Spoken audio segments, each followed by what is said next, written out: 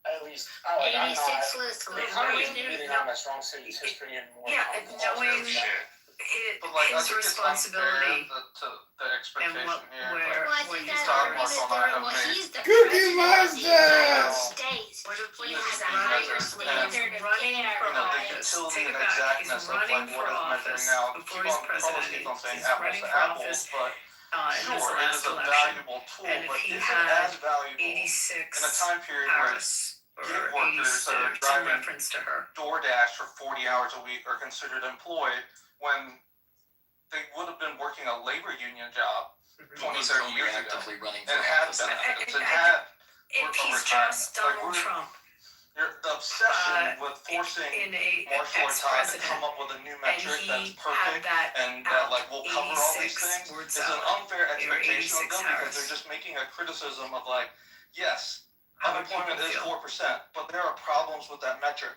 That's like unfair for you to be like, well, then how else would you measure I don't know it? if you would be united over it either. Just no. What I'm saying is, but new metrics come out all the time, right? So it's I don't think it's No, unfair. no. Again, I just kind of want Todd's justice. right. Marshall's Abby, right. I made People, the argument earlier Wall before Street, you we got in talked here. about Dr. the Jordan, I can hear you when I talk before you. Yeah. Instead of just saying the system sucks. I made the argument earlier. I actually had wrote a tweet about it because people on X are celebrating it. I'm like, well, wait a minute. Like, why are you celebrating it? It doesn't mean, I don't think it means to like it because, so,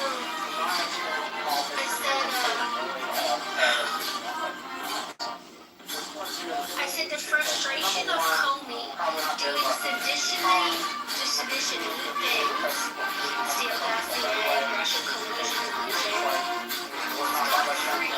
and having a C-show joke being considered prosecutable by the Justice Department is tangible. Very frustrated by it. I don't want vengeance or revenge. I was just hoping for justice. And then I put Hi, Frank. done with him looking at the redwood trees, looking up and saying, so many questions. And Not chaotic, not in your face all the time, doesn't just seem like doing justice the to me. basics So I well. got the It's comparing tax again versus Helping you keep everything going and staying out of your way. That means that the police do their job so your communities feel secure again. So they have to try if we're trying to like encapsulate and like trying to capture people that are missing. It is looking at people who don't file taxes, and like this is an inaccurate measure because like there's plenty of people that are working off books, or they move to another country and they're like not reporting, etc., etc. So like it's imperfect, but the only way you can look is like who files taxes versus who's like an actual showing up in the census, and like looking to those people and where they're missing and where they're located, and that's like where how you find them and how you calculate them. And hey, you could also like here, right? So retribution isn't an illegal mindset. I think. I'm sure what you do unemployment in New York is every week you have to go in and you recertify that you're unemployed, right? You get the I could understand 6 months, and then if you're unemployed longer, you get the 1 year. And maybe what you could do is just keep incenting. Human beings are incentive also driven, take right? it down. That's a bit of a red flag. Hey, if you're I can't no speak longer to like legality, but and you pop into this the Abby same can talk to website but that I you just use to register to claim your seemed unemployment every week, to me, pop I in was and we'll thinking, give you $100. in my mind, if I was the head Just of tell an us where agency, you I would take that down it's because like I to had a some people, reaction oh fuck, the $100 to my own isn't worth it. reflexive thinking and be like, hey, that's not right. But the way if to your boss always were to, get humans if your to do boss, something if your is to employer put something up on incentivize. social media, That's just and then took it down, how would that leave you feeling? I think it would leave people feeling uncomfortable, like you should know better, right? So, I don't know the whole story, but that's my reflection. Exactly. Not the middle class, but the argument that the immigrants were essentially taking the jobs, right? Because historically, right, if comparing apples to apples, even if it's not an accurate number that you suggest, will be a correlation to what the actual employment is, right? So if we are doing better now, or at least during the dating era, we were having like a low historical employment, then That's what I want to understand. It's not an irrelevant metric, but again, it's just not capturing what you think. That's just my It doesn't say Even the health or when a celebrity puts something up, the level of because the you doubt know that they've got to be a somehow little more captures the guarded health of the about middle what they put class, on the social stability media. of Or any public figure, not in a legal framework, but just in a who's no longer showing popular up, sense. utilized, Culture sense. participating, What we who's consider actually a better off, real public income figure. versus cost, When they do wages something versus like rent that, increases, people the are cost of watching, oil, and so inflation, like you there are have to people include who all these really things if curate you want to like what they put discern up what it is you're carefully. saying this 4% And when a metric. public official does something, using it to impersonate you. because I had no idea that it was an actual argument that represents reality. It's just not useful. It's not even a half truth. It's like a quarter truth. I was just talking about the argument that it will compress the salaries, right? But if you want to talk of the broader economy, sure, bring all those things, right? Bring what is consumer sentiment? What was the expend? How much people were spending historically with respect to other years? What was GDP? By most metrics except inflation, the economy was doing great. Previous PTR. Right? Well, what I was going to ask was if on Biden's way out the door, and when he was partying, was it Comey Morgan as well? I think you're making this like far too simplistically. Housing costs basically doubled. I know there's a lot of people getting partying, convicts and a whole bunch of bells and whistles. I thought Comey was part of it as well. Savings, Can anybody correct me on that? medical But I care think costs. Biden Comey was part for sure, not by Donald it Trump. was stave off the recession. An innocent man. Or that's what I was going to ask that, he put $1 trillion. Sure, don't you have to commit a crime, I think it was accused of a probably the crime, right move. to be pardoned? Staved off Now, the recession. I was just curious about that. I mean, Daryl, what would you advise them to do? You're an economist. Well, it's weird, right? Finale, didn't he? I've always made this argument that This last go round party. we have a population like that Adam grows Schiff and a faster bunch than of other economic output, people in right? government. If we go back to like when Bill if I Clinton was recall. president, when Bill Clinton was president, I think it was 254 million people in the country. There were people who remember his presidency. Now, he was going through the yellow thing just when he was partying. People, I just don't know. You know, since the Great Depression, we've added 10 million people to the population every 10 years, but we don't increase economic output for every human being. Which I don't. Have any of you guys heard the term economic stressor? If you have, I'll shut up. But if you have, How can you pardon someone if they human committed being a is crime? an economic stressor, Yeah, right? So I every human I being thought you had to needs commit a a doctor, crime needs and a to be police pardoned. department, needs a fire department, needs someone to respond. So every Don't get me human, on this whole subject every of pardon person in because America it's is the an one thing if I economic were to change our stressor. constitution, that would be the first thing I would we have change. increased our is take away we are the increasing power our of pardon. population, Because it's and we are it's not so matching economic sweeping, output for and the increase it really in comes from population. a time in We have England 11 states in where this there country. was a Scott's reason heard that me the say king this needed before. We have to 11 pardon, or states that the Lord that needed, the Lord of the basically matter, or whatever, carry the the fight other had to 39. pardon because they weren't Well, in control of what was happening in I the talked about this courts. on Wall Street in It was 2004. just a different time America's in history and insolvent, why we brought that We're not over raising enough into money through our system individual income tax, so we have to sell and debt. embedded in the The more Constitution, debt I'm we not sell, sure. the more interest. But We're paying this out so much concept in interest. of, What we need to figure out how to do I'm looking now is on what make he called it, but if I some recall, of these states it was like a blanket that pardon take for more any from the federal potential and put into the charges justice. that could arise out We of need to their get some role of these states you earning know, in more money. Yes, I I don't know take if he serious did it issues with specific, that. like I work someone with like state Adam government Schiff, in if he did it Louisiana, specific to their and the role GDP in of the state of investigating Louisiana something is in roughly particular, between or 44 just to 46 generally in the rankings, the and role the in government. wages, That I think don't know the about answer. and the median wages Unless are someone else on stage 48 to knows. 49. And I think it has something to do with So statutes of the limitations, problem with right? Yeah, Louisiana well, I is mean, that it's the statutes majority for all of different crimes. but liquefied natural the- gas, I- the majority of the it- country's it was liquefied like a natural gas blanket goes through there. A huge chunk of the petroleum processing, like refineries, happen in Louisiana, and tons of the economy goes through the Mississippi, but that money never goes into the hands of people in Louisiana because all the ownerships and the corporations have moved Perhaps in that's the the term last he used, 40, but 50 he years did to it larger with states. many different Often the officials headquarters have moved to Texas before and Biden the left headquarters have office. moved to New And York. someone correct So me you if say I'm wrong that on this. Louisiana I mean, is shit like came a into my free head. ride. I didn't say anything about Louisiana. But my point is, like, people will put states into this bucket where they're dragging down the country and they're taking more than He did his they family can too. give. But the He did reality his is family that also. often Yeah, he did his these brothers. states Didn't he do Frankie and don't Jimmy? control their resources anymore, and their As well ownership as lives in Hunter. other places. They move to somewhere like Todd, where they're in Newport Beach, and their headquarters are in Silicon Valley or wherever on the coast. But like all the work and all the natural resources that are being extracted are happening in a place where people are poor. And it drives me crazy. So then what you're like when saying it happens, is, like so what you're saying, I'm asking. That would be the right? So just, what but you're it's saying a is, preemptive part, Louisiana's right? economy is natural gas. Is that what you're saying? Good. I'm really asking you a no, question. it's I don't more know. than petroleum, it is tourism, it is the trade down the Mississippi, the ports. Even if Like there's tons of money that goes through Louisiana.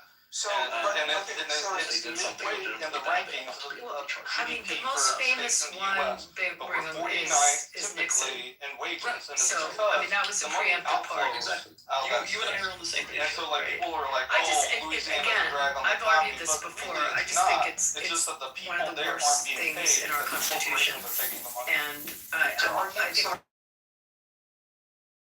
don't really think they thought that one out. Yes, I grew up in a refinery And town. it's been abused Are you by unaware of sides. like the refineries in Louisiana and the liquefied natural gas and like things that happen offshore there? Like it is one of the biggest energy producers in our entire country.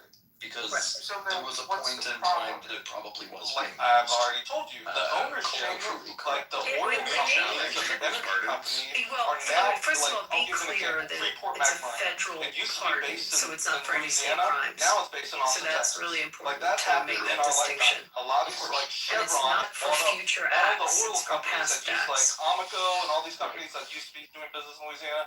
They got bought out But by it's- companies based in Texas. So then you look at Texas, or they've been Yes, that's bought up by exactly conglomerates what. based out of New York. And then you're just like, oh, Louisiana doesn't do nothing. But the reality is that those companies were sold by baby boomers and generations before. Not in our Constitution. It's a sweeping power pardon. I'm telling you, if I were to do a new amendment to the Constitution, that would be my amendment. Well, it seems that the caveat is that both Biden and Trump have burdened people in ways that benefit them ultimately, and so I don't know how the taxes of the wealth that people talk about, like, oh, ExxonMobil made X number of dollars and their headquarters are XYZ, or many of the plastic companies that are based in major cities, but they're actually being made in Louisiana. The Constitution with an Just amendment like, oh, Louisiana doesn't do eliminates anything, the power but of that's pardon. because the majority of the wealth that comes out of Louisiana are going to other places. dedicated to That's the point. Where's the labor? Is what I'm like, trying. Maybe not I wasn't asking it relatives, right. Where's not the labor? Labor has people been- who are incarcerated We've talked or about this career ad commuting nauseum for the last sentences or hour. Labor liberating has- people from wages have incarceration stagnated for the last on federal 40 crimes. years Is since that not- Reagan. Is Reagan's Is that fault? not Basically, like or is labor that has too stagnated restrictive? for that long, so like all capital Or has I been mean, you're saying flowing get upward. rid of That's that why even. the top 1% I'm just of our saying country keep on getting it wealthier and doesn't wealthier. it made sense That's where in the its money's time going. in English history when the crown My dad just was retired not from a petrochem monitoring company in and Louisiana. aware of You know, what my friends are the still working at petrochem companies in magistrates were Louisiana. doing But like in the the different petrochem company that my dad used to work fiefdoms for around got bought out England. by a German It made company, and then sense. got bought out Go by an Indian read, company. I don't know, And then like if you're trying to Google, measure just like read the the wealth history out of of Louisiana, pardon it's and like where it came from. it's not there. It doesn't make because sense. the money's outflowing to a You know, foreign country, but now it's our, like I think our legislative, the Zell's excuse me, based our out of, executive God, I don't branch even know anymore. I've lost track. is But aware it- of what that's- our that's judicial branch is doing. And we have a Justice Department, and it just doesn't, historically it made sense, but to me, I don't see it today. Someone argue with me and tell me that I'm wrong. So I can see certain contexts where it could make sense in one-off situations with people reading up on criminal charges, but the criminal charges that they were convicted of are no longer popular.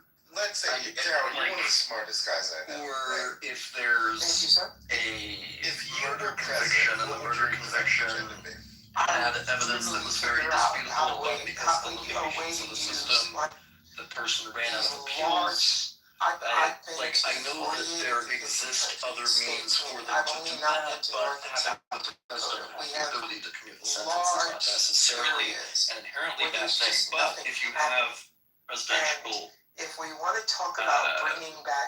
to issue pardons like that, or to issue clemency or whatever the hell you call it, China is I the think world's manufacturer, there need right? to, at a minimum, be restrictions. For example, not being able to pardon members of your immediate family, and not being able to pardon members of your administration for crimes that they may have committed through the course of their capacity as a member of the administration. There have to be some levels of checks on it because it has proven itself not to be balanced. I disagree with you, because if new evidence came out in a case, you could seek a new trial, you can motion the court based on new evidence. Our legal system enables one to go through the process when a circumstance like that comes out. Biden not only pardoned, but he commuted 37, was it 27 or 37 death row, people that were cop killers, children killers, that he commuted off of death row their sentences because he didn't believe in the death penalty. So, so you'd have to also look at commutations as well, and then governors have pardon powers as well. I mean, then it's on a state level different, but I mean, just generally, you would maybe you need to fine tune the legal process of appeal and with respect to something like new evidence. But I mean, I'm disagreeing with the death penalty because of its religious principles. That could be a whole case in itself. But what was his reason? Did he ever give his reason? As a Catholic, the Catholics don't believe in the death penalty. It's inadmissible according to the tax and dignity. Is that the position of it? I didn't know that. That's the position of the Catholic Church? No, the Catholic Church. Wait, there happens to be a Catholic on stage, Joe. No, it's not. The Pope may be personally against it, but he didn't really infallibly that this is a doctrine, and he doesn't believe it. It's not true. Joe, in 2018, Pope Francis ordered a revision to the Catechism. It is not a sin to kill somebody in the course of a crime. Marshall, you're right. Catholics don't believe in capital punishment. Abortion, another story. But capital punishment, yes, you can. But in 2018, Pope Francis ordered a revision to the Catechism in paragraph 2267 to formally state that the death penalty is inadmissible in all cases. Title of the room is Donald Trump. That's got nothing to do with your faith. Sure. No, it's got nothing to do with your faith. I can believe in the death penalty, and I do. Sure. I am saying that the church itself, currently the Catechism says that it is inadmissible. And so because it says that, it is reasonable for any Catholic to take that position. And While Catholics are, of course, welcome to have their own opinions. Excellent, good, we agree on that. Oh, no, Excellent. playing like five Abortion is a different thing. I mean, and the way he characterized it, the way I thought Abby was taking it was, the Catholics believe in the death penalty, just like they believe in abortion according to the church. Of course, there's plenty of Catholics that are pro-life. Pro-abortion. It is true, though, that the church itself is actively working to do that. I think Susie Yes, that's true. That's absolutely is. really running the show right So, now. like, while Catholics, sorry, excuse me, Maybe it's a I'll amend combo, myself. but I mean, I think While Catholics on an individual basis maintain the right to have whatever opinions they hold in earnest, she has kept below the the church radar. itself does have these Which he opinions, and loves, different right? He does not like Catholics to be outshone. place And I different levels of I think importance she on is what the actually church says, but the church says it, managing and the so ship. I mean, and you're right, there might it's be some Jared a Kushner very feedback, easy but I think handwave for I think Biden to Susan commute Wiles is running as the show, many and I think death row she's people as he wants, I think and say that it's simply a matter of his religious trust her. belief.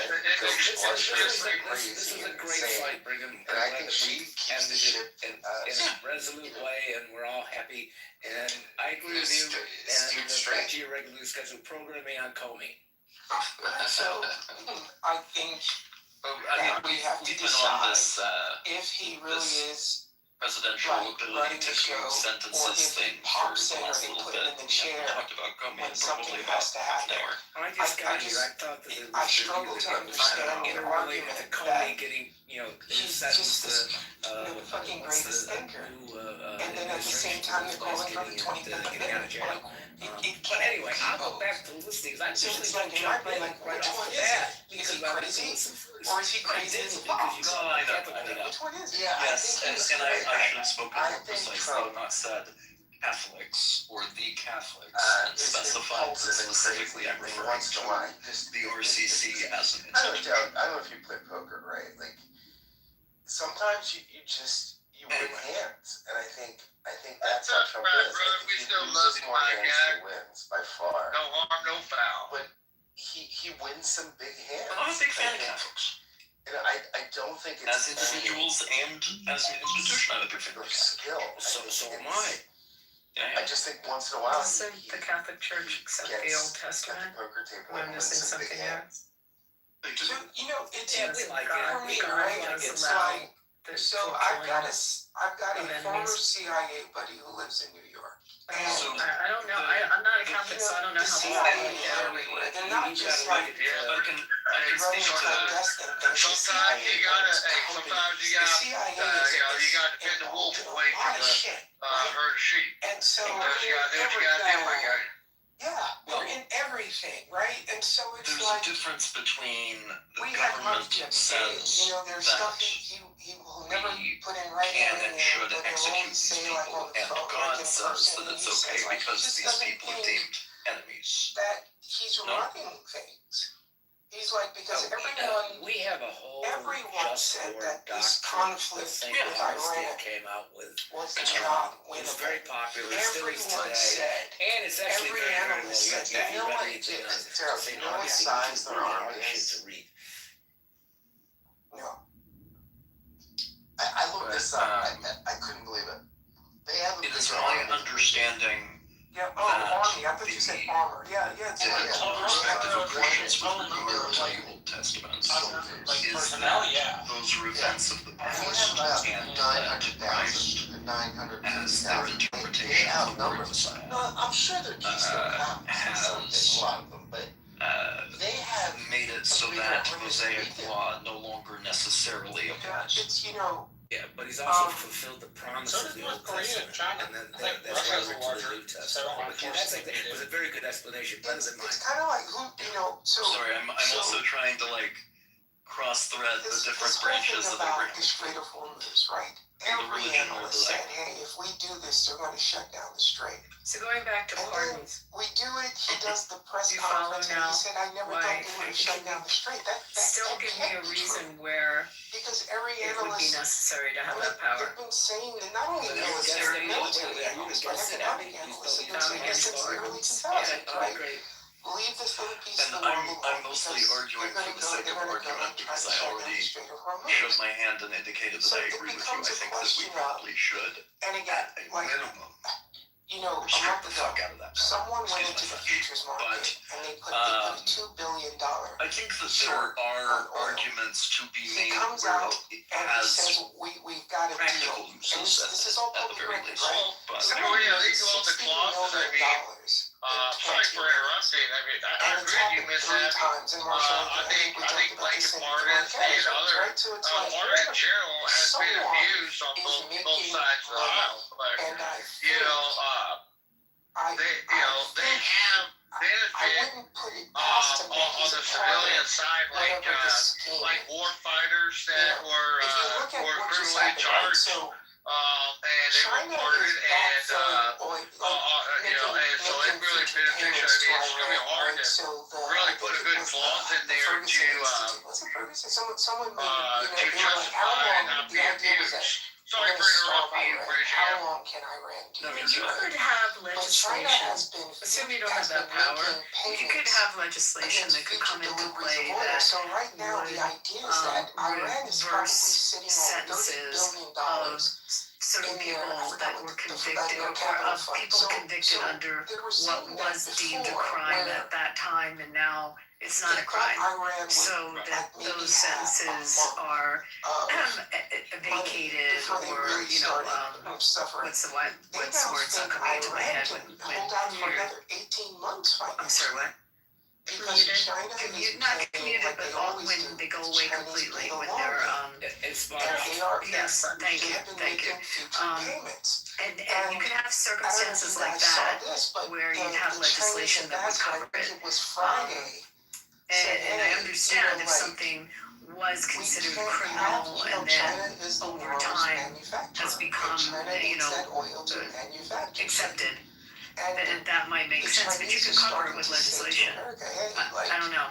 I just think we're really you're limited causing a bigger pardon power problem than you in think those you are. They circumstances. actually say that another one if this that goes on for another occurred to 3 me just weeks, now like the fertilizer supply in this is country, just the very it's going to hurt simple us for fact 30 that years. law is general I and don't justice is think Donald particular. Trump is the guy Um, who is taking in all I of this think information that still and making holds true. You decisions know, based Congress on writes broad someone else statutes is and making prosecutors these charge decisions and under he's either going along imperfect incentives, and then judges sentence within a framework that may later look excessive, outdated, or unjust. I would argue a broad statute is, if it's overbroad, it's unconstitutional, it's gonna get challenged. So you can't write too broadly. You've heard me rail against But some of them still executive are. authority. I don't like it if it's Republican. I don't like it if it's Well, you Democrat. know, it's not criminal, but in the civil realm, But I do you've want to got pass Chevron, and Yarrow, Chevron I is do have a exactly question why for you. that happened. What You know, genocide it's is he overly funding? broad and gave the APA too much leverage, I saw that. latitude, I'm rather. curious. Yeah. I feel like a commutation allows the constitutional system to acknowledge that the conviction may stand, but the punishment has become too harsh. Which I think is important in areas with mandatory minimum sentences or I feel like a pot, some people were charged with pot crimes and now pot's legal. yes, You can do that by statute. true. You could. But statute is also notoriously more difficult to do, and sometimes you've got a situation that's a little bit more urgent than that. I don't know. I broke this down the other day. U.S. like I know of a pardon, I'll tell you a story, somebody I know. It's a famous person something here in like Vegas. funding Israel So, he owned, on a high year. or his family now are the heirs to this, he owned the newspaper in town and other a high year, big, it's between you know, $90 and industries and very, very $120. prominent developers, etc.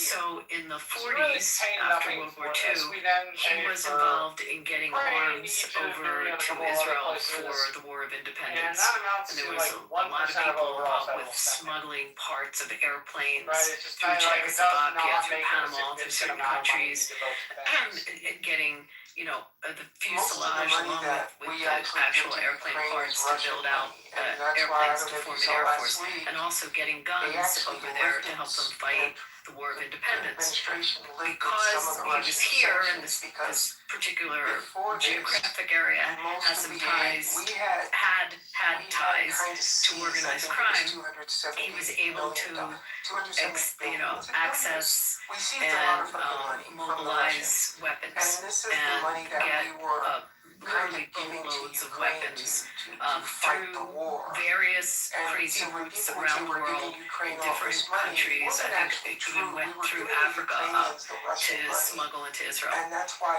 War of Independence happens. Obviously, the rest is history. They become a country. He was convicted back then of arms smuggling. And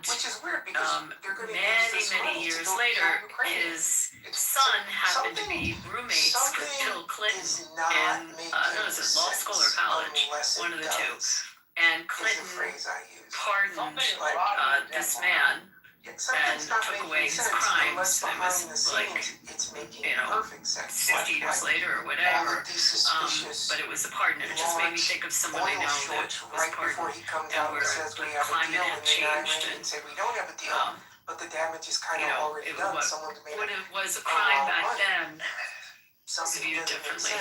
Unless it does. Well, I feel like I don't know if that makes any sense. I feel like that story, but Hamilton's defense in Federalist number 74 is also a good one, which is, if I recall correctly, the criminal codes are necessarily severe, however, without some easy access to mercy, justice can become cruel. And then that must be against the general principle of, not invoking cruel and unusual punishments. So it boils down to the idea that the legal system needs to have a deliberately non-judicial mechanism for mercy because courts are bound by law as written.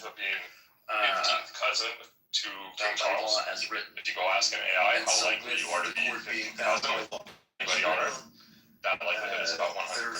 There are convictions that can occur that So maybe congratulations. people disagree with, maybe the President Bush disagrees with, and it can be a benevolent. Yeah.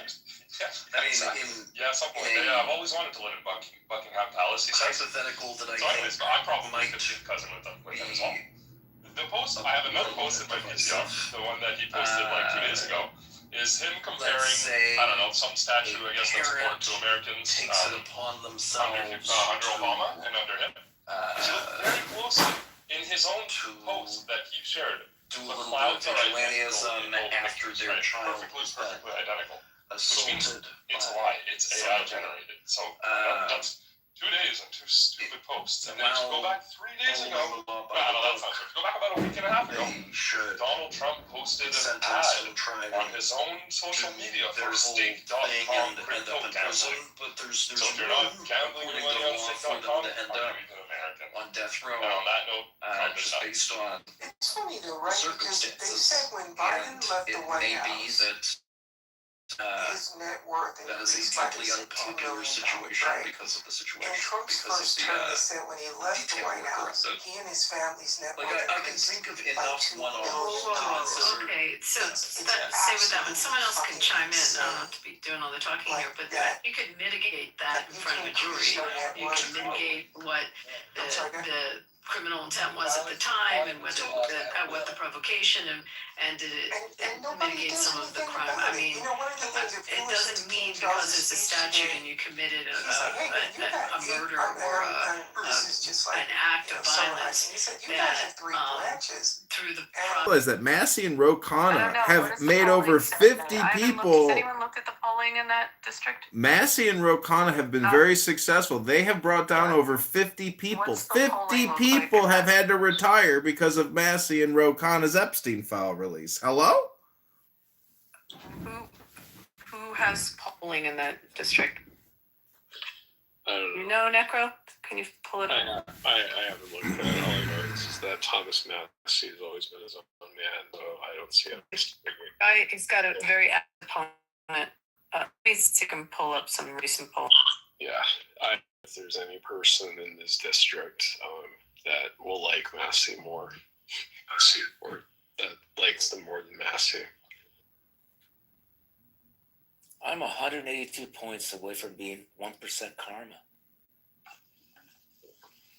You know, let me ask you, Joe, do you think karma is reciprocal, or do you think karma is just acting and doing in itself, that there is no cause and effect from God? Do you think people misidentify karma correctly? Karma comes from the gods through the app. So what you're saying is Reid Hoffman's plantation, we're all just plantation workers serving Reid Hoffman. Okay. You know, I actually looked up Aleister Crowley. I like who he was. I didn't really like you prior to that. Oh, you hated me? His name is Ed Gallerin, and the primary is, this is in the primary, and it's May 19th.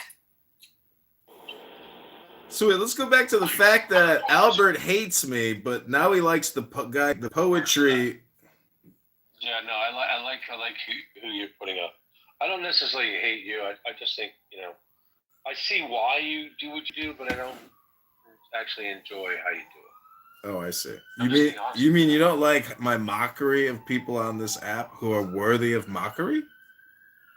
Well, I think you mock everybody. I don't think you mock specific people. It's not true. I don't mock everybody. Some people I actually appreciate and listen, and you know they provide incredible analysis and thoughtful insight that I had never heard elsewhere. I'm an information addict. Hello? Well, I'll talk more for you than John. I'll say more things going forward so that you can enjoy it. Thanks, Joe. Just stop wearing makeup and everything will work out. Am I gonna get kicked? Yeah, I like how you don't choose to reveal your age, Joe, because you said you don't want people to think you're too young. It's true. I don't want people to judge me for my age. It's not a good thing. I mean, you know, they're going to wait for me to grow up or think when I've gotten to a certain age that they can listen to me, and I don't think I need to do that. Necessary. I was sure he was talking about me. Can we get back on topic and talk about this corrupt police officer, Goomba James Comey, one of the most corrupt law enforcement officials in American history? Hello? He's not a Goomba. The mafia would not take him. He's not even Italian. I mean, listen, his daughter, you know, she didn't even have to file with the National Merit Board. She's going straight to trial. And I have personally also filed an EEOC complaint against federal employees for violence at the workplace, sexual harassment, etc. Is that James Comey is so corrupt that thank God Trump fired AG Bondi, and now we got a real man who's going to take down a corrupt cop, because James Comey deserves to go to jail, and I can't wait for him to go to jail. I will have a party, and we will celebrate here on Clubhouse when James Comey reports to jail. Hello? He ain't going to jail because of the shells. I'm sorry. I'm sorry, there's a hell of a lot more than shells. Apparently, you people forgot about Russiagate. And, you know, I live in Chicago, Illinois. That's not what the indictment is about. Oh, really? Well, the indictment expands as soon as we get him in some cuffs and his disgusting daughter. These people are they're criminals, and I can't wait for him to go to jail. Dude, you're not wrong, but they're going to get an indictment. That shit. Like, that's what the original indictment was about. This indictment was on the fucking shells. Hello? Yeah, you know, the shells are actually a better case than you might think, but I still think it's about 50-50, and 50-50 works really good for the defendant. Okay, just because you think it's shells, and I'm going to now run a query, and we're going to get an extract of the key points from the indictment. Please hold. Yes, you do that real quick. No, take I'll your wait. time. Take I'll your wait. time and get it right. I'll wait. It has absolutely zero to do with Russiagate. Deputy, I've spoken more today in this room than I spoke in the last. I know you have. You came in as a hot Catholic.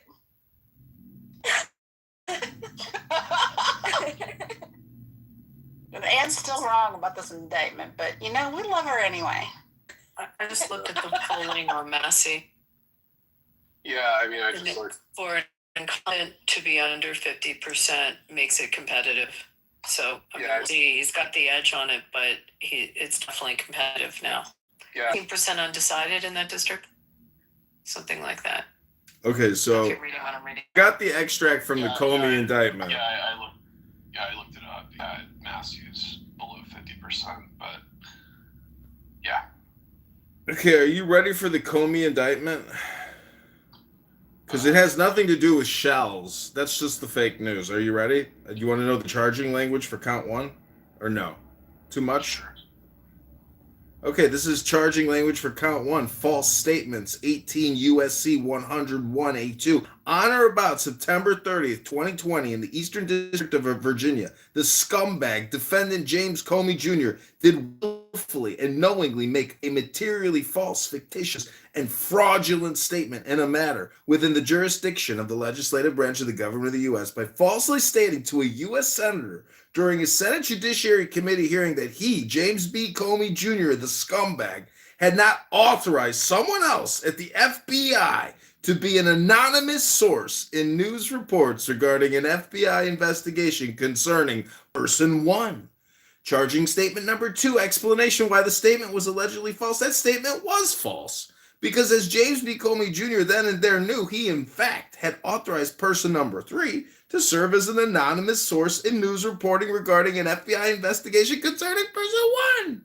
Number 3, violation clause for count 1, all in violation of 18 USC 100. Number 4, charging language for count 2, obstruction of a congressional proceeding, 18 USC 1505.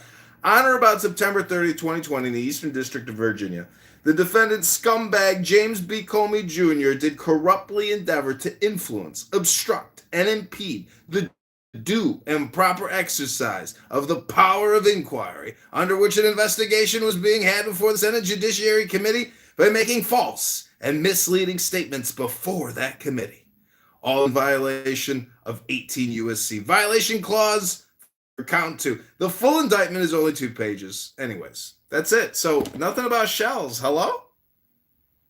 That's the old indictment. What?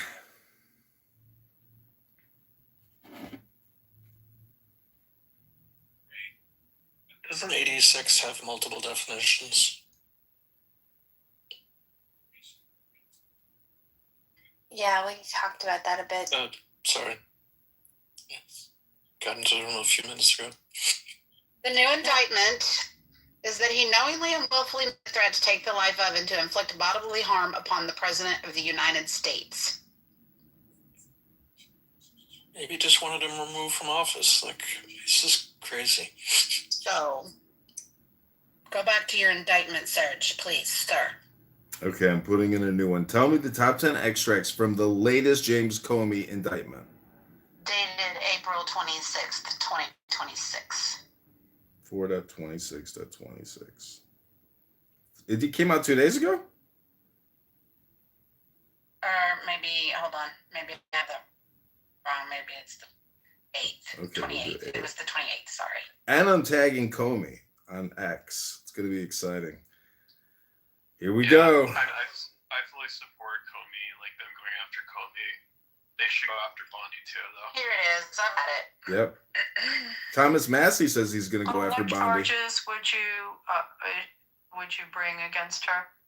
Count 1, on May 15th, 2025, at the Eastern District of North Carolina, James Brian Comey knowingly and willfully made a threat to take the life of and to inflict bodily harm upon the President of the United States, and that he publicly posted a photograph on the internet, social media site, Instagram, which depicted seashells. Oh, look, seashells is in the fucking indictment.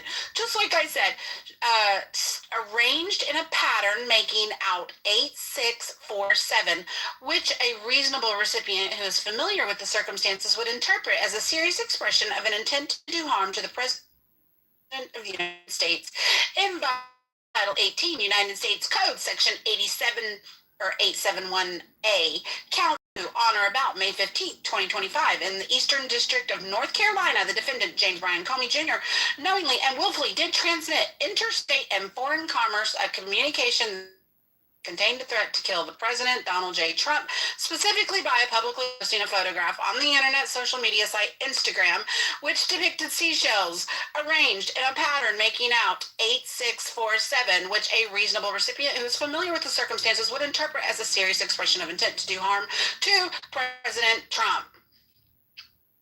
Any more questions? Could you read it faster next time? Yeah, I have the actual indictment, and I'm looking at it, and you're absolutely right. As well. Yeah, you're absolutely right. So this is amazing. It really does deal with making threats to the president, and the fact that he's the head of the fucking FBI making sigil death threat, homicidal ideation statements about killing our president. I can't wait for this motherfucker to go to jail. He's going to fucking jail, baby. Now it's all about the motherfucking seashells. Guys, there's two separate indictments. Like, read. They're two completely separate That's indictments. what I said.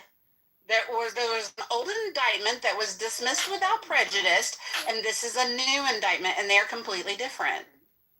I have no problem with the original indictment. I have every problem in the world with this new indictment.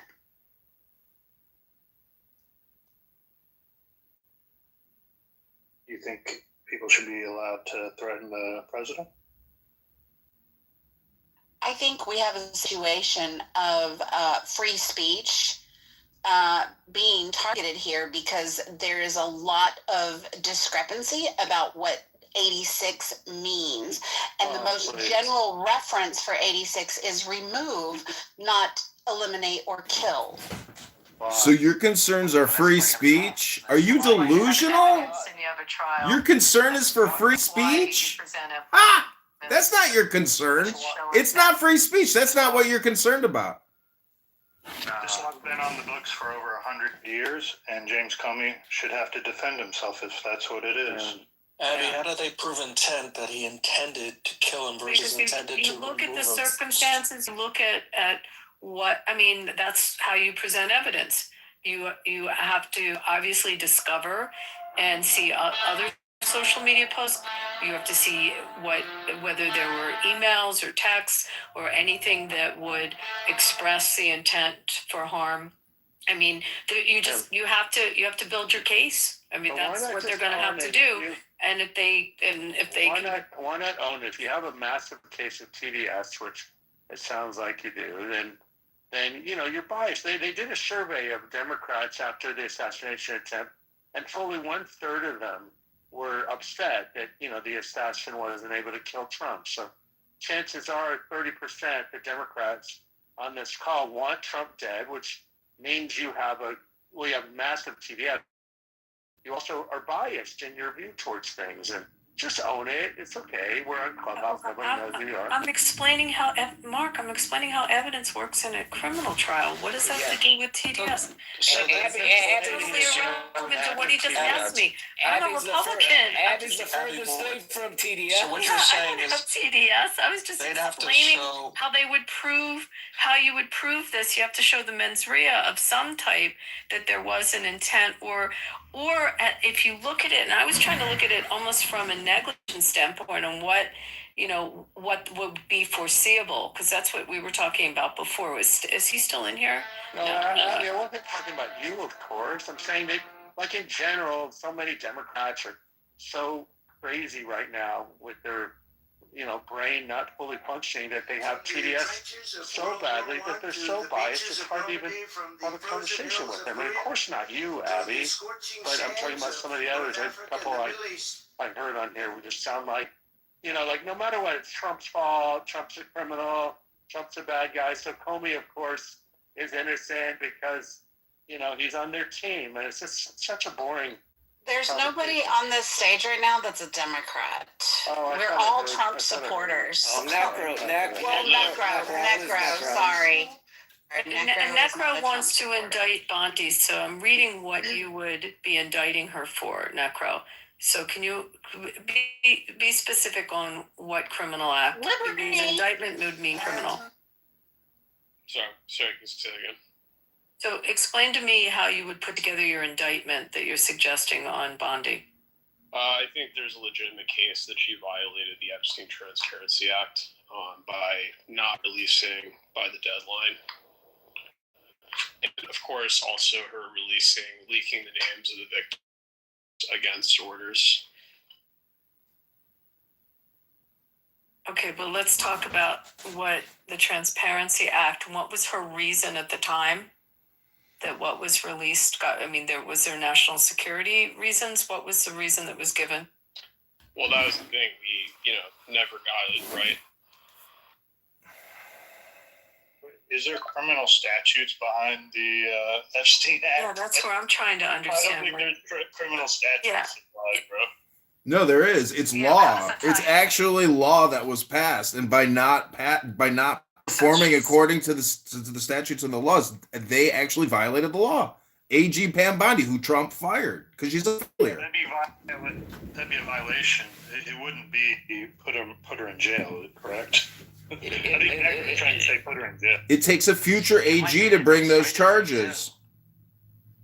It could very well be administrative. Well, she didn't. You'd have to look at is there an abusive process? Or, I mean, I'm trying to understand what criminal act. Yeah, that's a good point. So I'm struggling with that. You have to look at the actual Epstein Transparency Act and then determine. Again, it's a future AG that will have to bring these charges. Again, this is all just.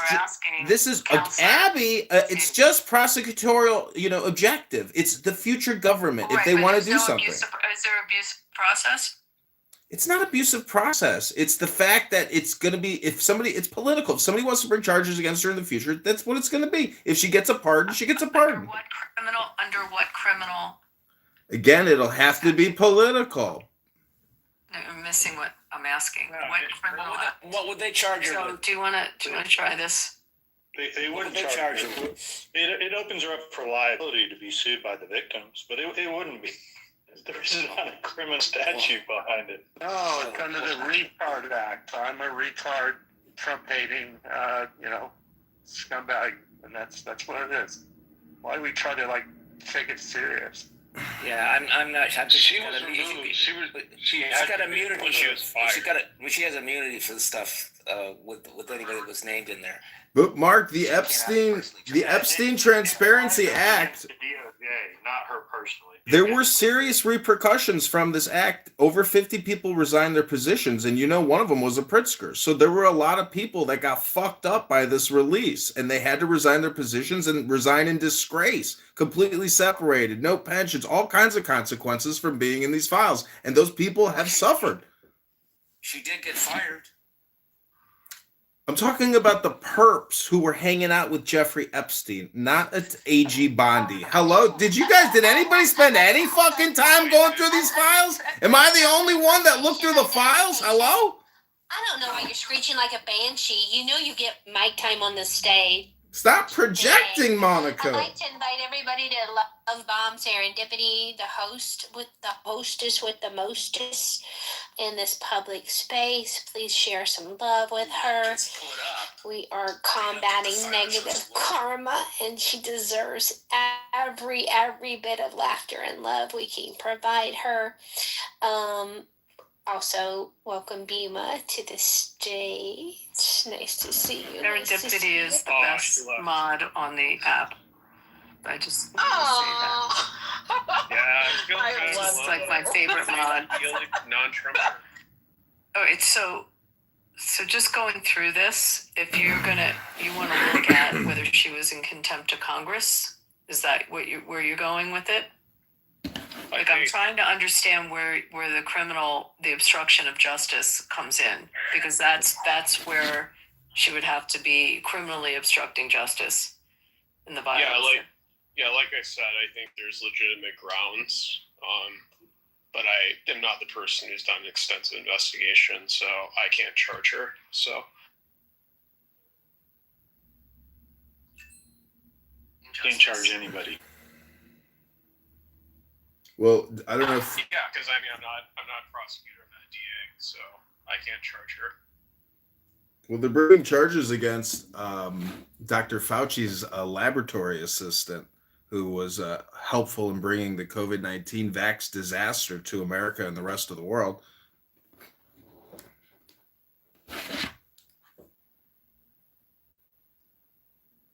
Do you have proof on that, like an article? Yeah, let me put it in the link. There's also this thing called Google, And you could also, try to search for what I'm talking about. Is he in the Matrix again? Yes.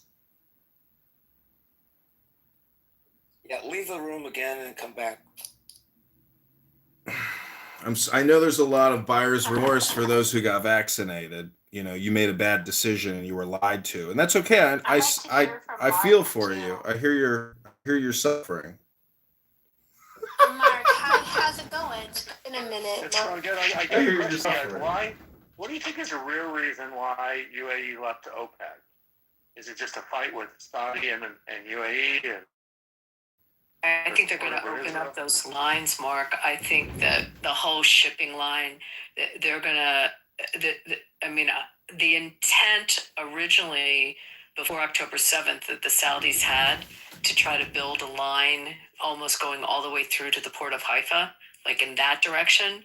And everything got screwed up after the 7th, but I think the UAE may be looking at that transportation route. They talked about putting a rail line in. I think it opens up trade going in that direction. I mean, I don't know. What do you think? That's why I'm asking. I'm not sure, but it does seem like maybe it's a little spat between Saudi and Riyadh, and UAE, and where maybe Saudi's sort of growing colder on Israel, and UAE is obviously warmer. I mean, I don't know. Well, they have been warm, but I don't know. Can we just not do the Middle East right now? I know, no offense, Mark, but like we were on something here. Yeah, we're staying domestic tonight a little bit. So can we just go back to, where's Necro? Is he still here? No, he just went to the gym. He's going out on a date with a tranny tonight.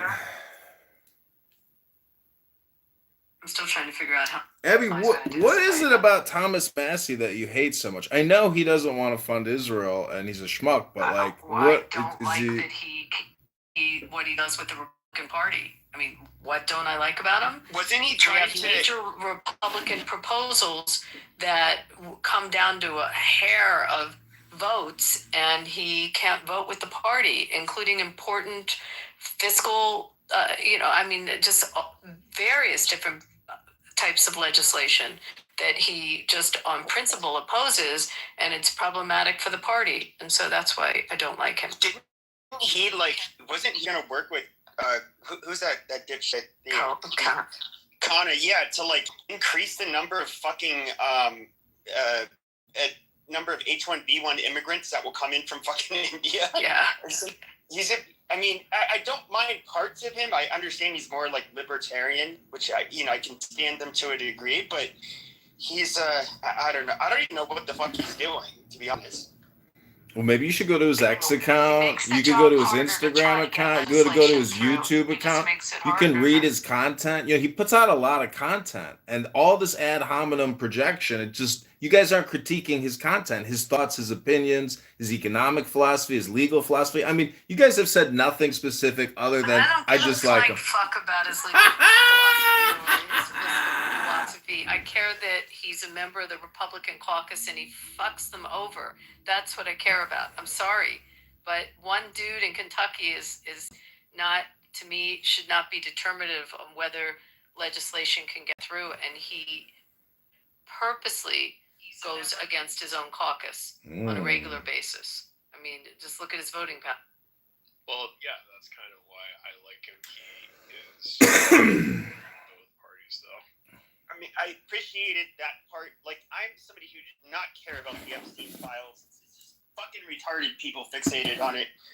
But, to be fair, the president did release them when he's running, so it's okay, well, yeah, now you... No, we don't do with this is enough. Okay, this is Trump America. This is Alistair. I have a vow now. I won't actually spend any time in any rooms with Pepe anymore if he's speaking. I don't want to hear his voice anymore. And that's that. Yeah, try that again. And so, I ended up talking to the cops, which was a bad thing, right? Because I got a ticket out of the deal. and that was about it.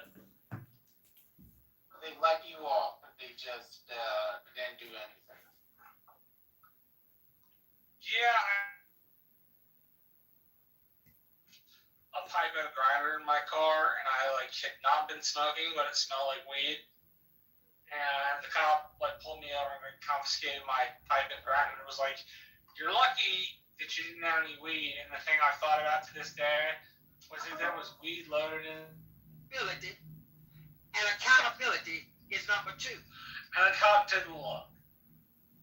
And so I got away with it. But those incidents are few and far between, 7 and 10 years ago. Don't do that stuff, man. One time when I was in undergrad, we were smoking in my friend's car, on campus, because we had gone out to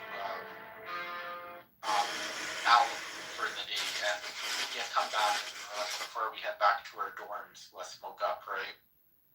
And so we were smoking in his car. This is before weed was legalized in California. So this is in 2015. And so they were smoking in the car, and for some reason, LAPD gang unit posted. Yeah. Yeah, they whooped them, bro. Yeah. Woo-hoo. Yeah, Celtics dropped the game today, but they're still leading 3-2.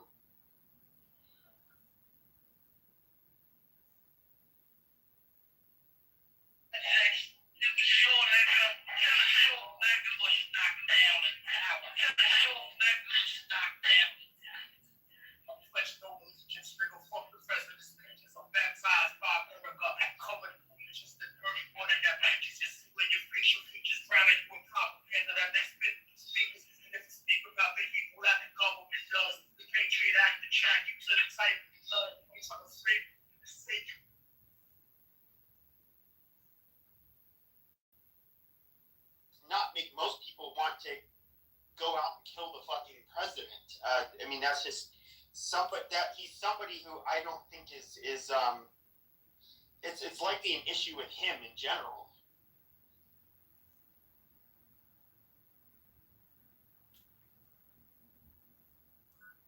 Yeah. My baby Mariam is here. My baby. Oh, my beautiful baby is here. So random.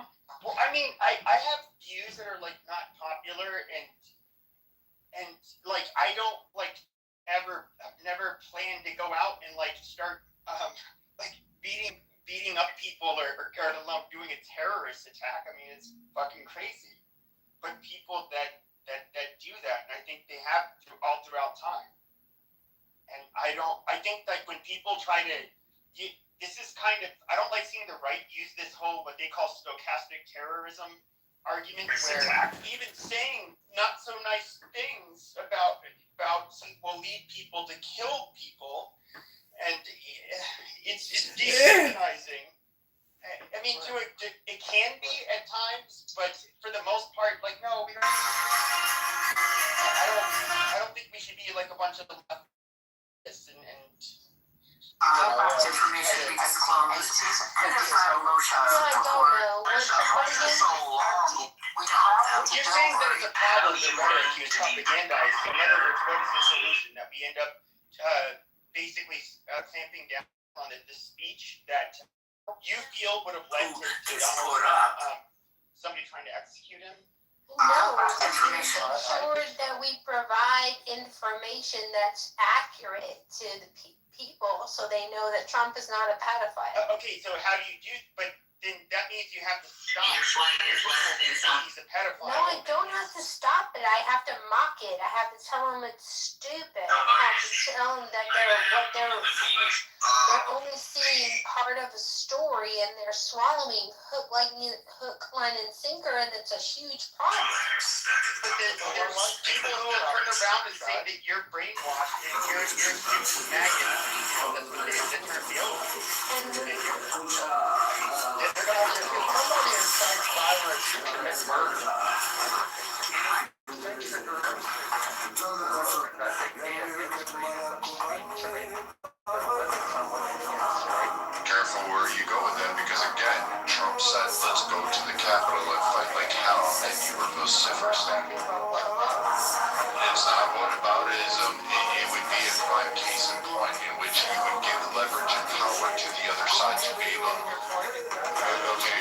didn't finish my point because you interrupted me because you're sensitive and you don't understand Jesus Christ. Like, I just, to your point, Mark, I just don't understand, like, why does either right essentially say that Trump making comments on social media about wiping out a civilization is just hyperbolic and not really that big a deal, and that in turn a very ambiguous post because of what the meaning of 86 could potentially represent is something that's worthy of us arming and sending our federal prosecutors after a person. And yet, like, we all wanted to make excuses when Trump talked about, wiping out civilization because we know he's hyperbolic. We know he says outrageous things. We make excuses for his outrageousness all the time. And yet, by the same token, oh my God, somebody's trying to kill Trump. And, that was ambiguity around 8647. I mean, we certainly filed charges against Gretchen, what's her face? And she wore the little pin that included 86, was it 8645 or 8647? I mean, she did exactly the same thing. So Sarah, can I give you context, maybe help you with this? Serendipity, I'm gonna go back to like early days on Clubhouse, trying to do this to people. We actually have a standard. I mean, whatever happens to Comey, it's still gonna go through the Brandenburg test. Thank you. Who said that? Me, Was that Pepe gets, yes, okay, so Brandenburg test, two-prong test. The speech must be intended to cause immediate illegal activity. Correct. And the speech must be likely to cause immediate illegal activity. Those are the prongs. It has to be intended and it has to be imminent that it's going to happen and intended for that to happen. That's our test. Thank you. Pepe, God, why didn't you become a lawyer? You picked up on this. I know you know that. But Abby, the same lesson would be set, because now if a Republican in the future says go fight like hell and something happens off of it, they could be held if we allow this. Well, let's talk about, but this test got tested over and over in the courts many times. It actually got loosened more than when Brandenburg happened. And Brandenburg was a Ku Klux Klansman who stood up in front of a bunch of Klansmen. And the question was, did he incite the violence? Did he have the intent to have them go take down the black community? And was there a likelihood they would do it? And the court said no, that it wasn't incitement. So, and again, it became even more and more harder to prove incitement over the years. So in this scenario, it's interesting what you say, Serendipity, because ultimately it's going to go back to if his intent was to dog whistle or to get people to react to it, knowing that there's a strong possibility that there would be the reaction, then it's going to be tested under that test. It's our law. I mean, and you guys can Google it. Where's my co-counsel, Pepe? You go Google what happened in the case law post-Brandenburg, that how we look at whether that dog whistle is going to bring imminent harm and the likelihood of it. All right, now. No, Pepe, add that to your bio, bro. That's on the resume. Yeah, he's good. Also, Pepe. It's my understanding that's why you can use vague threats. Like, for example, kill Whitey, total N-word death, gas the you-know-who's. Now, horrible language, the social consequences will be severe for saying that publicly, but okay, let's just use the last example. Gas the Jews, all right? Because that means you're doing something you don't need to be doing. If you're ashamed of who you are and what you're doing, stop doing it. Point blank. You worry about somebody gonna tell your business. Sometimes y'all D's ain't all the way there, and that's it. But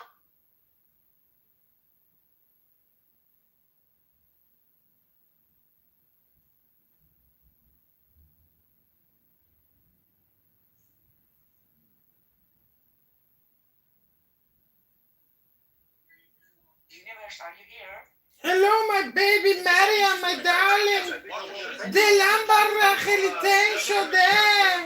She has no background in DC. So what are you talking about? What, Henry? I was just going to say, I appreciate the explanation, Walter, because I was also worried that moving her out of her current position where she is being so successful, would that create a gap that couldn't be filled? It sounds like that's probably true. So I appreciate the clarity. Maybe some other time we could talk about Vivek, man. That was the only other thing I wanted to talk about, but I'm taking up too much time. Vivek, listen to me. I've been following his campaign. I don't know what he's doing. He came through town. You know where I live, don't mention it, but he came through town a week or so ago, and I went and saw him. And I didn't get a chance to talk to him or get a picture or anything, but I was standing there with one of the local mayors, and we were having it was a nice little time. He came to a local Italian restaurant that's like 80 years old, and it was nice. But we didn't have much time to like talk to him or anything like that. But yeah. I just curious. I didn't know if you have a sense of the campaign. The problem I have with Vivek's campaign is that Vivek's campaign is being run by consultants instead of him. And what he should be doing to win in Ohio is running the exact same race that he ran for president, and he would win. Yes. So I don't know. Why did we do that? I have no idea. Oh, man. They gotta hire you. Well, they gotta hire you and Chris and whoever the hell else. Listen, I'm not allowed to be hired as a political consultant because, to be hired as a political consultant, you can only lose by a small margin. That's the only way that it works. Political consultants only get hired if you lose all the time. You can't have any good ideas. You can't have any real guerrilla marketing experience. You can't have any real opposition research experience. To be a Republican consultant these days, you have to figure out how to charge $350,000 a month and do almost nothing. That's the only way you get hired. Walter, you're a charming person, so please don't go work for Vivek. I just wish I came up in this era of Democrat operatives where you can get paternity leave for like 4 months and get paid. You can get it, you got the good life, you know what I mean? Like, back in the day, we had to grind for that stuff, and I don't even understand today, but these cats are making major money off these NGOs and nonprofit. I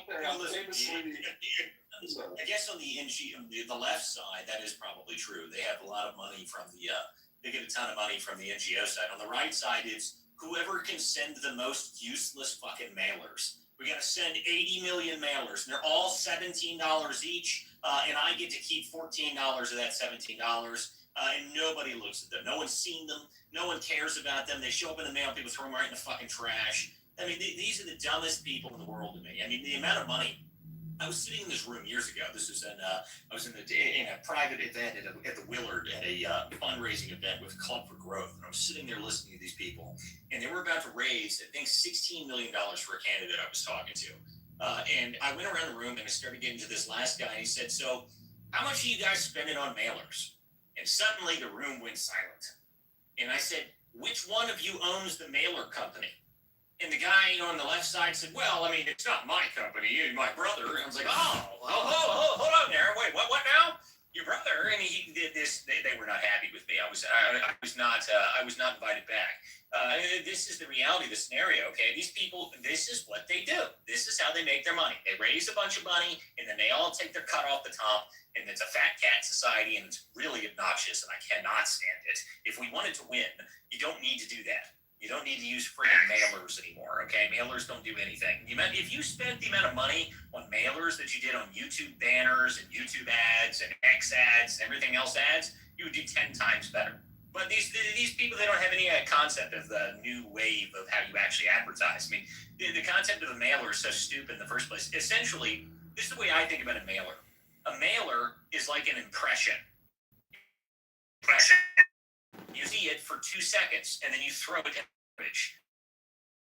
The difference between a mailer and something you see on X. Something you see on X that advertises to you, you can pull it up. You can see it 6, 10, 15, 20 times a day. If you're paying it right, if you're advertising and doing it properly and actually spending the money on it, that impression will be many, many times. But a mailer is once. Okay, and then you see it and you put it into the garbage can because you go, oh look, yay. It's like the stupid freaking thing. The goddamn text messages, dude. These things are so annoying. I don't think I would just want to be a Democrat organizer on the left to do community organizing. I don't throw it away. I got so much mail from Winsome Earl Sears, right? And my husband used to be the personal trainer for her like 3 years back, and I kept all the mail. Okay, and when I saw her, I gave her assistant all the mail. I was like, please vote for Winsome Earl Sears. My mom, she got so much to her house. Like so much to her rental property, and I was like, "Here's all the mail. I'm just gonna give all of it to you. Take your mail back." You want to know why Winsome lost? They spent all their fucking money on mailers. That's exactly. Oh my lord, dude. Hey, listen to me. If there's any politicians in this room or any hopeful politicians, if you ever meet a consultant that tells you, yes, we need to spend $800,000 on mailers this month and this quarter, fire them immediately, okay? Fire them the next day. Fire them the next hour. In fact, the moment it leaves lips, fire them instantly. That should be the first thing you do.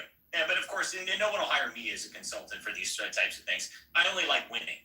So, unfortunately, I'm not allowed to win. You can't have good ideas as a consultant. Oh, bro, you're out of business on the GOP, though, man. From what I've heard from YouTube, bro, these cats are dedicated to not winning. Like, they can't wait to not win. They are absolutely hell-bent on fucking losing. That's right. Well, and part of the reason why is not a majority, but many of these big consultants, they have these franking contracts with people in frank contracts and people in Congress where our taxpayer dollars pay for mailers and all these different things. You can talk about Axiom Strategies and some others out there, and so that's just part of what they do. And it's crazy. I don't know, man. If you're not doing IP targeting and other types of geo-targeting and micro-targeting down and getting in front of people, having those all kinds of other creative ways. In today's world, you're not doing right. Guerrilla marketing is the only way to win now. And the reason for that is because the attention economy has gotten so competitive that why the hell would I pay any attention to you? Like, really? If you're trying to get someone's attention, if you're really trying to get somebody to actually pay attention to what you're doing, what you're saying, you have 7 seconds to get that person's attention. And if you don't get that 7 seconds, they will never care about you ever again. That's just how it is. That's just how it is. That much effort. Yes, sir. Yeah, I just got one more point I forgot to mention. I added the YouTube link to O'Keefe Media Group, which reveals hidden camera video with Glenn Prager from the DOJ, who handled the first round of Epstein victims on hidden camera video, saying he is that Jeffrey Epstein was an informant and an asset for the CIA. So that is confirmed. Yeah, dude, listen, if people think this is just like some hunky-dory random thing that, it's just some random dude, guys, just get out from underneath the rock, okay? It's obviously an intelligence operation. Otherwise, we would have found out a lot more about it. Okay, but I got to go, guys. This was a great show this evening. Thank you guys, everybody who came to the show tonight. This is the Political Theater on Walter Kerr. Make sure you guys follow all my speakers up here on stage. Chris, Jared, AB was up here this evening. Henry, Zen, Sunlight, 10th Mountain. Make sure you guys follow all these people. These are good people. They got good content. Make sure you guys come back. We will be back on tomorrow night. Well, wait a minute here. I got to go to Michigan tomorrow. Maybe. If I get into the hotel early enough tomorrow, I will be on tomorrow night at 9. So we will be back as soon as we can. And probably there is a press conference, by the way, Thursday morning. There was a press conference up in Michigan, and we're going to be going over the fraud. That is with the state senator Nesbitt. So that'll be at 9:15 on Thursday morning. So there's a press conference talking about the fraud and stuff. That's the most recent articles. If you guys have been following the work that I've been doing, that's what that's going to be covering. So we're going to be covering that on that. And I think we should be on for the rest of the week. I don't know. I got to double check some travel stuff because I might be going down to DC Friday. Someone invited me to an event. They want me to go, and I'm going to try and make it. So we'll see. But anyway, guys, we'll be back. Hopefully we'll be back on tomorrow night. I don't know why I'll be able to be back on tomorrow night. So we'll see you guys tomorrow night for more of the Political Theater. 9 p.m. weeknights, guys. We will see you guys as soon as we can, and we will see you guys next time.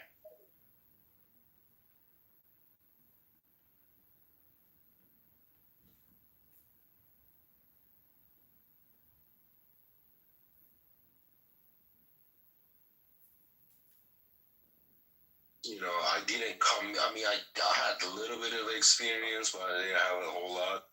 But you know, throughout my years being in,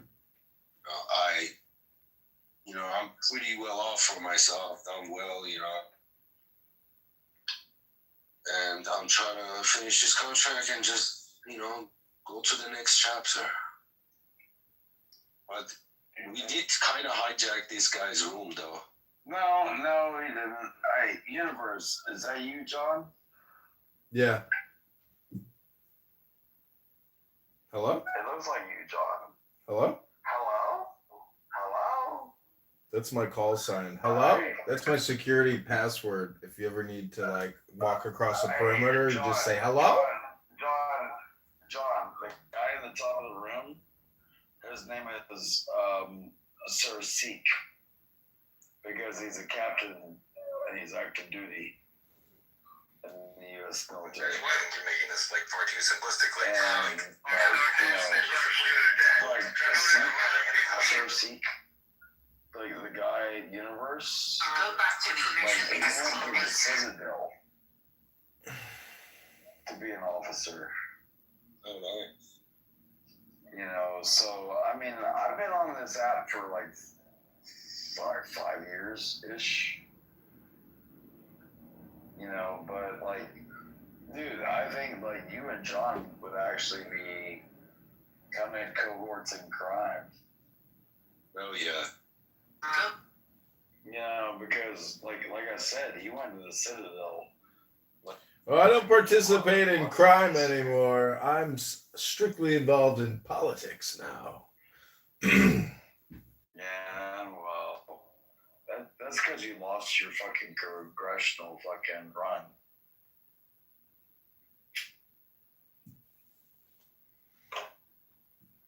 So you need ROTC or you need OCS? I did ROTC. No, he went to the Citadel. Oh, okay. Yeah, you do ROTC at the Citadel. Everybody does ROTC. University? Yeah, military university, yeah. Yeah, that's John. That's who you're talking to. Oh, yeah. You're talking about a commission. What do you think would happen if a black man It's ran good for to president see this year? other veterans Let out me here, put it but this way. I'm not there I think yet. the results would be a landslide, and he would be under it. Slappy, what do you expect to do about unemployment? The same thing I've always done. Go down every Tuesday and sign up. Slappy White, do you think being vice president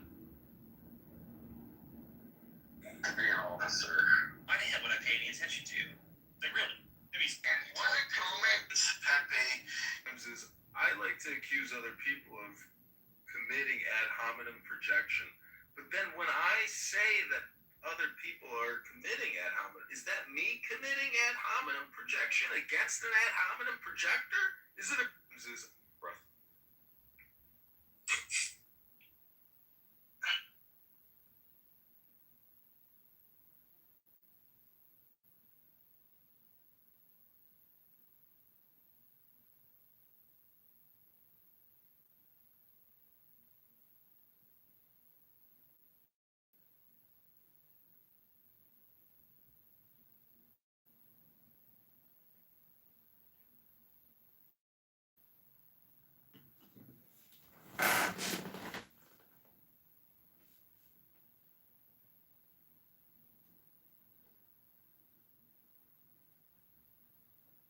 that we have together, my pussy's damaged, my pussy's damaged, my pussy's damaged, so they all banded together to try to create one big pussy, and they thought it would be stronger. It wasn't. It's still Criminal activity again. Don't go after this ridiculous 37 shit. Make it substantive. Make it stick. Yeah, that's one of the problems I have too. I think this is shallow and superficial. I don't think it's good enough when we have evidence of him doing seditiony things, propping up the Russian collusion delusion, making the Steele dossier seem vital and important instead of gossip and innuendo. It's very frustrating. We hate Edie. I think it was a crime when he opened the investigation against Michael Flynn. Me too. It's very hard to swallow. Roger Stone, Michael Flynn, Sidney Powell, all the people that supported Trump were targeted in lawfare. It was a political intended to tie them up and bankrupt them. So in this instance, while people can argue and he'll have to argue what he was meaning when he was using the term 86. What's wrong with him taking his own medicine? Like, I don't see it is politics. It's not like the Democrats are going to, they would have eased up on their lawfare until this indictment came out. They were literally promising to go after every Trump official when the House gets back in office and investigate, or when Democrats take majority in the House, and they're going to investigate every single Trump official. So, they're already promising lawfare against Trump. Shouldn't Trump fight fire with fire? I think I'm gonna go after Pepe. I 100% agree with you. I'm somebody who believes that when President Trump is in office, a lot of people need to go to jail. The way they went after Trump and those around him, they had to play dirty, and I don't know how else to do it. I personally do not really give a shit about Comey. I'm not the one who brought this up, but we kind of the conversation started before Comey. It was about radicalization of the shooter, but when it comes to the people that were going after Trump, yeah, I do think something drastic needs to happen to them because they will just keep on doing it. How else do you stop it? Well, when you cut it, Hold on, I said I would go after Pepe, please. So 2 points. Abby, I back channeled you a PolitiFact that said that the odds of the Senate being retained by the Republicans has gone up. I think the Empire Law Center scandal is having an effect, and we should push that and amplify that. And that goes back to the propaganda message. We have evidence that people are being manipulated and told that white supremacy is the #1 threat to our country, and we know better. So we should educate on that. And the second point is, Joe, we are tossing out odds about how likely is it that with this charge, Comey will be convicted and found guilty. The highest percentage the stage gave us was 5%. What's yours? Talking to me? I'm sorry, Yes. Yes, sir. How you doing? Good to hear you. I was getting accustomed. No, I don't think it's likely, given the state of clearly in this room right here, if Republicans are thinking it's a bad thing. Comey better get a bunch of clubhouse Republicans on this jury to not convict. Well, the thing is Generally speaking, one of the big things I think is being missed here is from one of the biggest complaints is Trump's first term was he promised in his 2016 election that he was going to lock Hillary up and spend a steady build up, and then after going through 2020, after going through 2020 and in the years under Joe Biden, it's actually polling very, very strong with Republicans, according to big data polling, and I look at where it is now, that of Trump supporters wanted indictments, and they want convictions as well. And maybe they don't have the goods, but there was a lot of rattling of the chains a year ago my supporters saying, where are the convictions? Where are the indictments? Why aren't they going after Trump? And I think it actually hurts Trump's chances more with his base, and it is red. This is to get the base up. This is to get the some enthusiasm that Trump's sorely lacking with his Iran war. Okay, and my concern is we should go after people which we have the evidence to indict, convict, and jail them.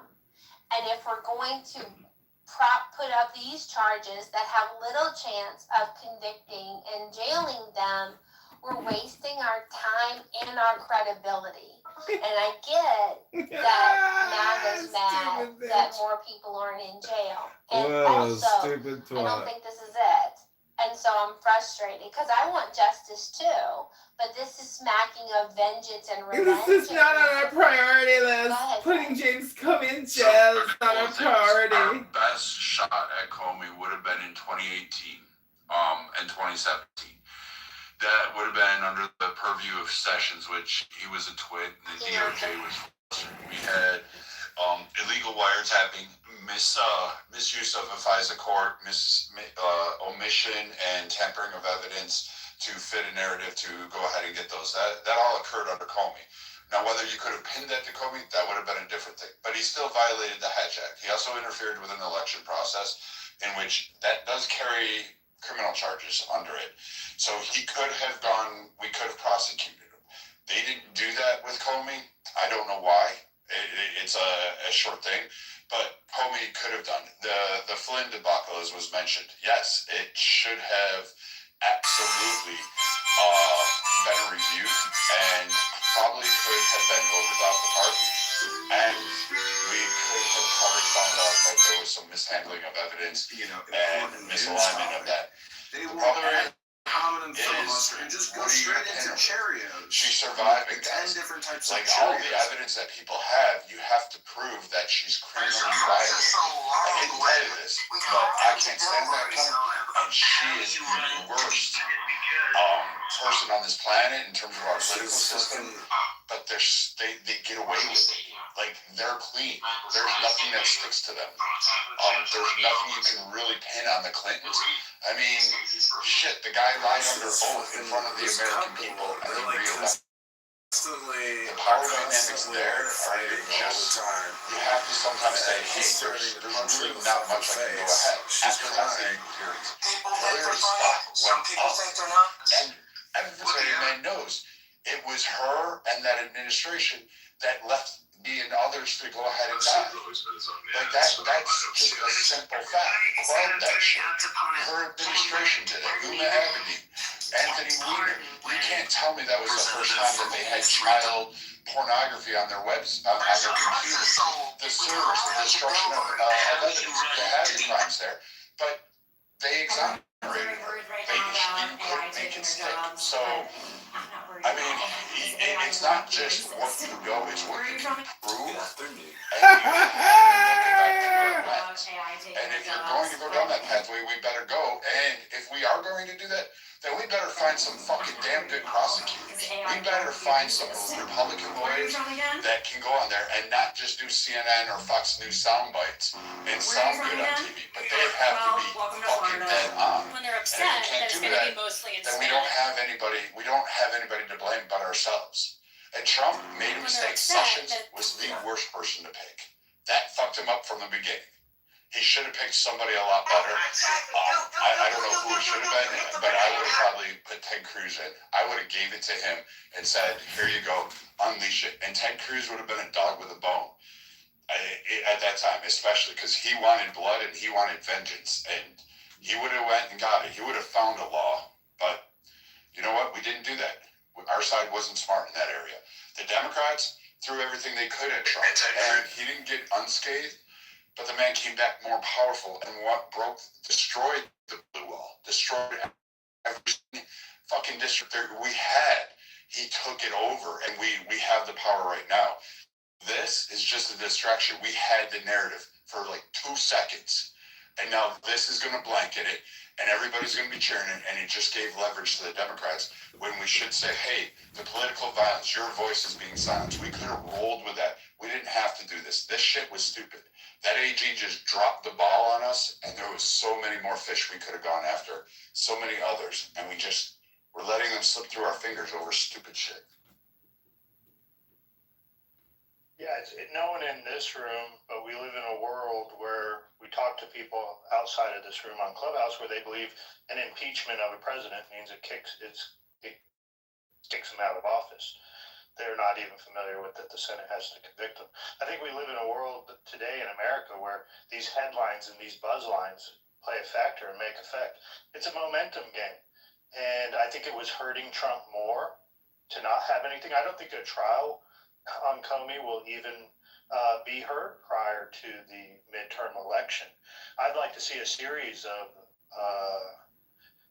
indictments come out over the next 6 months, regardless if they hold any water or not. These people in the DOJ work for us. This is one of the biggest complaints against Bondi, was why was nothing moving forward? Well, some of this stuff was working forward. I think now it's just starting to actually come to the news cycle, because I believe they were working on this grand jury for quite a while prior to this, even when Bondi was still in office. So I don't know. This is the machinations of what has occurred over the last year from some of the base demanding some of this stuff. Well, the guy from Rasmussen Reports, he went right into Trump and told him back in the fall, Mark Mitchell's his name, and said, look, your base wants indictments, your base wants convictions, and at least according to his account, it's like, oh, okay, they want indictments, they want convictions. So we'll see. It, was doing nothing better in putting us in a better position than doing something about it. And I'm on the side that says do something about it, regardless of the outcome.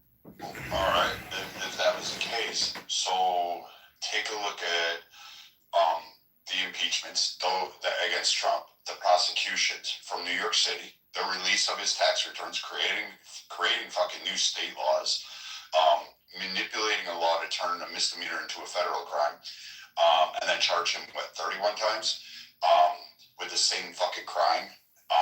Then you go, all right, we got this. Then you got the Georgia, what was her name? Stacey Abrams? Not Abrams.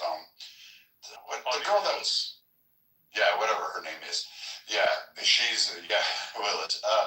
Vandy. She's in a hot of water right now, and she's like trying to survive the next day. They tried to do it in Florida, and the Democrats lost on it, which gave power to Trump. I'm not necessarily saying we shouldn't have done anything.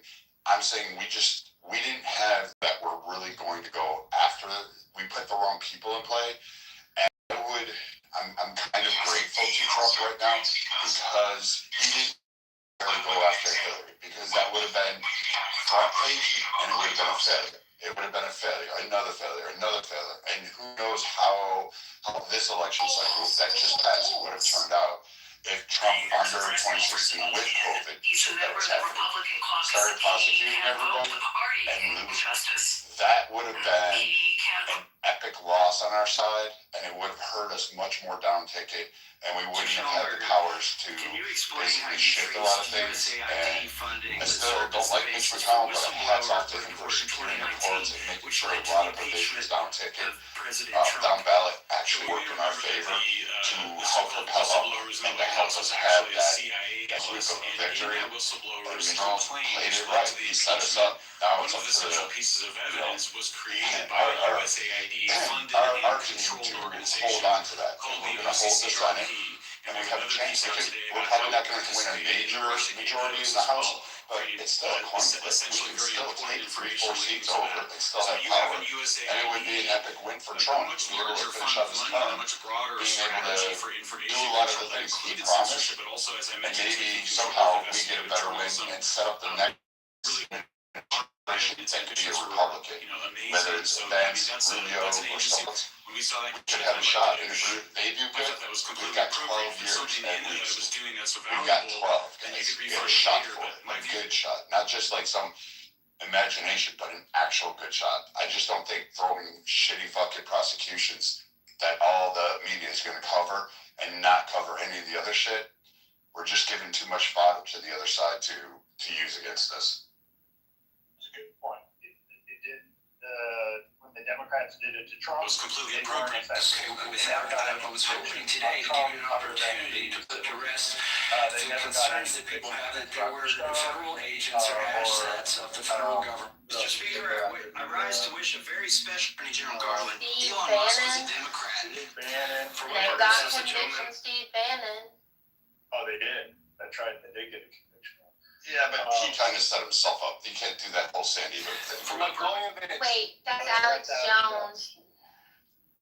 No, Steve Bannon was the one. Oh, yeah, Steve Bannon. Sorry, I was thinking Alex Jones. Contempt of Congress. Bannon. Oh, he was contempt of Congress. That's right. Yeah, Bannon was contempt of Congress. But I mean, that's a nothing. Like, that's not a big win. What? 5 months? They were also going after him a while back for raising private funds to build the wall back in the first term. That's Do you remember right. that? Yeah. Shit, I don't. Man, there's been so many of them. I can't. He's kind of. I think so, yeah. But you're right. I mean, Brad, it wasn't effective for the Democrats. Why do we think it's effective this time around? And I don't know. It's the quagmire that, the background base is in. They're demanding revenge, and it didn't work for the Democrats, at least for winning the presidency. So, how effective is it really in the long run, other than costing a shit ton of money and time and effort and pulling people out of the game? Hopefully, maybe going after Comey satisfies the base and not going after a figure like Barack Obama. That will really rally the base of the left.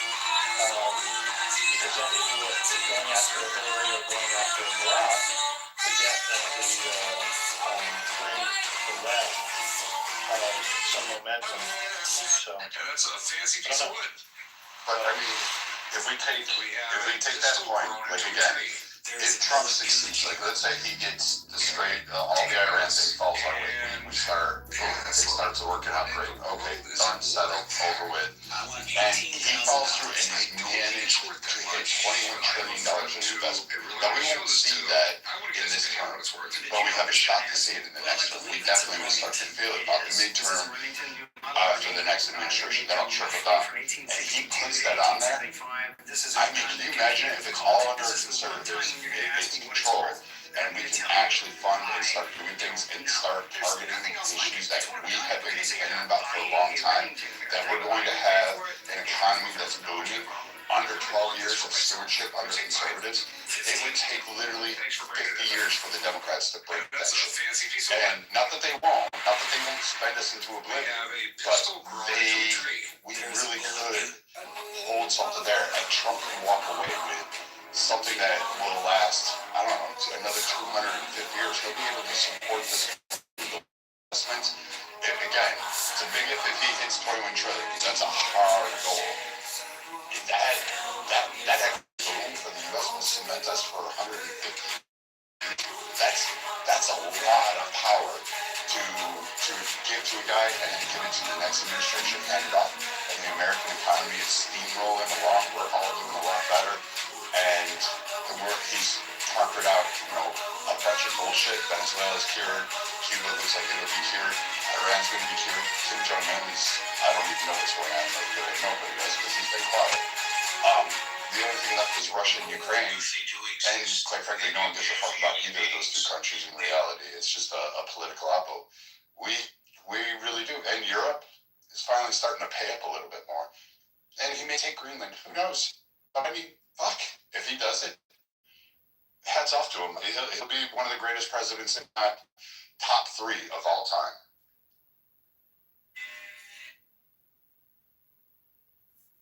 Ready for Mount Rushmore?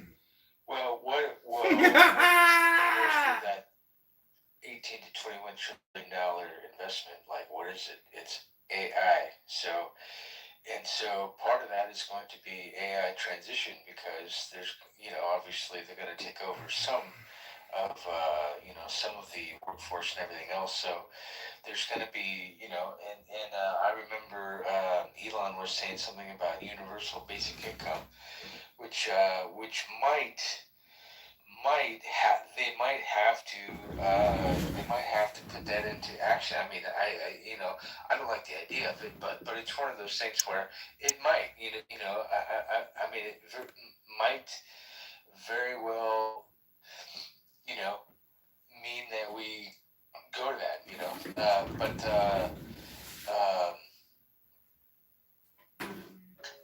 so it's mainly going to be the AI transition.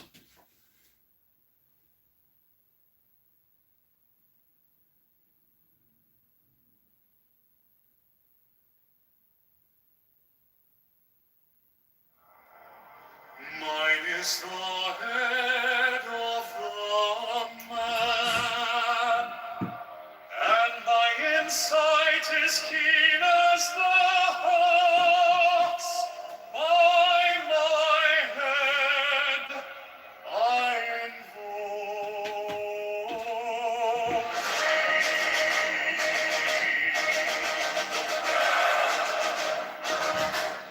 I am the only begotten child of my father and mother. My father is dead. My mother bore me with labor and pain and fear.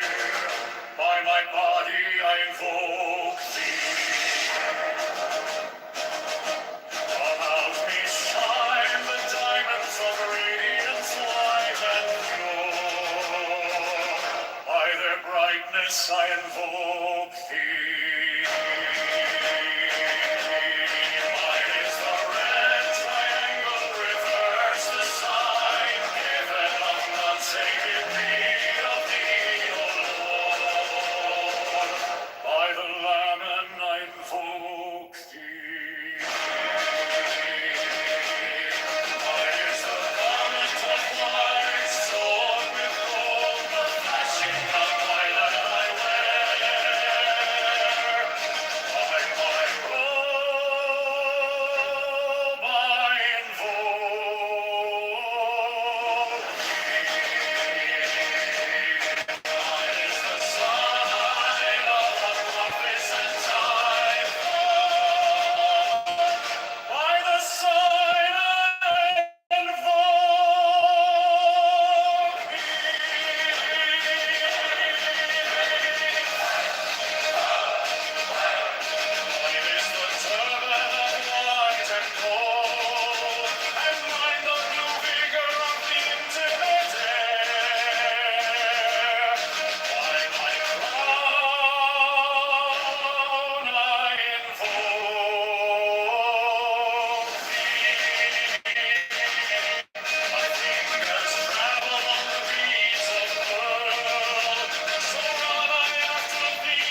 my sword of revenge, let it strike at thy cheek. By the sword I told thee, the voice of the 611 are the voices, Abrahadabra.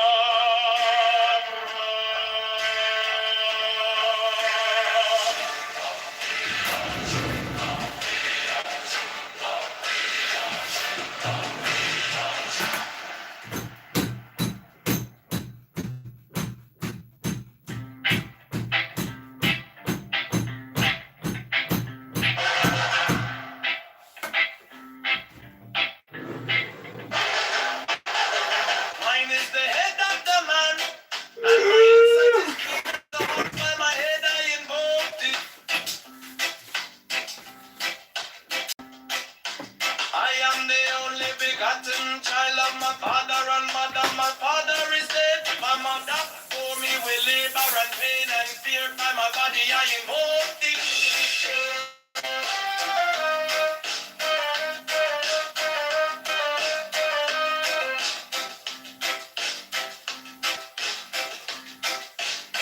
About me shine the diamonds of radiance, white and pure. By their brightness I invoke thee. Mine is the red triangle reverse, the sign given of none. Save it be of thee, O Lord. By the Lamb and I invoke thee.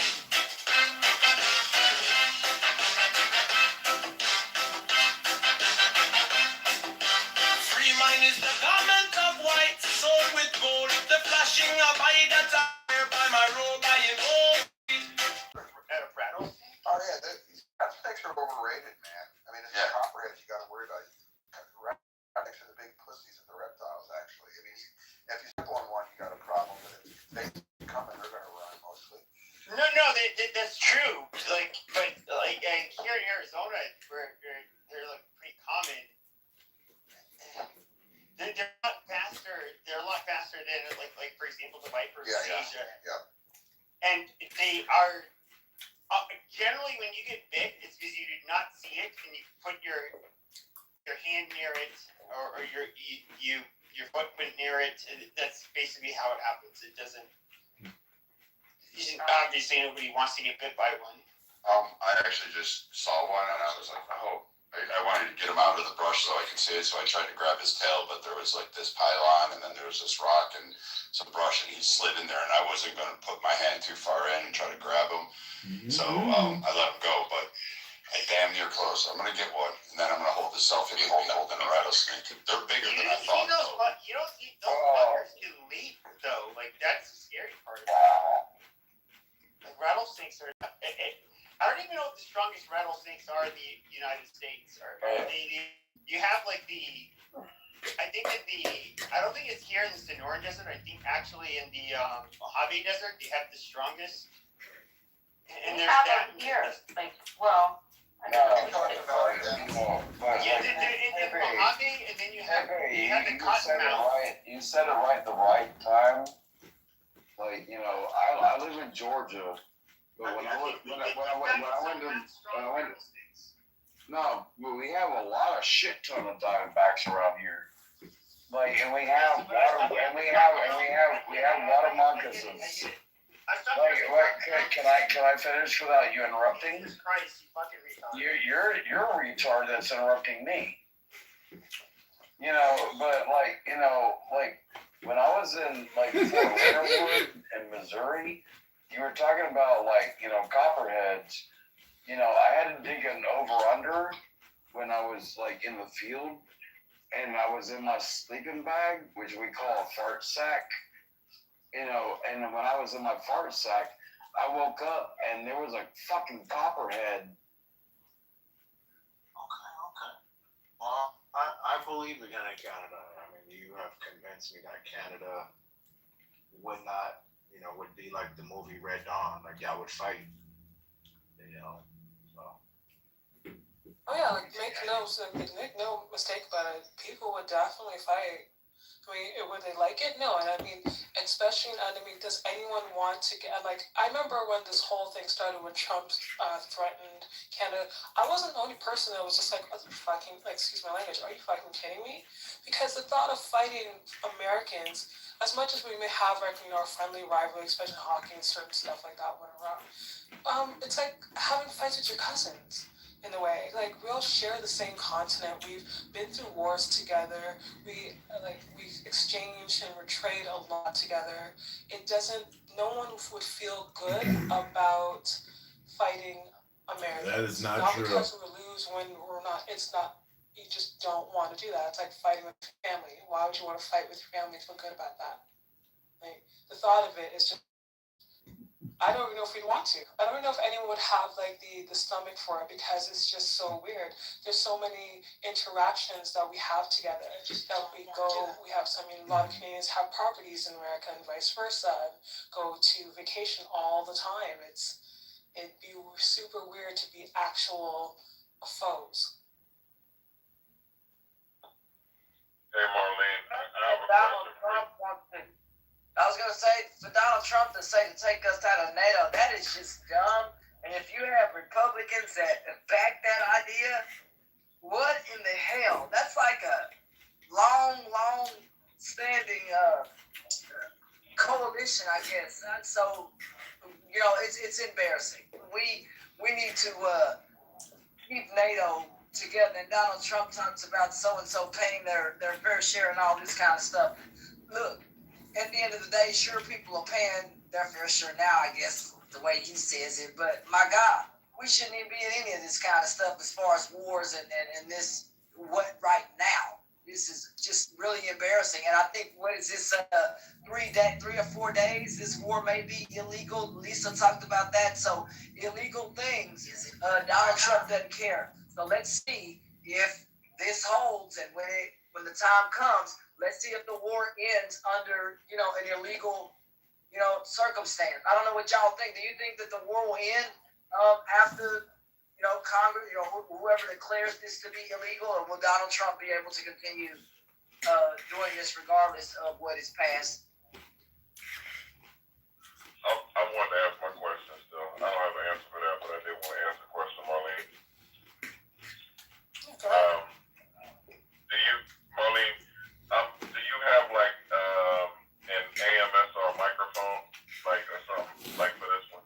Because I want to ask you, like, how does it feel to wake up with universal health care and like speak slowly, like and sort of say it in like a sexy voice, if you would? Well, I will try to speak in a sexy voice. But what does it feel like to have universal health care though? Like, I mean, really?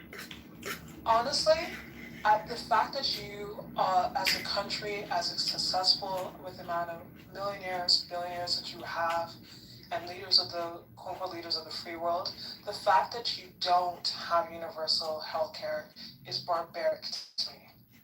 Frankly, it is absolutely barbaric. Because I've seen a breakdown of a person that had medical services in America.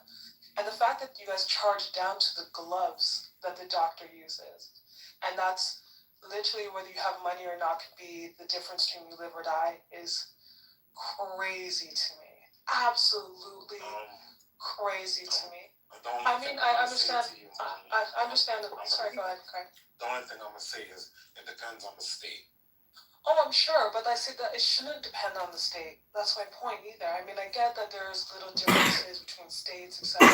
And honestly, like if you're like, I assume that if you get shot and it's an emergency, that you will be serviced. You'll just end up having the debt to, I mean, the point of, I don't even want to imagine, out of your to your next generation to do that. So I don't believe that. I mean, but that's just crazy. And I wonder sometimes, what do you all pay your taxes for? If it's not to take care of yourselves, what in the world are you paying your taxes to do? Because no one, I mean, sure, let's just be very clear. Canada is not perfect, and especially since this, in the last decade or so, this adaptation of privatization, which unfortunately came from you all. I mean, we have greedy fucking politicians, mainly on the right. I'll say it straight goods because they're corrupt as fuck. They've taken that idea from privatization and stealing public funds to fund private care. That was an idea taken from America because, again, they're just all corrupt and they get money out of it. It's not because that is the fundamental way. And eventually there's going to be a huge pushback on it because the boomers are now getting old and they're needing care, and we're literally having a crisis right now in our healthcare. But outside of the recent issues, fundamentally, no one's going broke or poor from going to the hospital. It doesn't matter what you have, that is basically covered. And if you have like a good job, you'll even have additional coverage that covers if not all of it. So the most that we pay for is prescriptions. And even depending on what your drug plan is, will be covered completely. So there's no one, the only time yes, there can be for certain special things, there could be a wait for a few months, but if you have the money, sure, you can privatize that and go and spend that right there and probably even get reimbursed. But the fact that you all do not have universal health care, and also you have maternity times of like 2 weeks, we go a year. Like maternity was a year, and there's paternity leave too. So it's like, that is crazy to me that you all live like that, and you must probably have to choose between, am I going to go to the hospital, the doctor, or going to just suss it out, which is crazy. Like, I mean, you shouldn't wonder whether or not you're able to go to a doctor to take care of your health, and whether the government that you pay and you vote to put there is going to cover that.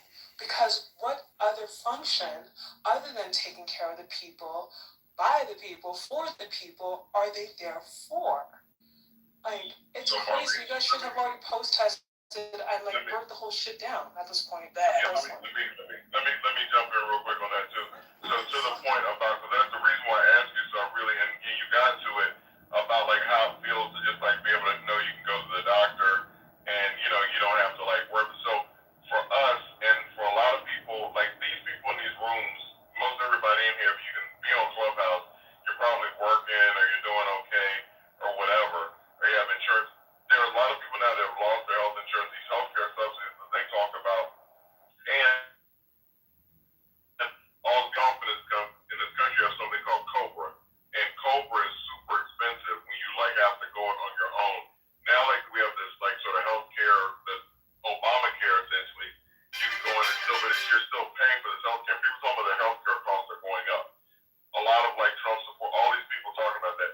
Saying that to say that Lindsey Graham, I literally watched him say out of his heterosexual ass face today that he the ballroom, they asked I think for $380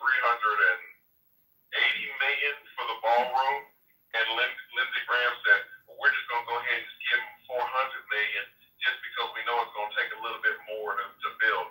So meanwhile, if you're listening to that and you're in North Carolina, you're in Lindsey Graham, so you're in Stitch when it is, and you're out of work and your kid or you got something going on with you that you want to get checked out, but you can't afford to go to the doctor, and we're spending $400 million on a fucking ballroom that shouldn't be built. Or you're sitting there watching this war, to what Lisa was talking about earlier, where these ships have been out for a year, and the amount of money that it costs for us to run this war, I think it was like $1 billion or something fucking, I don't know. It's like this money, it gets to where like the numbers like fucking monopoly money. But saying that to say that people, so for y'all to have universal health care, we don't, and we're literally watching people just burning through our money, and people literally out here are like suffering behind it. So that's why I was just asking just to wonder like how it feels to be able to just, if you have something wrong, you just go and just get it taken care of and not have to worry like going into debt. And Michael, just go ahead and do it, brother. Let's move to Canada. We'd be glad to have him. And honestly, I don't know how you guys do it. I have no idea how you Americans have not burned shit down. In fact, I'd burn that damn ballroom down. The question I think everybody on 421 what's the I'm sorry, but there's no freaking way. I think you guys, to me, America right now under Trump has let them eat cake moment. Which is just. Hold on, what is the Michael Marlene wedding? Okay, Omar, I want to respond to Omar real quick. So Omar, like, Omar tried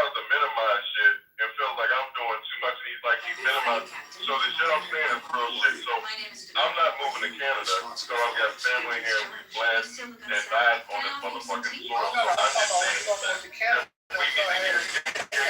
I'm just saying. We need to get our fucking healthcare fixed. So what I want to happen is that there'll be somebody like a Maxwell Funk that's gonna be younger or the people coming up like your kids or whatever. Like my kids, they're coming up. They're gonna go ahead and push this shit to get us to where we need to be because like to point, all the taxes we pay in this country are watching the money they squander for everything, and they're literally people that can't take care of themselves.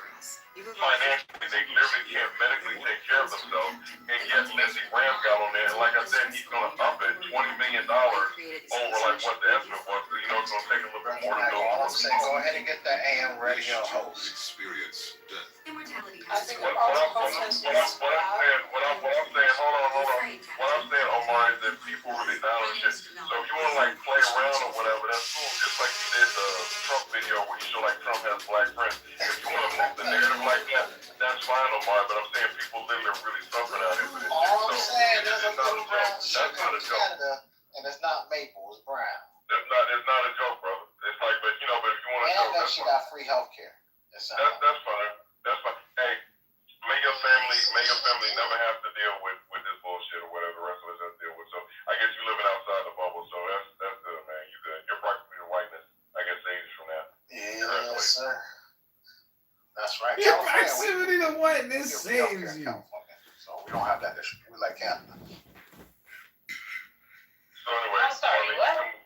Look, yeah, it just Omar, like I say, just missed like again, people in this country are dying and I'm just saying just Omar with this bullshit or whatever, he's just annoying as fuck. But again, I don't know. Like, trying to make a serious point and Omar is just like being like a dickhead or whatever, but it's like it's all good.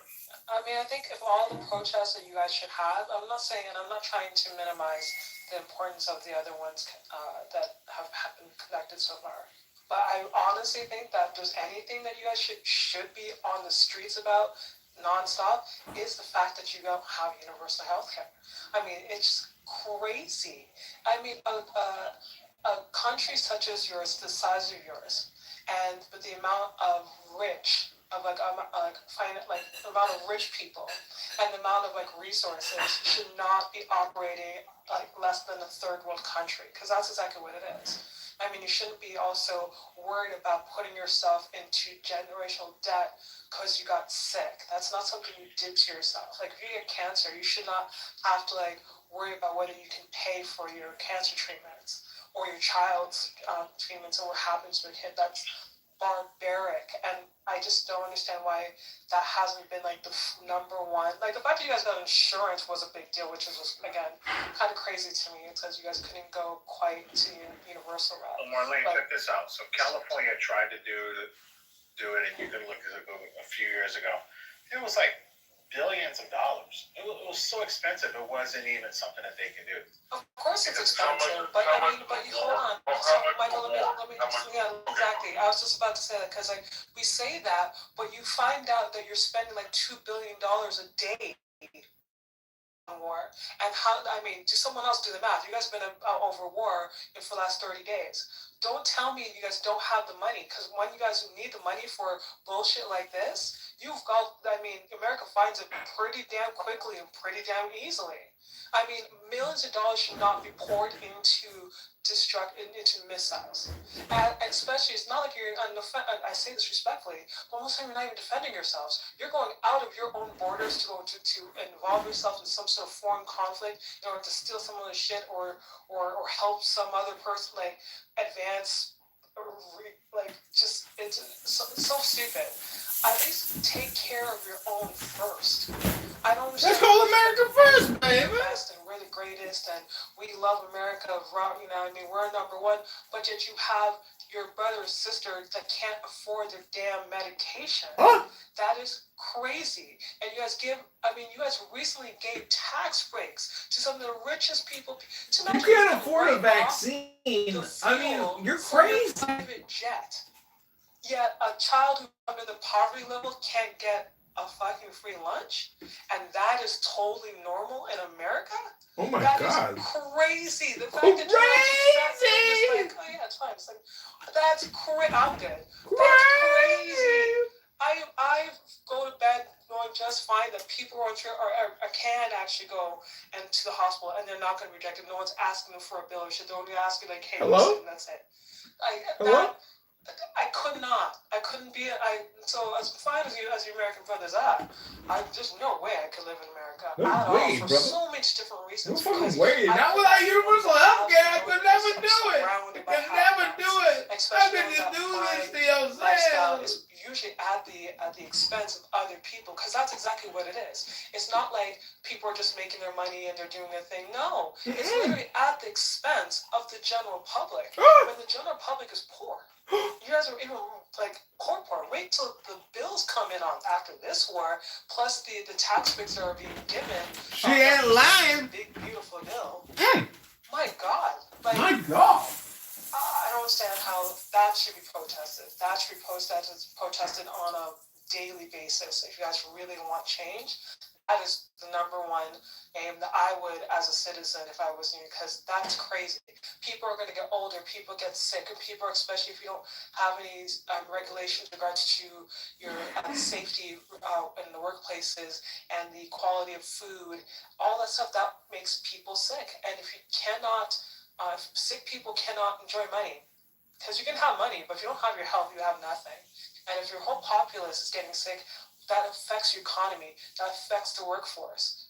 So all of it's connected, and taking care of each other and making sure that your generations are taken care of for the future is for the betterment of the country. You can't talk about, oh, it's going to cost us this much.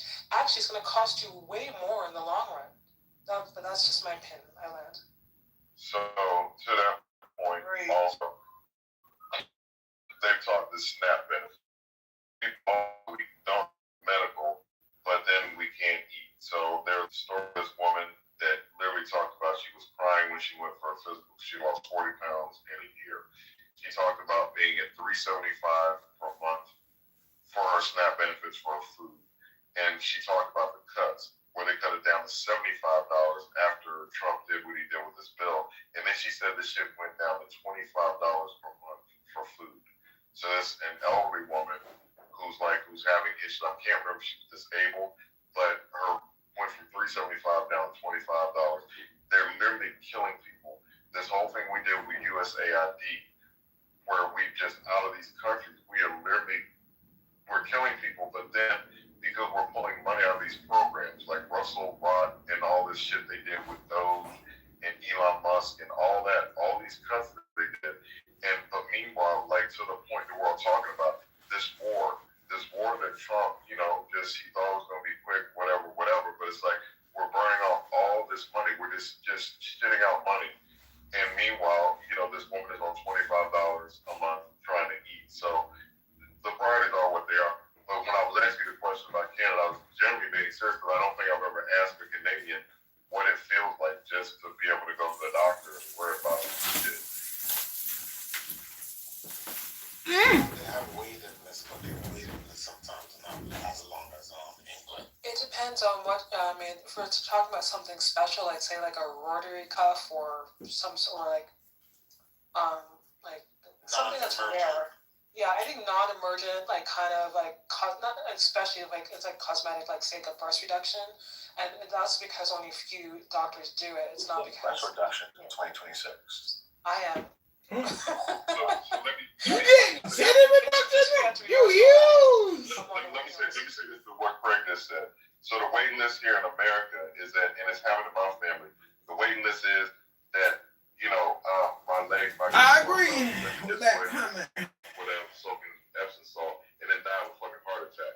Our waiting list is that we don't have the money to go take care of shit. So like black people,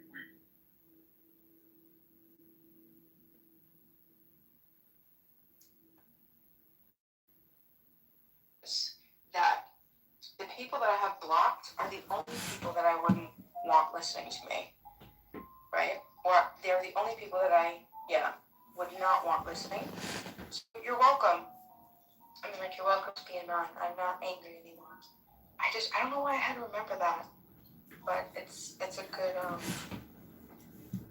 it's a relief, because if you block people that you don't want listening to you, they can't make it into your room if you're a mod, which is wonderful. Oh my god. And there are these 3 ladies that are demons, that are on this, and I really mean it. Listen, when I say that they're demons, I'm not exaggerating. One of them today, I swear to you, was, now I didn't hear it directly, I heard it secondarily, but it's credible source. They were praising and admiring the devil. And I thought to myself, oh, wow, that fits perfectly. Oh, and there's John Kitover. Yeah.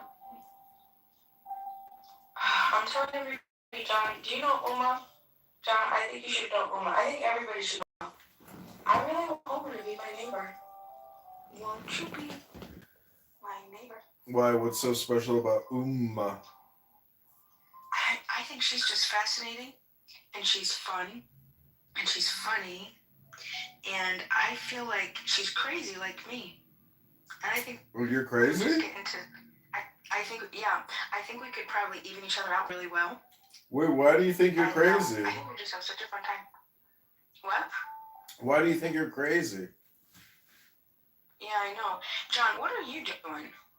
What do you mean, what am I What have you doing? been up to? I've been seeing some videos come through, some notifications. Oh, look, and then there's John smiling in the camera. Yeah, here's me. You're just Anything goes. What? So, do you know what I'm sad about? I was just What? reading this article. Apparently, this woman, and it's frustrating, and it gives me a good reality check. There's this woman, this hero, this savior. Apparently, there was this fight that was going on at this bar, and this woman had run into the bar and said, help me, somebody's beating me up. And then she had left, and one of the women that were in the bar, who has kids and everything, she went out to check on her, and her and her friend was getting beat up by this guy. She interfered. The guy ended up pulling a gun and killed her, and she died. And do you know how many times I've gotten involved in broken up fights? So many times. Like that's I mean, so many times. So what you're saying is, in hindsight, you're thinking to yourself, you know what? I shouldn't have even have gotten involved. That's what you're thinking. No, that's not. What I was thinking is that I need to do it much more.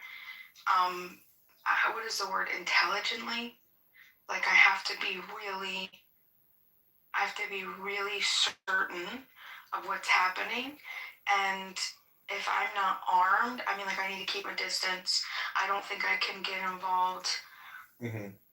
As involved as Well, today a couple walked past my house today, and she was screaming, "Why don't do this?" And he's like, "Leave me alone! I'm gonna punch you in the face!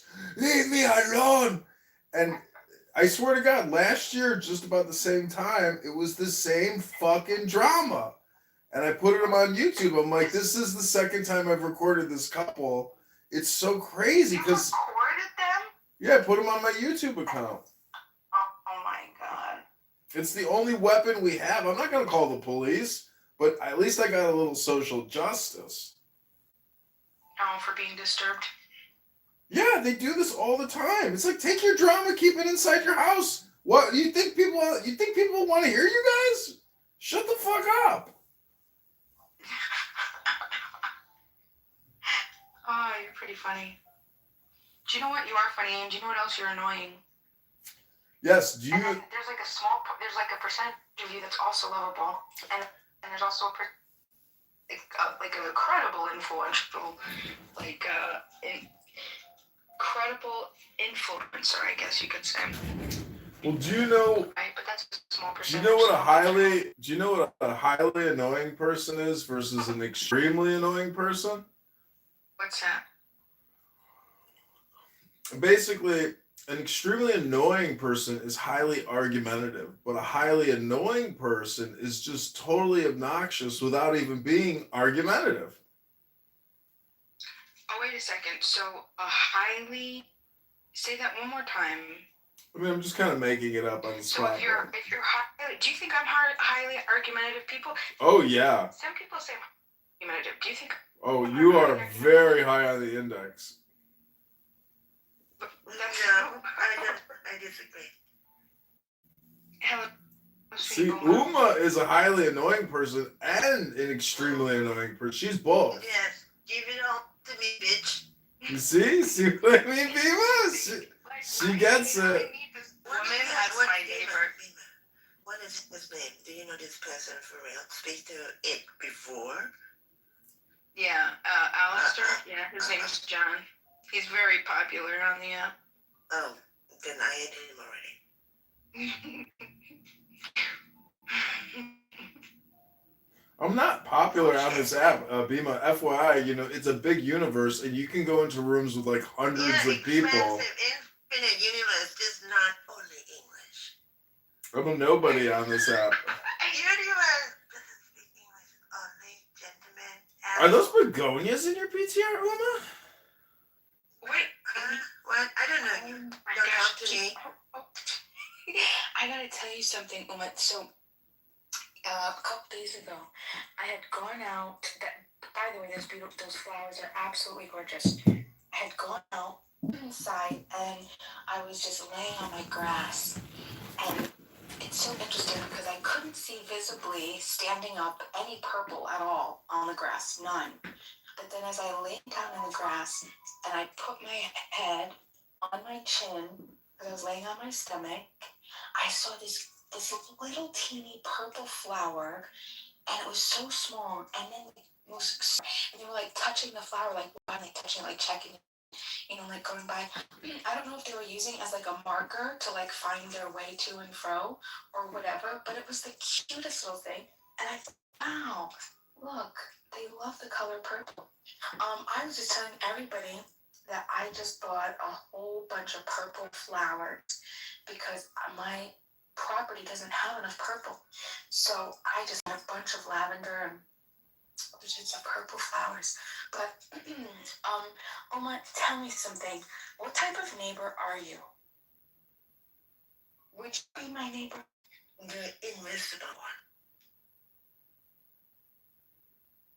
You know what type of neighbor John is. John is the type of neighbor that's going to record you and then put you on YouTube. John, you're the worst type of neighbor. I would effing hate you. Well, I'm a good neighbor. I clean up the whole street for everybody. I do all kinds of work for people. I don't ask. I don't ask for any praise or thank. I just do. I don't expect any kind of compliment. I just do because it's the right thing to do. Hello? Put your neighbors. Listen, John. Tell us what type of neighbor you are outside of recording your neighbor and exposing their weak, low spots, so everybody. Yeah, no problem. I'm a good neighbor. I keep the sewer caps clean. I shovel. I brush. I clean. I clean. I clean. I clean. I clean. I clean. Bullshit.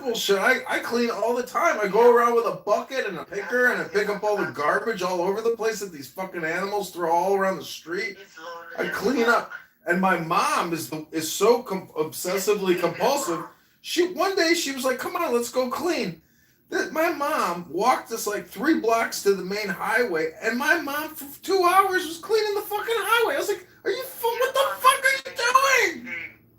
That's actually really sweet. Okay, but I don't know if you do that. I'll send you the pictures. I'll send you the pictures, and you would be amazed at my garden. Because I believe your mother does. No, my work, my cleaning here in Chicago. And, I have a big garden. You don't know this about me, but every day when everybody is around here talking all day long about everything, I go outside and I work in my garden, and you're going to be amazed at how beautiful it is. And you're not going to believe the flowers, the vegetables I'm growing. I'm becoming self-sustainable. I'll be able to save hundreds of dollars eating my own vegetables and my own. Hello?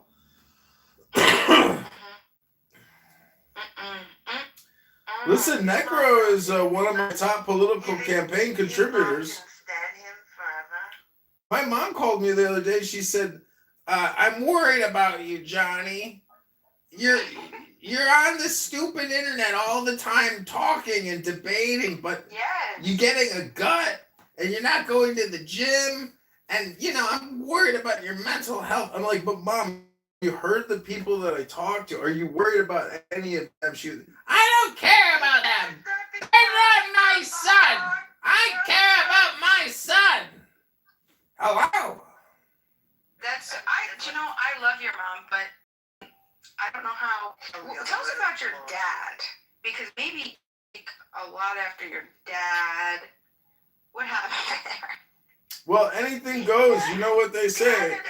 My dad disowned me, and I barely talk to him. And he lives down. Yeah, my dad goes to Mar-a-Lago. He's a member of the yacht club down there. He's a big trumper, and he. Hello. I was here first. Be my one to talk to me first. Yeah, I do want to talk to Uma. Uma, tell me some fun stuff, because I just think that you're so interesting. Oh, when John was not around, I would do that. Oh, it's private. If you would like, I can just leave and come back. Would you like I can get 10 minutes of privacy? I'll just come right back. How does that sound, Uma?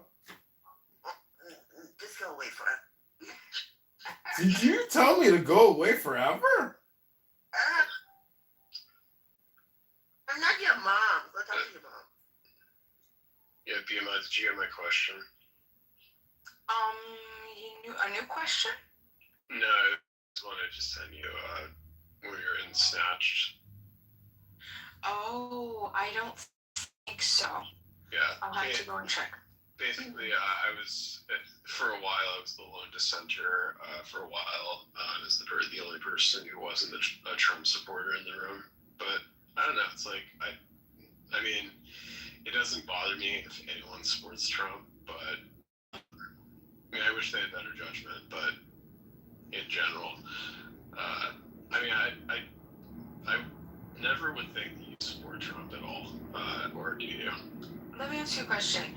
Do you think, because it's a good question, and I'll definitely answer. Could I ask you a question first before I answer? Sure. Or would you like, okay, thank you.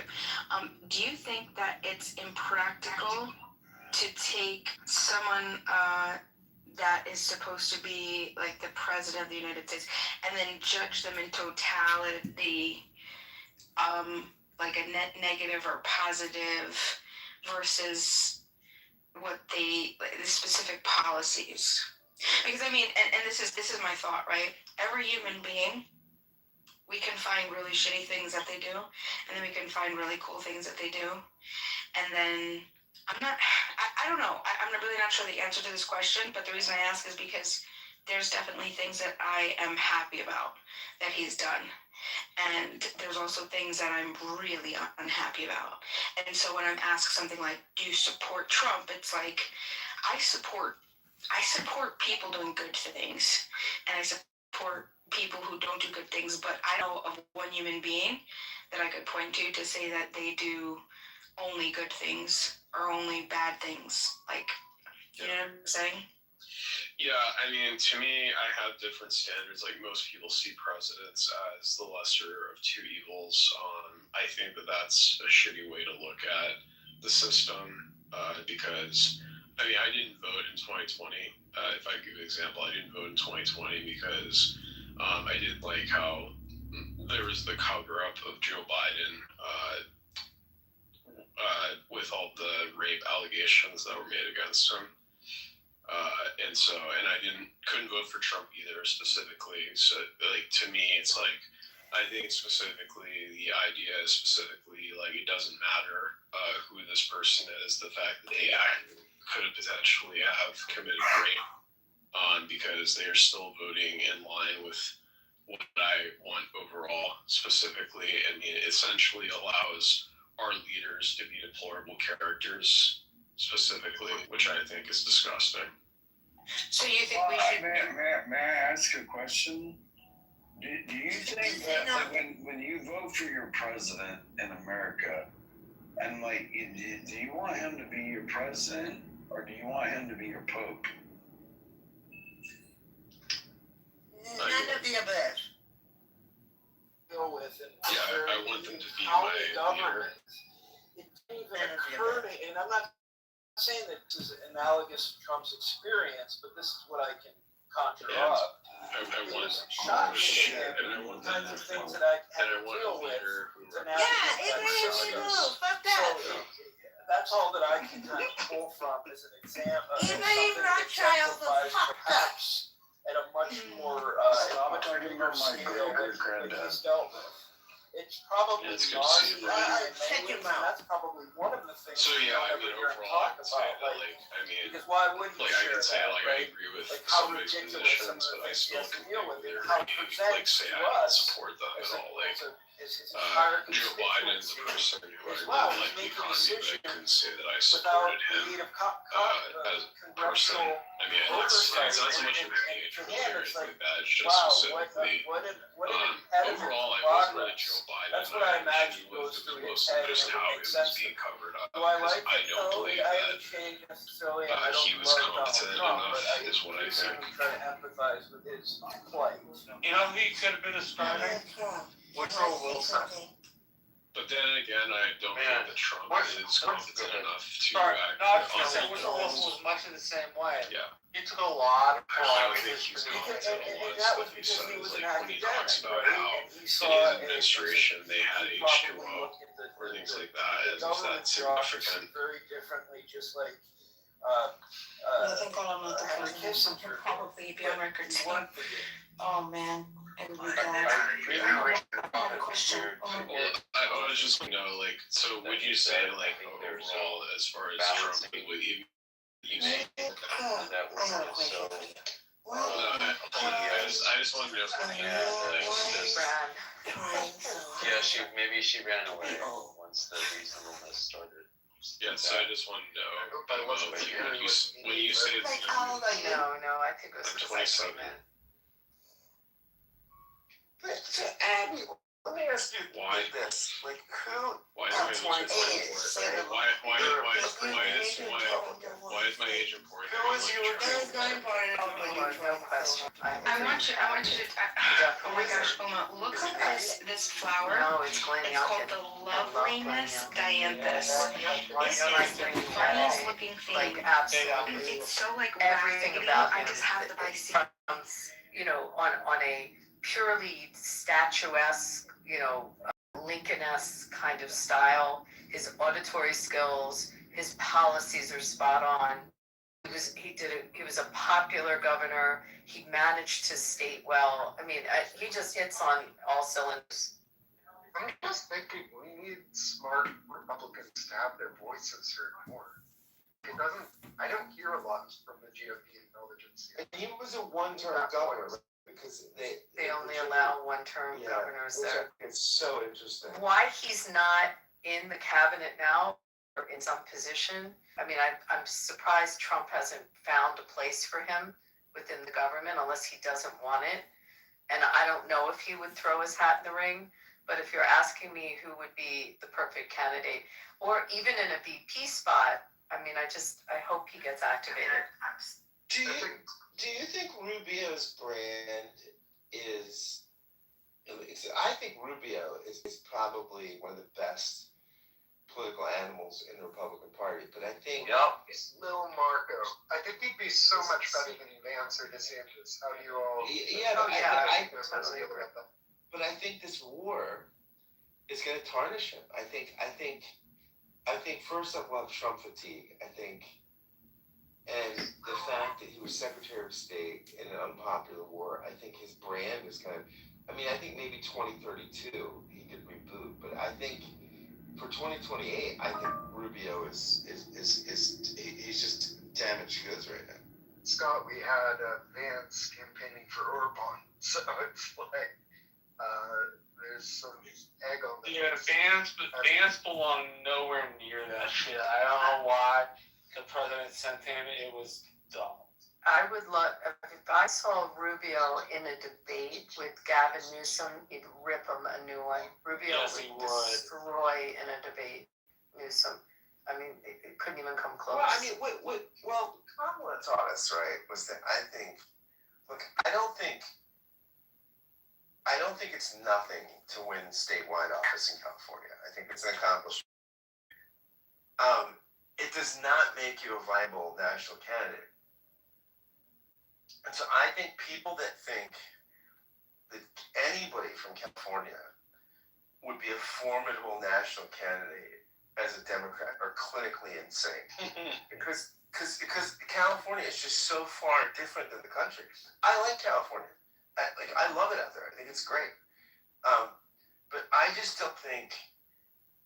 I mean, Harris showed us like what that statewide brand as a Democrat. As a Republican, it's different. If you win statewide as a Republican in California, you've as a minority won the majority, right? And so I think like Reagan, Nixon. I mean, these people that can do that are singular impressive people. But I don't have any confidence or respect for a Democrat just because they won statewide in the most liberal state in the country. I don't think that's again, it's not an accomplishment, but it's not gonna be. Or if I ask you if you stop beating your wife. Hey, stop talking. Let the woman talk. Do you know what the Hello? coolest thing of this? This is my favorite site to buy seeds. It's called Gurney's, Gurney. And one of the coolest things about this site is, you know how you have your grow zones, right? Once you put your grow zone in the website, and you could look at whatever you're looking at, it'll tell you, oh look, this grows in your zone or your SOL. You know what I mean? So you have an idea that is perfect for your zone, and you don't have to like go and check, blah blah blah blah blah. And it's just so wonderful. Hey, is that like clone my Willie? I mean, I can Hello? the trans man and Uma stays forever. Is this a grow zone? Anything goes here. Anything. Uma's part of the grow zone. Oh, anything goes here. Anything. It's a grow zone. It's a grow zone. Hello? Ooh. He's back. He's back and better than before. He's unstoppable, this one. Uma, there's hope for you. Necro love fucking tranny. Ooh. Necro does like fucking tranny. Listen, Ooh, juicy. Anything goes. This is Rich. Anything goes. The worst part about Rich is that he has thousands of accounts, or at least hundreds. Unstoppable. Great, wonderful. Unlimited power. www.temp-number.com. Bro, you got 100,000 trainings on your fucking website? Unlimited power. I would just like to say that Pro is like the worst human being I've ever met in my entire life. Pro is wonderful. I No, love he's Pro. a horrific person. Why? Why would you say He's such terrible. a thing? Why? He's a mass serial killer. Yeah, that's horrible to say, He Rich. is. Rich, you make He it. wants to kill all the Jews. Rich, Go. I don't believe he ever said that. Kill all the Jews, you said? Yeah, just continue. Well, Bima said that she would join Hezbollah. Bima said that she would join Hezbollah. Bima said she would join Hezbollah and fight to the death with the terrorist Muslims if they were trying to destroy her house. Thank you, Rich. At least Rich is If I lived in Lebanon, I would probably fight for Hezbollah. Shame on your mommy. And if I had my family killed, blah, blah, blah. My property taken. my property taken and stolen. Gross, another Catholic Zionist. Bro, ew. Why would you want to be associated with A-Check, bro? A-Check? What's wrong with A-Check? Horrible.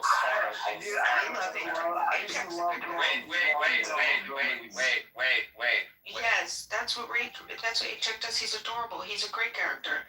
And Bima, thank you for saying Steiny's like the second worst person I've ever met on here. Uma's my favorite. Uma is my favorite. I want Uma to be my neighbor. You want Tranny next door? Me and Uma would have so much fun. Bima, do you remember when I roasted Chuck? I don't remember that. When I gave him that quote from the show House. Never forget that. Oh man, that was epic, bro. Who is Hella? Hella, do I know you? Hello. Hi, Hella. Do I know you? You're new. You're black. She wants to fuck you, Helen. What is wrong with this one? She wants a black dick. Look at her. What is wrong with this man? Hey, Rich, the people making jokes about gay people are the people. Oh, he's like Somali or Ethiopian, so I don't think that counts. No, I was just trying to throw you off the top of I think he's Ethiopian or Eritrean. Evil. He has the Ethiopian look though. Yeah, he's Ethiopian. Yeah, man, that's on point. No. How do you say it? No. I'm going to talk about what Uma wants to talk about. It sounds like animal. It sounds like the Muppets when they say how are you in Amharic. They're like banana. I was going to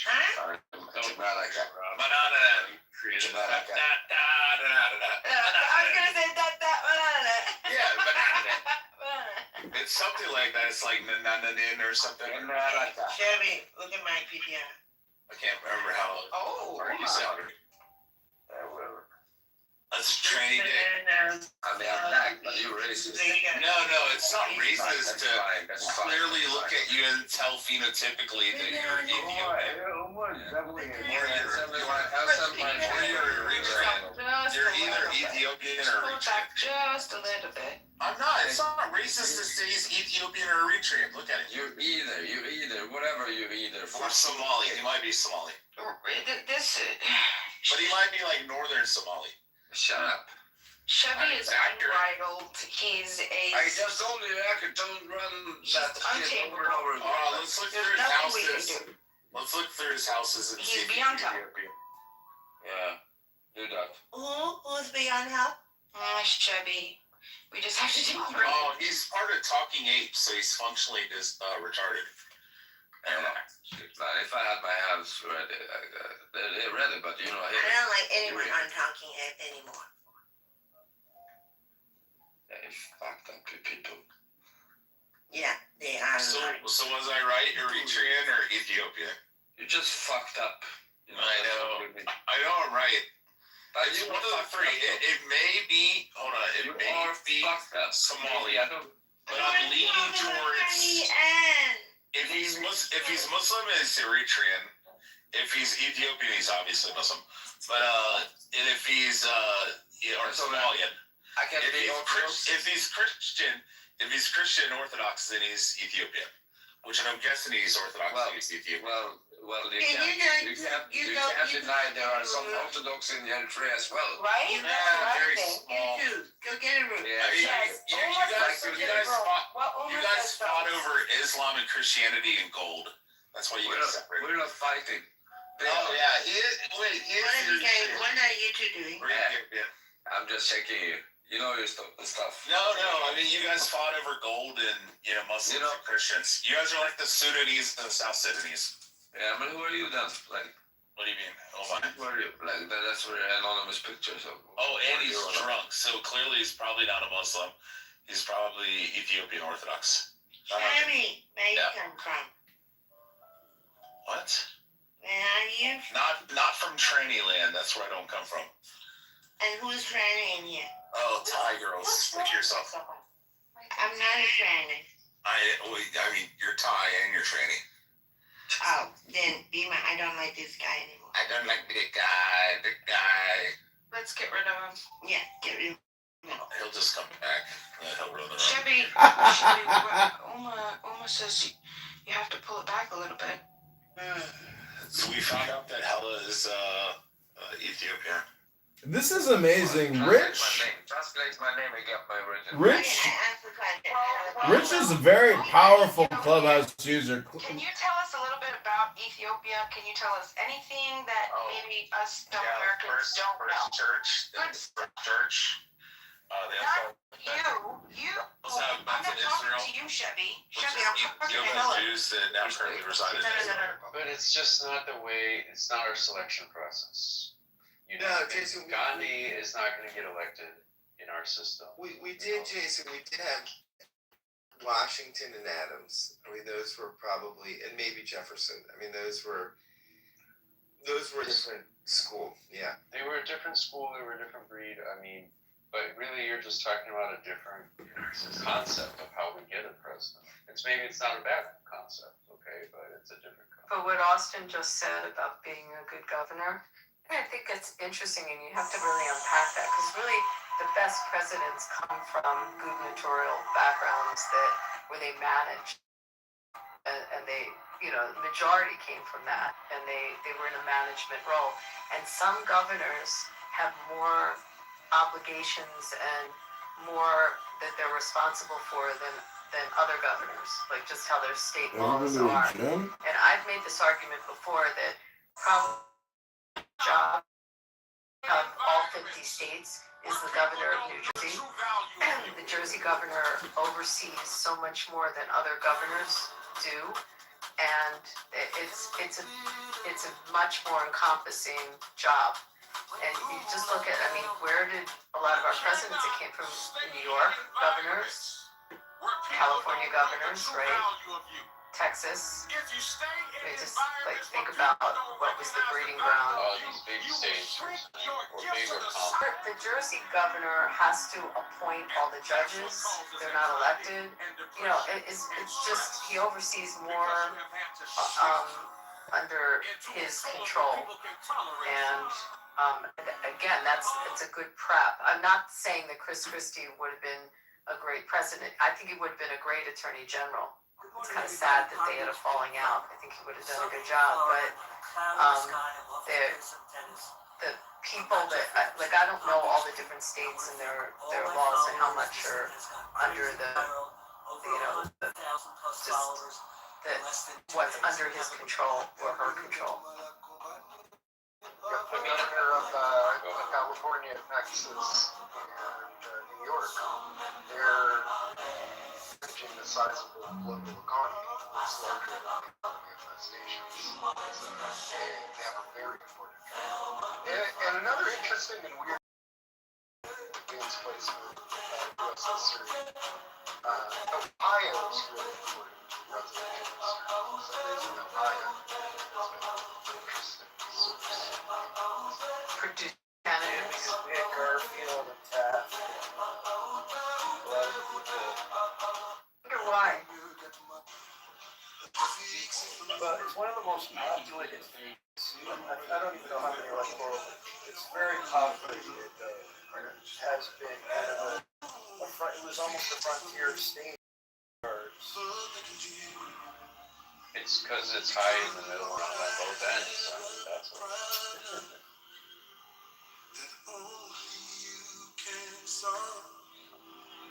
We're talking about some interesting stuff here. I love this theme of well, how do we even get a good president?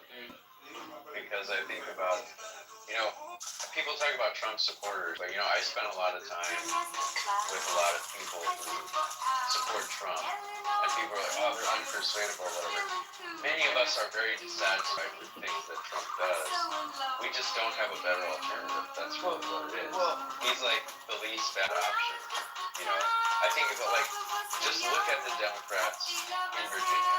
They took over Virginia, and what they do, they immediately start taking everyone's guns. Okay? this matters to Republicans. You know, I wouldn't hate Democrats so much if I didn't see stuff like that. But, you know, that state is being ruined, okay, in real time.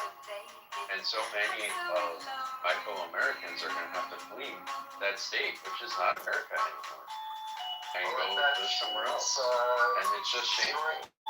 That she's destroying the Klan and the Jews will not replace us, folks. Portray that stuff and then come back and destroying that stuff. Well, but isn't that the Southern Poverty Law Center anyway? Yeah. Southern Poverty Law Center, like, fund this thing to the tune of $2 million. Yeah. I hate to break it to you, Austin, but nobody's going to have guns there when the Democrats are through. It's not the bad people who are taking the guns from. It's good people. What if it's Well, you don't understand what it means to be an American, Ben. If you under the sun, You don't understand the founder's vision. You don't understand. You don't understand the founder's vision for security and balance of power in this country. It's not that people you disagree with. It's not that people you disagree with don't have power. It's that you have it. But the Democrats' vision is that nobody has power.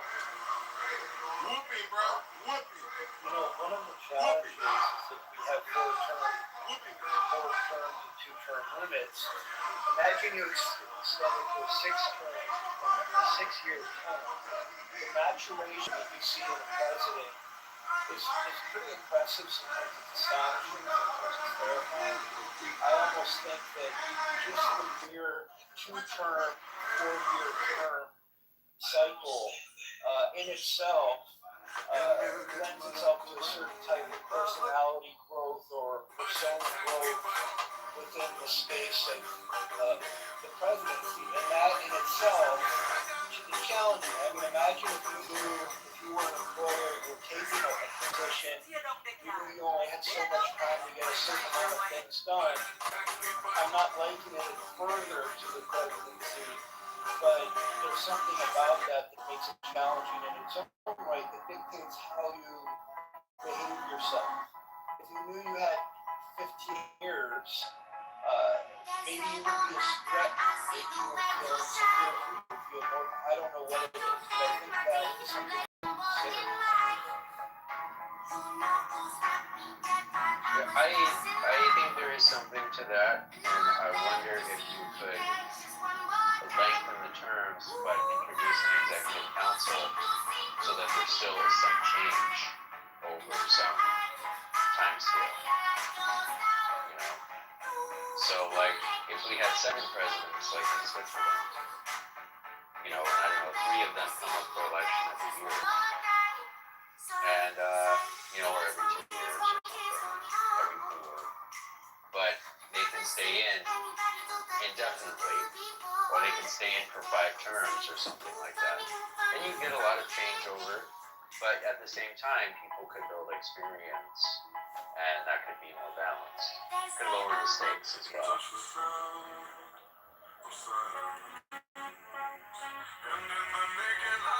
I mean, I've been so insecure in jobs where I have like a 3-month probation period or something like that. I mean, that in itself is enough to make me insecure employee act in certain ways. I mean, I just, again, I'm not going to empathize with a particular individual, but the office itself, to be under the scrutiny of government, of public office in this day and age of social media and TV, I mean, and broadcasting, I mean, it was just like, I wouldn't be able to leave the house because it's way too much for me. So, but some people can handle it. I'm quite frankly amazed at any of the presidents who handle it.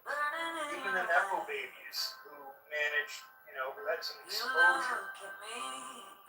And finally, what do you think? Nothing about Trump. Yeah. You can respond to the title or you can tell me that. Either or. Or both.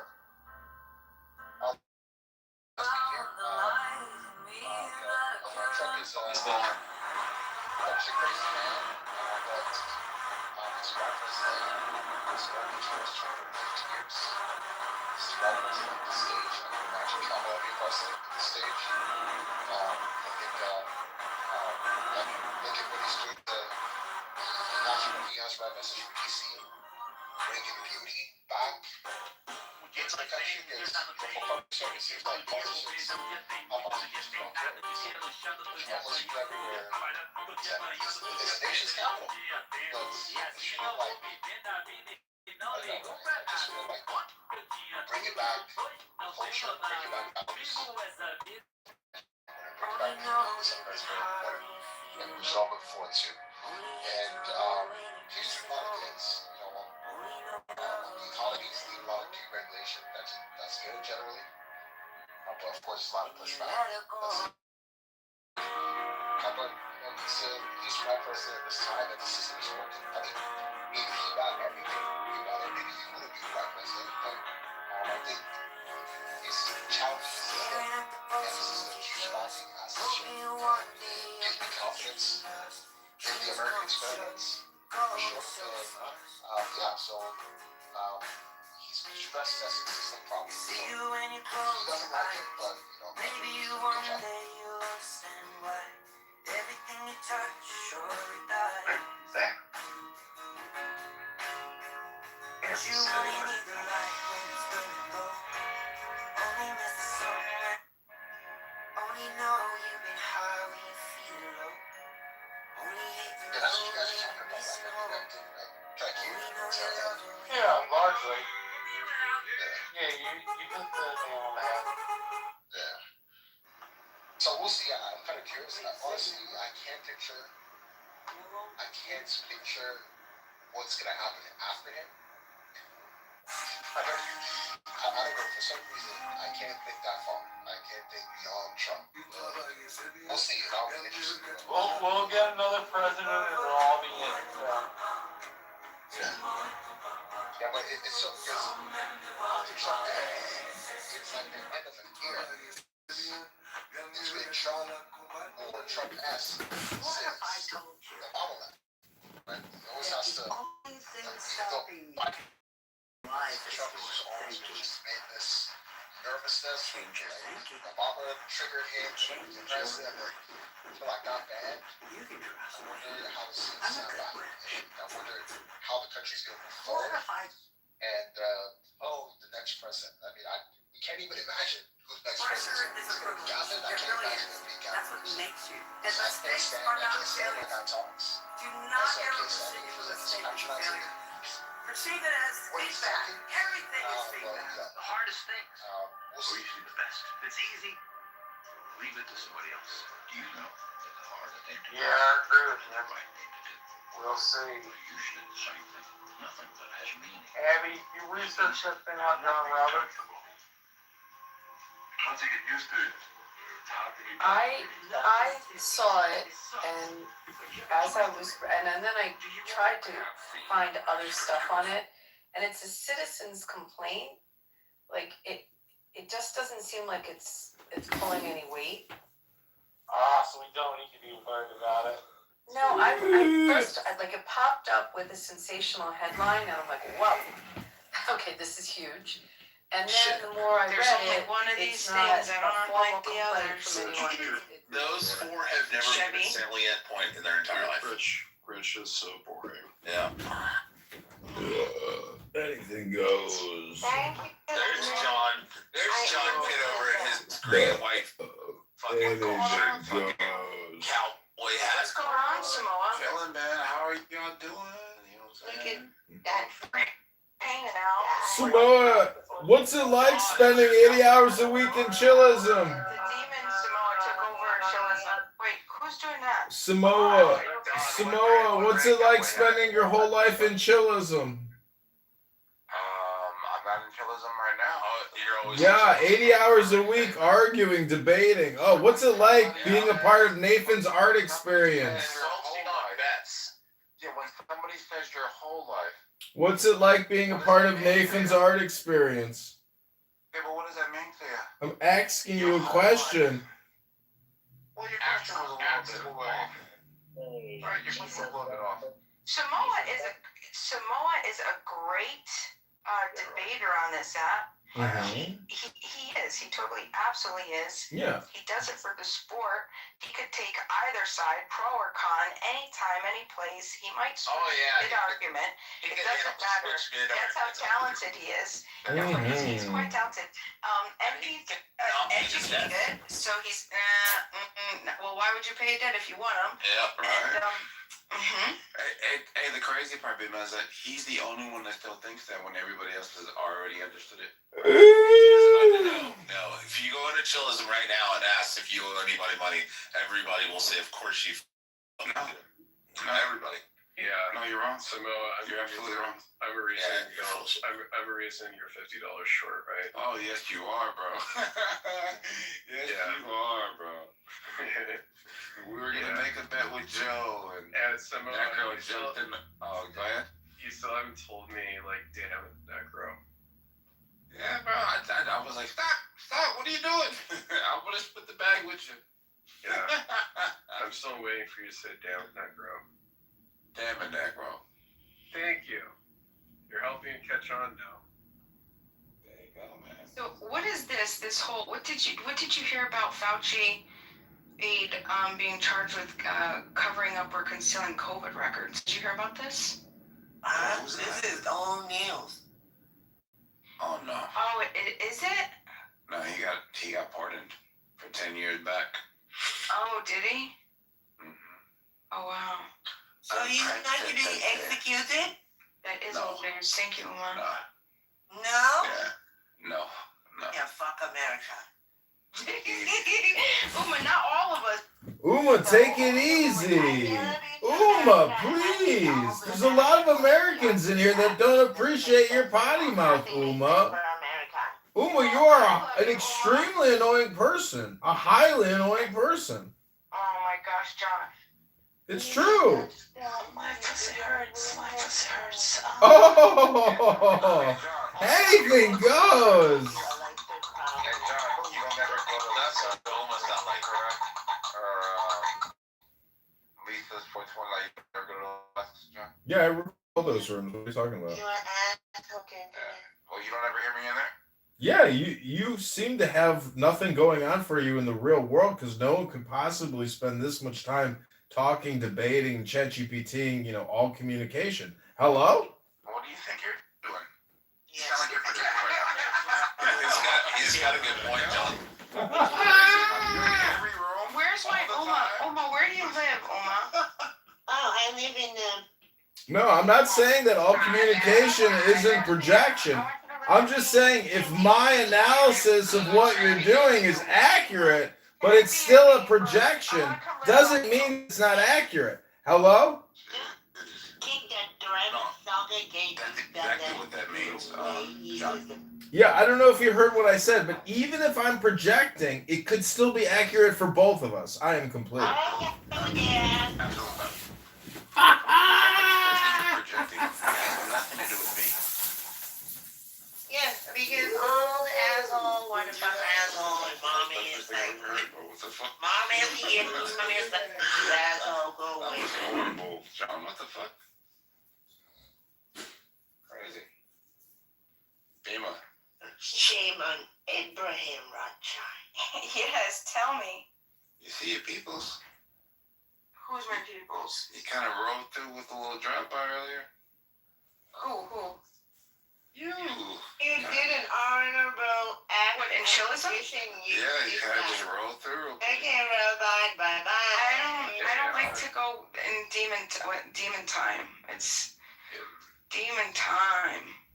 So, Bima, if me and Rich were in a fight together, who do you think would win the fight over who stands up for human rights?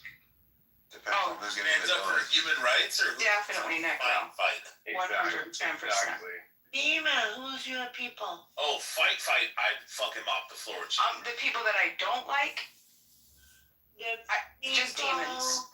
No, because you want to have, huh? Yeah, I'm 6'4" and 260. I Yeah, I don't. Well, and it's not that I don't like. Okay, so I try to stay away from demons, but I know that they need to be loved.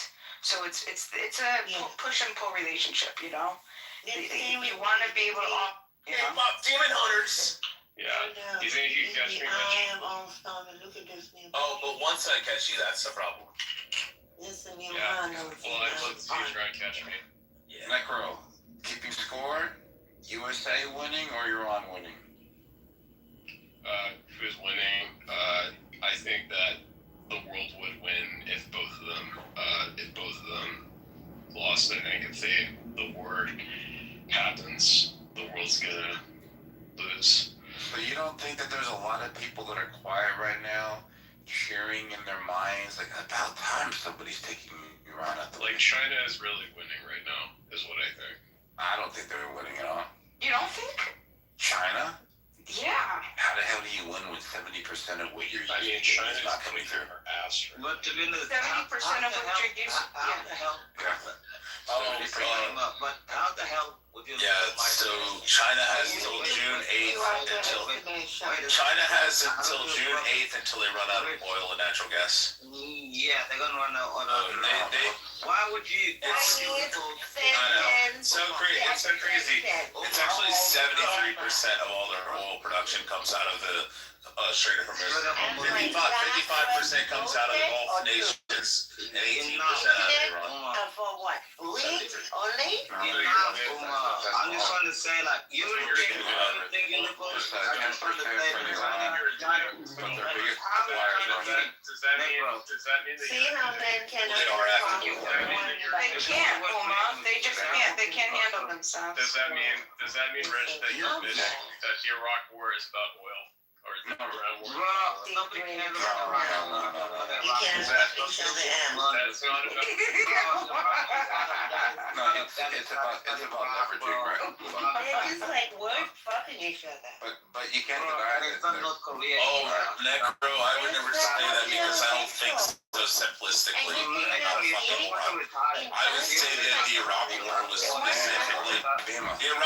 specifically over the U.S. petrodollar. Never controlled it. Was initially appointed by George Bush Sr. and it was taken out, and then the second we took back, we switched back over to the U.S. petrodollar. I'm not saying like. Let's hear from A-Check first. Okay, be a man. Be a man. Oh, let's not hear any salient points on it. Chevy. Wait a second, Chevy. Wait a second. You don't ever I'm gonna be a You have so bad many fucking accounts and it's so correct your annoying. manners. It's ridiculous. You know? Bro, John's a monitor. Yesterday, Rich, we were talking about Islam for like 1 hour. I actually thought you actually smart. You only like because I was talking about Muslims, how dirty they are. 1 hour, I actually thought you're smart. Now you just speak and you retire. Bro, I kept telling you during the time. Okay, hold on. A-Check. The entire time that you said you were agreeing with me and you were on my side, I kept telling you during that conversation to shut the fuck up, AJ, and then you never make any points. It was funny. You were sucking my dick while I was fucking telling you to fuck off. I was saying, shut the fuck up, AJ. Chevy, are you going to be able to control yourself? Is AJ going to be able to control himself? Yes. A-Check will control himself. No, he can't. Right, A-Check? A-Check does control Yeah, so I gotta restate that, Pete. Yeah, I'm gonna say it all now. Restate it, because it's been sitting for like 20 Make sure you years. take before and after photos. Yeah, I have this is what it would look like if it's finished restained. Hold on, A-Check. I'm gonna show Viva the before. What it looks like currently. Oh my god. Yeah, I know, it's crazy. Alright, PTR. Okay, but show us, yeah. Yeah, that's PTR. It needs sanded down and restained. You know, And it's missing the middle pedal, the brass pedal. But it was built in 1910. That's gonna look beautiful. Oh, I That's know. gonna look so beautiful. I just know my can't wait son. to hear it. I know my son. He's the way he is. Once he starts learning shit, he's like very fucking OCD. When are you gonna talk to your wife? Well, A-Check's gone. Chevy, you ran everybody off. You ran A-Check off, you ran Simone off. John's still here. Necro's here. Almost here. I didn't say Bree because I don't want Bree to. John's not even on. He's walk. Oh, I'm here. No. I'm here. I'm listening. He's in a green white golf shirt wearing a cowboy hat, leaning back in his chair, looking at his phone. John? Yes, that's accurate. Is that him? It's in his YouTube. Go to YouTube. Hello? I'm here. I'm here. Hello?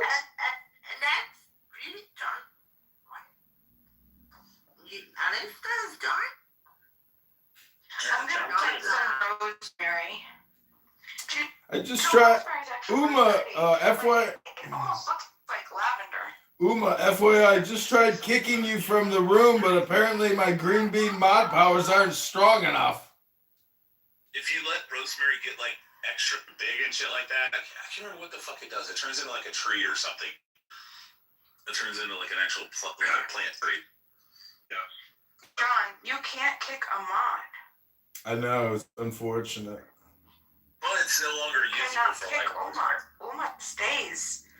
I know, I can't, I have no power. I mean, I could boom the room, but I don't want to do that. I'm having fun. John, an old SL Mercedes hardtop 70s. John, you wouldn't do that, right? You wouldn't do that? You wouldn't boom the room? Yeah, of course he would. No, he would kick all of us to the audience and then start playing. This is all hypnosis, fucking psychology, fucking. No, it's Bima room. If she asks you anything, you have to do it. No, he'll kick everybody in the audience and then he'll start playing fucking like audio. No, it's too late to play those games. I'm getting ready to go to bed pretty soon. Those are more things you do in the morning, you know. Try to break up people's patterns and habits here on this app. Because you know how they say in those rooms where they're like, I'm an expert at pattern recognition. I'm good at looking at finding patterns and such. Like those types. What was that, Uma? Why do you make them sound black? All I'm trying to say is that it's true. We are actually more of a pattern and an action pattern than anything else. Like Bima, you know, I unfortunately, after 5 going on 6 years of observational studies, it turns out that people haven't learned anything in over 5 years. They're just as stupid as when they started. Hello? John, is that Joe Biden in your fucking John Kitover Instagram? I'm not sure, but go to mayorkitover.com and fight to liberate Chicago from the. Hello. You know what it looks like? Go look at it real quick. Click on the link. It looks like Biden's staring at the flag, looking away, looking when he's supposed to be like looking at the audience, and he's like just staring at the flag off in the nowhere. Aliska, I asked both of you, why crew and war happened? It does look like Biden. No, I asked you both, all gentlemen of America, why is crew and war happen? How about gentlemen of Thailand? Oh, what you go? A gentleman of Thailand down there being in an ass and stalking me already in my name. You know what he said on his name? Uma, you dead. What I don't understand is how can Stinny even tolerate this app? Like, part of this app is to actually be annoying and to talk. But how could you spend so much time just listening to these horrible people on this app? That's what I don't understand. What kind of a sick person who likes to inflict harm on themselves actually listens to the people on this app? Because people on this app are horribly annoying. Highly annoying people. Like Uma here. Uma, if it was up to me, I would kick you off the stage. I'd kick you to the goo and never let you up. Hello? Yeah, the $100 Uma, you're like part of the immigration crisis in this country. Hello? I got my old thing sword and I will shove it in your ass. Oh, Uma's getting triggered. Oh, poor Uma's getting a little triggered. That's okay. You're a highly annoying person. This is what I don't understand is why there are some types of lavender that are more like expensive. Hear that fat girl laugh? You hear that fat girl laugh? Like, isn't lavender? Hello? Like, hello? But a lavender and sensational lavender. Like, this is really two different. It's all lavender, Bima. Lavender. Yeah, but lavender. This is phenomenal lavender, and apparently this is $16.99. Yeah, BB, please. Please open a room. BB, take it. Where is BB? Where's BB? Dan's gonna go tell BB to open a room. Bima, I want to know though, will you be my, You could go, Chef, you could go. Bima, I got a question for you, Bima. Bima, is that your boyfriend in the 7 profile?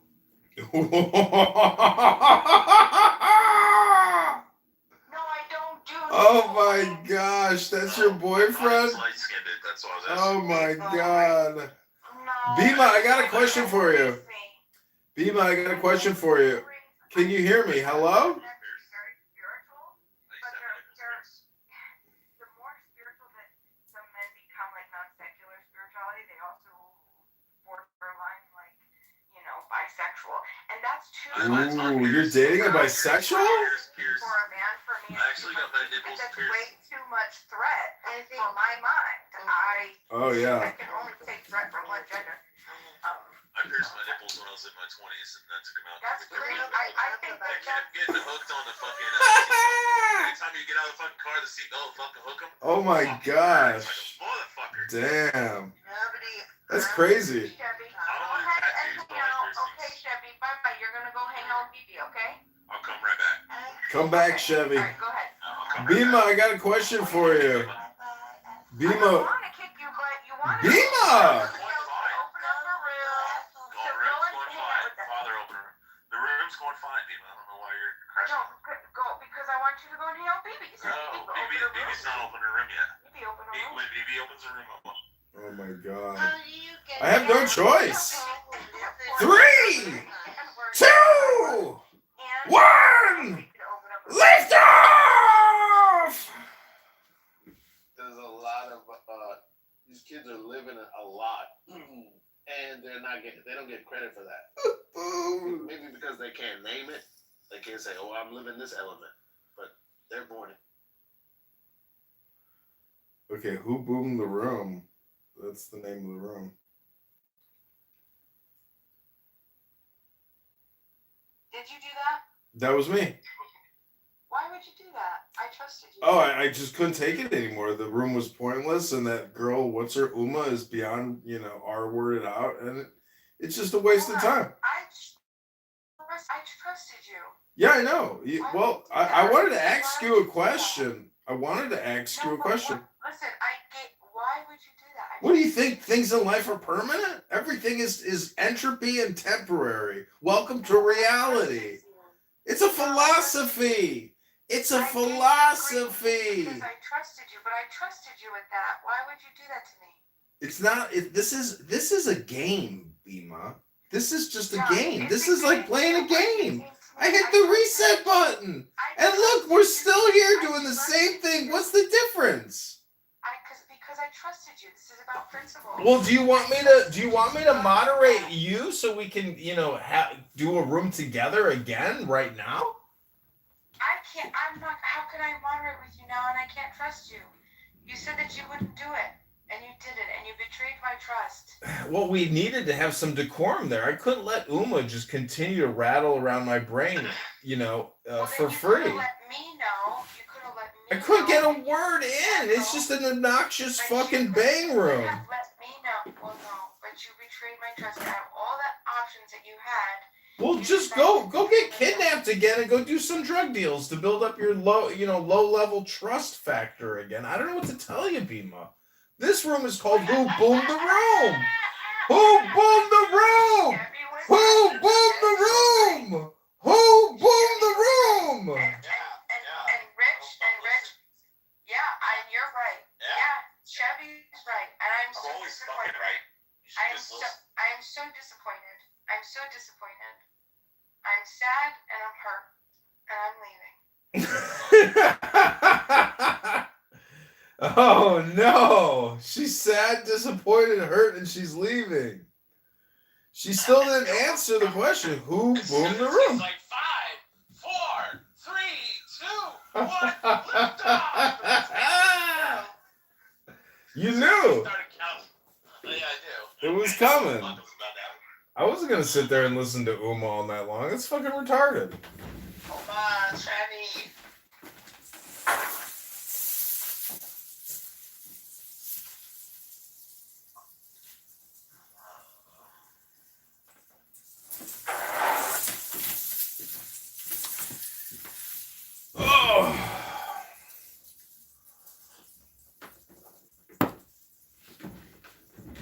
People in the room. Did that shit. Nowadays.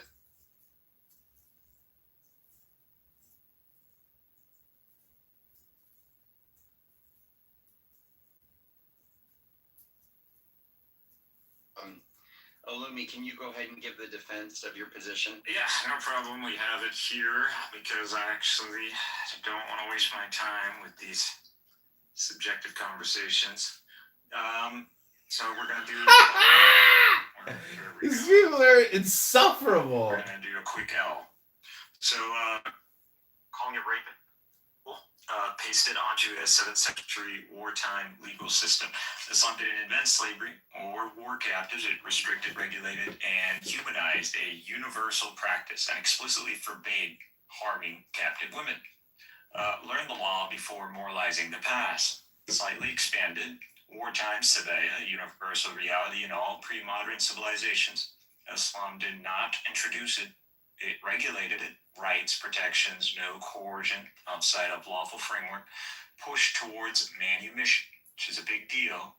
Usually people in America don't know what manumission means. Core texts critics ignore. Quran 24:33, do not compel your slave girls to prostitution. That alone destroys the idea of open coercion culture. Context, every major civilization at the time, Byzantines, Romans, Persians, Europeans, Africans, all had slavery. War captives, sexual rights over captives. Islam restricted it legally, which freeing slaves constantly. Closed most avenues into slavery except war. What's he doing? Real framing. This isn't Islam versus modern morality. It's 7th century regulated system versus everyone else's unregulated brutality. Cold close. What do you mean what he's doing? You haven't heard of ChatGPT psychosis? This is ChatGPT psychosis! Not comparing, it's called research. That's what it is. You're not comparing Islam to its historical peers. You're comparing it to 2024. That's not analysis. That's moral cosplay. I got to inform everybody the definition of manumission is when you put a dwarf in the end of a can. I don't know what I'm supposed to respond to. There was some gibberish you read out from somewhere that had nothing to do with it. I was pretty sure that was high level English. I mean, high level though.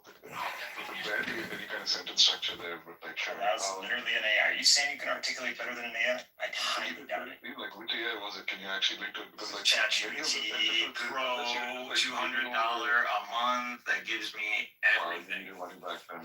I don't need my money back. You made your argument. Let's just stop talking shit. Let's stop talking shit, you Punjabi loser. Let's freaking get to the point of it. You got a point. You got some induction. You got some deduction. Lumi, can you put a link to the AI thing so we can all hop in the room? I want you to show Deepak how this works, the immersion thing. You tried to take MJ's. No, listen, Deepak. You give me an atheism. Let me pack one. The structure thing is only like, a fascinating comment. Okay, go ahead. I mean, no, but I'm an atheist Punjabi loser, but he's not an atheist. This has nothing to do with anything, right? Like the whole sort of field rape, wartime rape thing was a comment about how like Illumi, what was he before? Cynic Mikhail, right? Was like about the past, your memory, I highly doubt is bad. Well, are we talking about a specific topic and you want to present the truth about it? Yeah, the topic is you, and the truth about you is that in the past, you're saying you're saying I had a different perspective from the Orthodox Islamic framework? If you have no idea, why do you want to continue to articulate something in the past? Okay, so you want to make fun of me, so this isn't in good faith. So if I fucking pull my dick out and put it in your mouth right now, that's valid, because this is like Texas rules, PvP. You decided to go into PvP with me. I really like that. Somebody use that. Use that from now on. PvP. I just want to make sure people seeing it, given how much manifesting. Look at this guy manifesting because he's literally telling me I want to talk shit to you.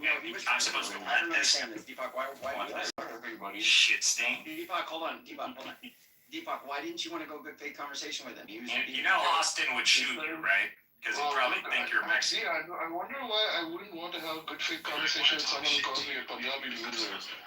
I'm sure there was a reason. What?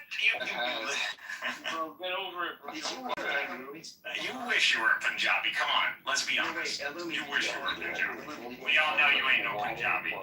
Did you call him that? I say Punjabi loser. Dude, a Punjabi for an Indian is a compliment. That's what that was. Okay. Well, look. I mean, wait. Which group is better than the Punjabis? They're the white people of India. More sure that it's something horrible, right? I mean, like, well, there was the funny thing about you. The funny thing about you is that, like, you know, you are pro-Palestine, like, in the conflict, which we like. What are we doing? What are we doing, man? Come on, man. Also the case that, like, I mean, and he was talking about Palestine now. Be careful, bro. You're on the red line now. I mean, look, it'll just look at some point. Don't violate the perimeter of the Ummah, Deepak. You just want to move me. You're just a non-believer, Deepak. He's already threatening to move me down, bro. We haven't even started. I'm gonna ask him not to intervene. How about that? Because I'm just not allowed to. Here, bro. I'll do it myself, Deepak. I'll do it myself. No. Let me just don't. Okay, well, whatever. Go ahead. Right. Well, there are two things about him. One was that, like, you know, this was what, like, amused Timothy greatly was when it turned out that despite being super pro-Palestine, whatever, which is good, it turns out he was actually, like, a member of the U.S. military for a while, and he was, like, doing, like, air support. He was in some sort of support role in the Air Force, right? For, like, bombing missions. Palestine sucks. Thank you, Pima. So that was one thing that was funny about him. The other thing is that, we were discussing, like, wartime. No, I mean, the thing I was referring to earlier was, like, how, Didn't he say his family? Didn't he say he had family in it, though, too? And Timothy called him out for that because he called him, like, saying, wait, if you had family, why were you bombing your own family or something? You guys, Michaela's an Ifitata survivor. I've been trying to get out is, like, this is how it all started, right? It was when we were discussing just, like, war, like, I don't know, the ethics of wartime stuff, right? Like, turns out, and he was making this case that, like, you know, that rape during wartime is justified by, you know, by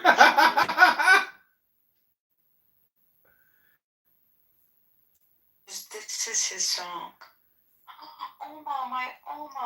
My wonderful. I love the new title. Thank you. You honor me. Is it a projection? Oh, that is you again. He boomed the room. We trusted him and he boomed the room. Okay, make me more. Definition of manufactured.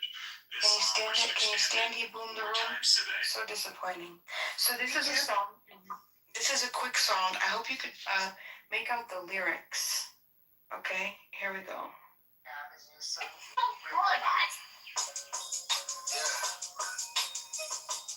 It's funny how the goals seem to change, but the hustle remains the same, you know what I mean? Listen to the lyrics. Like that shit that Kobe. Can you hear them? Are you a different animal? Yes. And the same beat. Are you a different animal and the same beast? Success to being a hard work, focusing games. We all got 24 hours. How you live in your day? Are you working off a plan or just throw it in space? If you could watch your life over, what would you say? Did you really go and get it like no one who ever did it? Or did you half-ass it with excuses for your absence? How many heartbeats you got left before casket? If tomorrow was the end, it's today is good last one. That's just a few honorary questions you should ask yourself. I pray that gave you motivation to go craft yourself. Take improvement for physical and spiritual health. I pray you smile through it all and come to it like God. Miracles every minute we heroes are when you're getting. I dare you to zero in it. Be careful with every minute while living life with no limits. No fear, it's a written in it. We cheers cause we be winning. Shit tears for happy endings. It's a gift. Journey. See you laying on the journey. You must evolve like the planet, you. And be the star of the planet, you. Then get check out that hustle. And go hard till you go home. This that mama mentality. We gon' make everyday legacy. And I dare you to go and get it. Isn't it so good? I love him. That is Cess the Fifth. That is Cess the Fifth. Mamba mentality. He is incredible, and I'm just so proud of him. I just love it. Yeah. Yeah. Yeah, it's interesting though. It's like I don't have a lot of poetry that I've made in a while because a lot of it I did, I got like all my energy out during like the Obama years. So wasn't it just so good? Yes. Yeah. Why do you like it so much though? Because it really captures the, what is it called? I don't want to use the same word. Oh my goodness. One of my favorites is Mr. Edward. Hello, Mr. Edward. And Raya. Hi, Raya. Hi, everybody else. Mr. Edwards, what an incredible, encouraging, uplifting, positive man.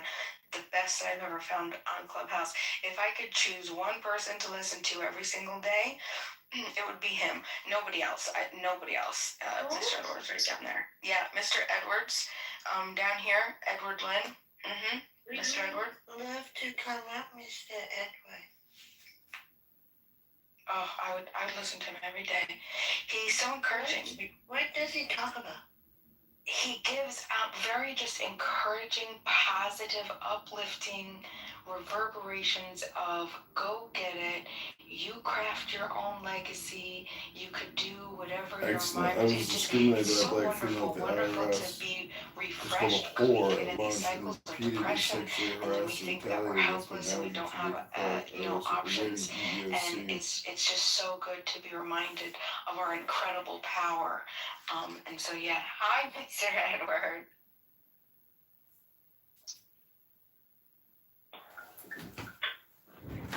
I gotta say, Mr. Edward, I kind of find you a little annoying because you're like a broken record, Dr. Edward.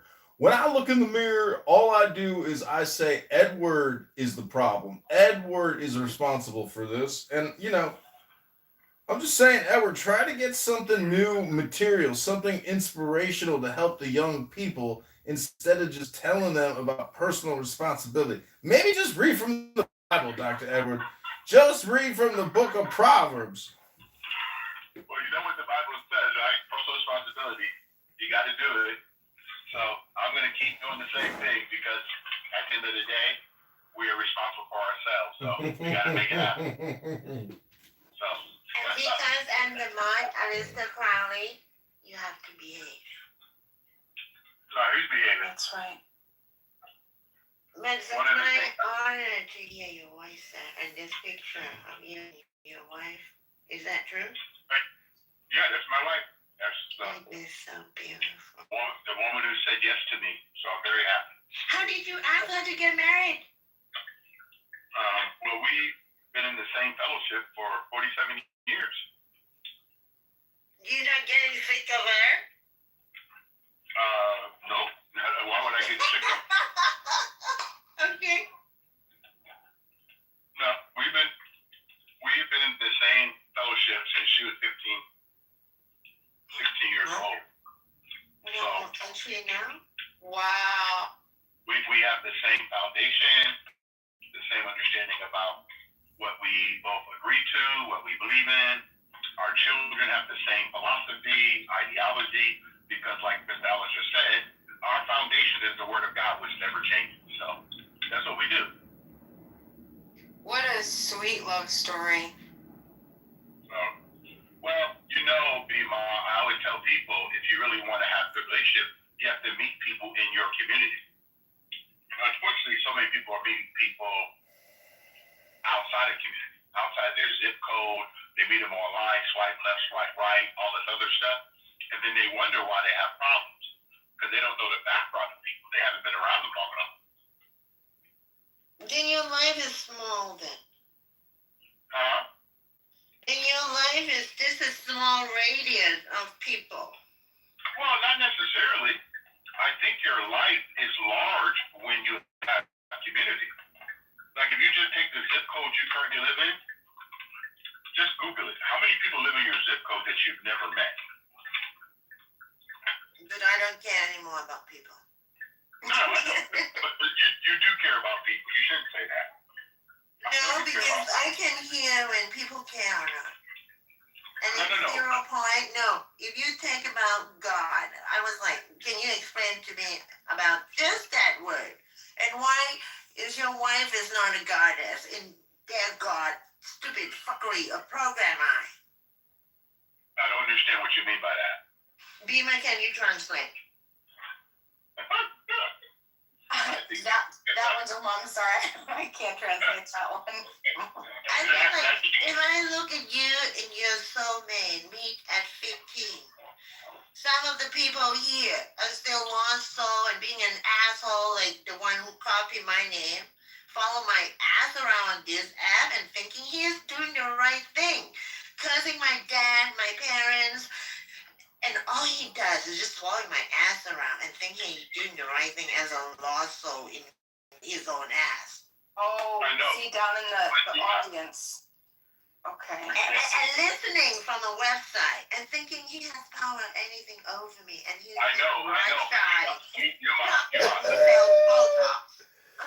She looks angry. No, you cannot block him. So this She looks angry. don't know how to Crazaville. Yes, we hear you. Yes, not that. And I can hear your soul. Okay. So there's a couple things that you're doing right now that you may not be aware of. No, I am aware of all of my words. Okay. So what do not speak for me. And I'm not speaking for you. I said you may not be aware of it. Oh, you get rid of them. How did you do that? Okay, the number one thing how you do is stop focusing on them. No, all right. No. You don't know the whole story. I mean, I'm using this app to be a tool to learn how to read listening to soul and voice. And I let them bully me. I give them unconditional love for a certain period of time. I'm sorry, but I don't even know what you're talking about anymore. You're talking about Aleister Crowley. Because that's your name. And Freemasonry, fuckery, occult, of whatever America has. Oh, you don't like books? You don't like reading things and then talking about them or trying to incorporate it into your personal psychology or your own artwork? I know, but English isn't your first language. What do you speak? Tagalog? Vietnamese? No, I don't want to speak to Aleister Crowley. Okay. Uh-oh, go to hell. Ladies and gentlemen, is that personal responsibility? Edward, if somebody was personally responsible, would they ad hominem project like that? Hello? I'm surprised she hasn't kicked you, Mr. John Kitover. You boomed our room and we trusted you, and we're not happy with it.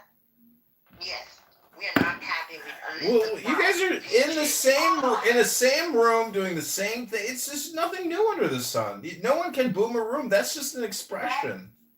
That doesn't. No, you know what you did, and this is. I would say. This is retaliation.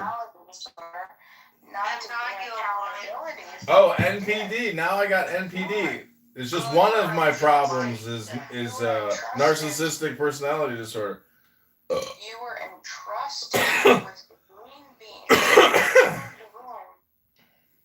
and you did it anyway. Yeah, well, unfortunately, Uma is a highly annoying person. It has nothing to do. I couldn't take that. I wasn't gonna leave. No. Betraying my trust. You understand that? It has nothing. I never believed that I had your trust. You're putting out false beliefs. Oh, good, Dennis is here. Hey, Dennis. Dennis is one of my top students as a coach. Dennis has been a huge success story. Dennis, maybe you could share with everybody about your bull riding journey in Spain, how you flew above the bulls. Mr. Edward, I think I would advise you to close your ears. Tread fucking lightly. It's bad now. It's bad. The room has turned It's turned downward and it's only down from here, Mr. Edward. I would not want to expose my incredible Edward's gonna talk down to us now. influential. Hold on. He's gonna stand above I us do to not look want down to and expose spit on my all of us. Mr. Edward to this Yeah. hodgepodge. Go ahead, Edward. Talk down to us. Well, so one of the things I've learned in life is to be motivated. So my motivation is really simple. I'm very careful how I hear. It just makes the world of difference. Edward, do you still use an AOL email address? Try to get ahead with the times, Edward. Maybe you should listen, Edward, when everybody tells you that you're very fucking condescending. Listen, Edward. Maybe you should be like, oh, everybody says I'm condescending and I talk down to people. Please allow Mr. Edward to respond. No, it's okay. Because he's black. Okay, so do you think that's Holy appropriate shit. because you say I'm condescending, right? Do you think that because you say that I'm condescending, that means I'm condescending? No, everyone on this app is condescending, except for Mud Shark. No, I do not say. I don't think, Edward, I don't think you're condescending, so he's making an all or nothing statement here. Liar. You gave me a laughing emoji when I said it.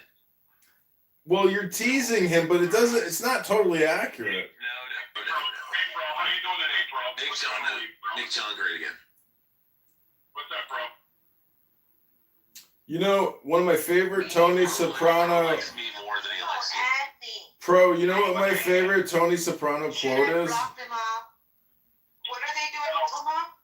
They're adding me. Like, they just come in and they add me. What do you mean? Those are my burner accounts. I had everybody on stage with my burner. I'm not sure. She's referring to me. Edward, can we try to keep this topical and stick to the room title here? Mr. Edward, I've given you authority. Oh, no, I just want to talk to Pro today. Find out what was the most motivating thing that happened to him today. What's going on, Pro? Hearing me speak was the most motivational thing he's done all day. What's up, buddy? How you doing, boss? That's that my life, Pro. What's good with you? Nothing. I just got home here. Well, my mother's apartment, watching some UFC. Yeah. Nice. Well, I'm heading to the airport. Get ready to go to Fort Worth. I'm flying to Dallas. We have a cemetery funeral convention for the next 3 days. Something positive, or I'm hoping. Yeah. Well, it's convention. You know, convention season comes. You see all the new stuff that they have, all the new software, and how to grow our businesses. So it's going to be very positive. Edward, do you think, What's the name of the convention? Edward, ICCFA, the International Cemetery Cremation and Funeral Association Convention in Fort Worth, Texas. Edward, don't you think there should be federal funding to preserve our national treasures of, burial sites, and then maybe even money to like support families so they can, get a proper burial? Don't you think the government should help pay for some of that? Hello? No, I do not think the government should be involved in responsible for their citizens. I think the citizens, remember what JFK said? Do not ask what your country can do for you. You should ask what you can do for your country. I get it, but Oh, wow. you know what the socialist said? Tax system is for slavery system. You know what Bima the socialist said? She said from birth to death, from the baby ward to the crematorium, Bima believes the government should help you at all steps of life, and that universal health care is a human fucking right. Yes. Hello? Yeah, this should be free. Everything on this planet should be free. Yeah, everything should be free. I mean, I should be able to just... Including gender reassignment surgery for Uma. Okay, so let me ask you a question. Okay, how do you come to the conclusion that something should be free? Because we just say it. We don't think about it, Edward. We just fucking say it. That's what a good communist socialist does. That question was presented to Bima. Bima, please answer. Every fucking thing. Everything I said. Bima's the one who made the claim. Okay, not John. I'm just gonna ask the question, Dima. Why do you believe that they should be free?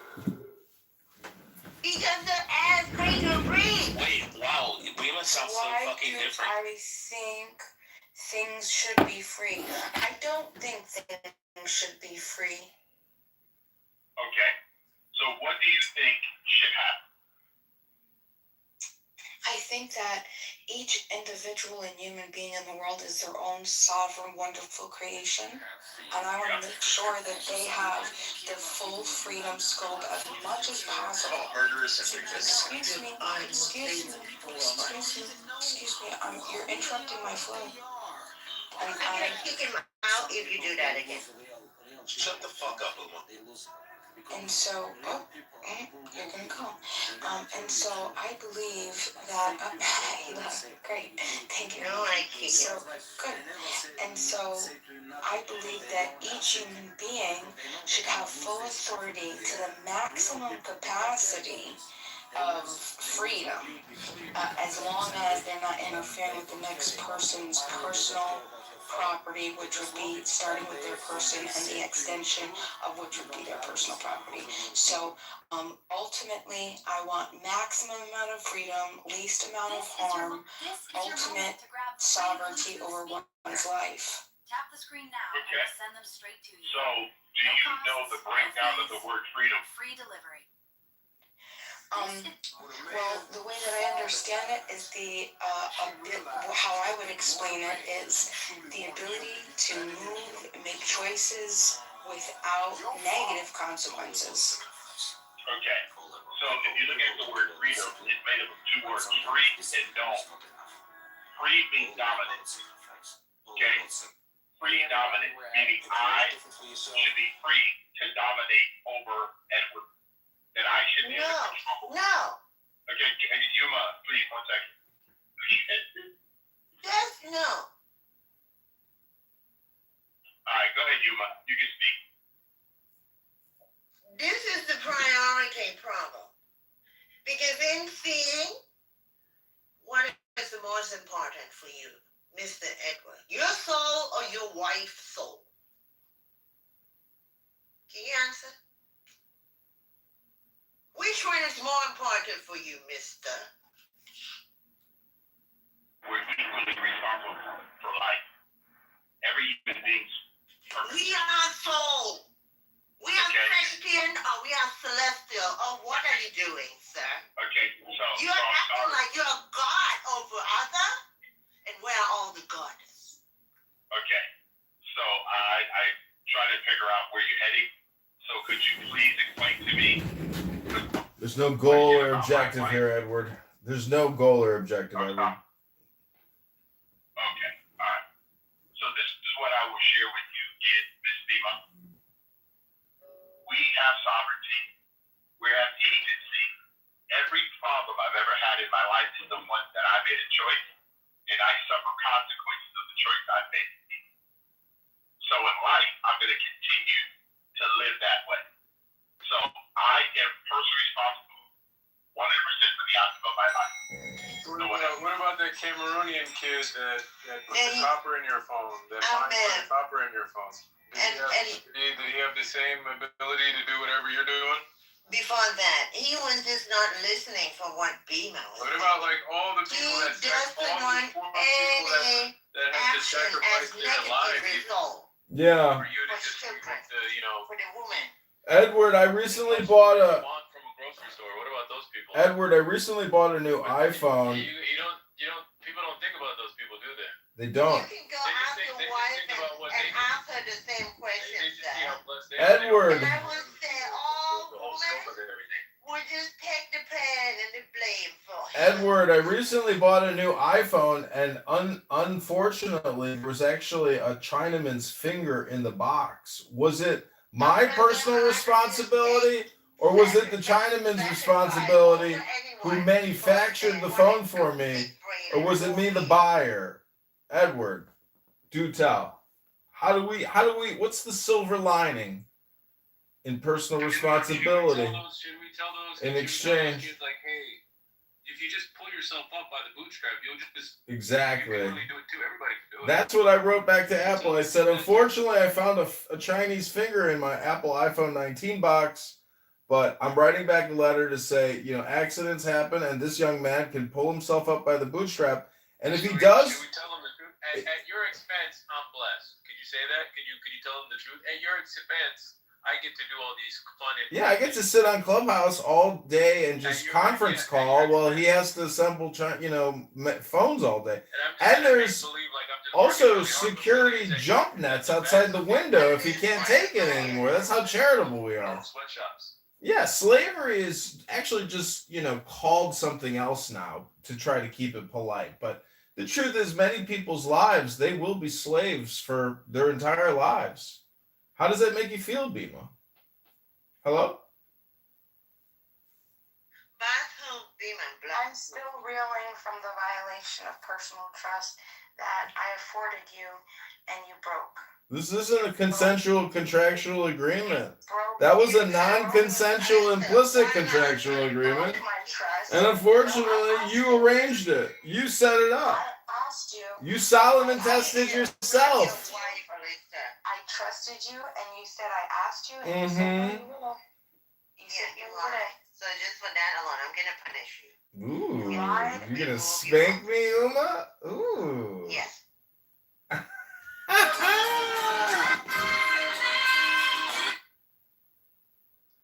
She kicked me. Generally, in general, Is that RNA vaccines were new, right? Except for like maybe experimental treatments at the time when the COVID vaccine was developed and widely deployed. Pedantic, nitpicking on that part of the blog. He obviously knows what I'm talking about. It's not nitpicking. You're like presenting it like there were only two kinds of vaccines, and I'm saying there were like 5 or 6. Well, I'm not disputing that mRNA vaccines were new. yes, it is nitpicking because you're focusing on technicalities and missing the point. I'm not focusing on technicalities. I'm just correcting the wrong thing you said. Shut up. I'm not trying to argue against. Wait, I'm sorry. Is there anybody here that took the COVID-19 vaccine that has sour grapes and buyer's remorse? Hello? So, if I can just finish. Hey, go ahead. Right. So the idea is like we have all these proven ways of making vaccines that have been used for decades, and yet now along comes COVID, and people have to invent. People have to use a completely novel technology that has never been tested in humans. Not only that, it has to be administered universally to people who never come into contact with anybody else, who have very low chance. I don't know, like truck drivers in Canada, or blah blah blah, or people who have COVID in the past 6 months. It suddenly doesn't matter if you had COVID and you're likely immune for I don't know, like how many months or years. You have to get the vaccine universally. Universal vaccination. Not only that, we were told you're stupid to think this vaccine is not safe. Not only Trust the science. Trust the science. exactly, trust the science. It was all like complete. You guys are all potatoes. None of you went to school. Just them. They went to school. Right. Why does it have to be completely novel technology, never previously tested? Why do you have to lie to people and say you can test the vaccine in 6 months or like a year? Traditionally, FDA tests require like 10 to 15 years prior to being approved, a medication being approved. It's because it was a national emergency and Operation Warp Speed was a $2 trillion federal funding package. They had to rush it through. Don't you know that Pfizer, Moderna, J&J have your best interest at heart and they would never, ever lie to you? And they got to make their billions in profits at your mistake. It's called propaganda, and it was long in the making. It's called Operation Warp Speed. It's a federally funded program underneath the George Bush administration. Look it up. And they just recently arrested Dr. Fauci's assistant, and the whole criminal network is coming down, but it probably won't because no one actually cares. Hello? Let's wrap up the meeting soon. Like, Bob, you're a professional. You want to answer any of this? I mean, I agree that maybe some places, I think some of the policies were taken overboard. Like, I'm not sure to which extent it needed to be. I don't think it wasn't forced here on anyone. So maybe it was in the U.S. Maybe some groups said that. As far as I know, there wasn't any vaccine mandate. Like you weren't forced to take it unless you were like in the military or worked for healthcare or something like that. Right. We're not discussing Sweden. Like Sweden had a completely different policy. We're discussing most of the West. In the most of the West, you are forced to take the vaccine. You can't travel. You can't go to school. You're gonna lose your job. I'll travel, but yeah, I mean, that's different. Like in the US, like the what I would be concerned there is like state enforced mandates, not like your private company. Yes, state enforced mandates at scale in almost every state. State enforced mandates. Yes, there were, Bob. Yes, there were, Bob. I don't think any not in the sense that I think Bob means. Like you could argue like to what degree there was compulsion based on like say I don't know when you travel did you have to like you have to show like the tier? Yes, you can't even come into the United States unless you're vaxxed. It was Thomas Massey that got rid of that. Say you're vaccinated or something. If you travel to a different country, you have to show your vaccine card. No, look, we're talking about the U.S. now, right? Just for simplicity, at least. I mean, we can talk about every single country as opposed. Yes, we're talking about the U.S. You had to get vaxxed, otherwise your ass couldn't come into the country. Well, that is different, right? That is different? How is that not forced compulsion? Do what we tell you to do and take an experimental cocktail in your bloodstream, otherwise you can't come into our country.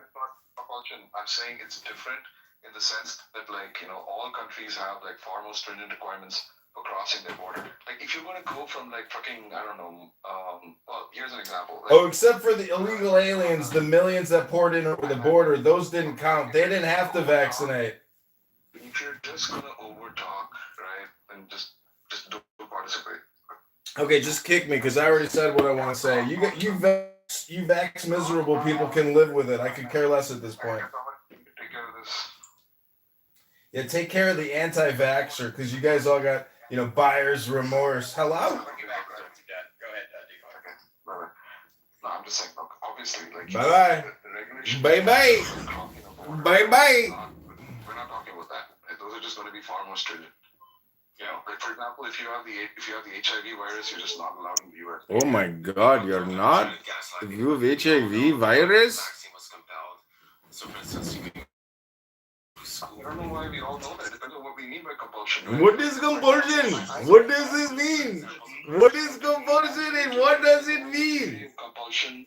What is compulsion and what does it mean? My company has... Don't tell me what your opinion is. I know the facts. I started talking and you interrupted. You are interrupting me. Do not talk over me, mother chort. Right, and largely the same point you were going to make. There was a degree of compulsion. You mother... workplace mandates. You mother chort, yo. So yeah, look, I'm not saying that. We need to determine what the word compulsion means.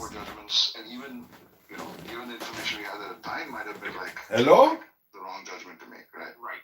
We were just just horribly exaggerate what happened. It's poor judgment. It's difficult to take seriously.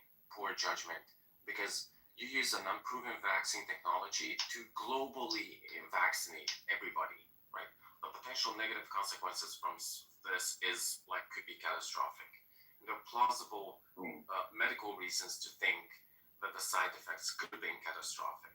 Like, specifically, it contains a substance that, that crosses cell membranes.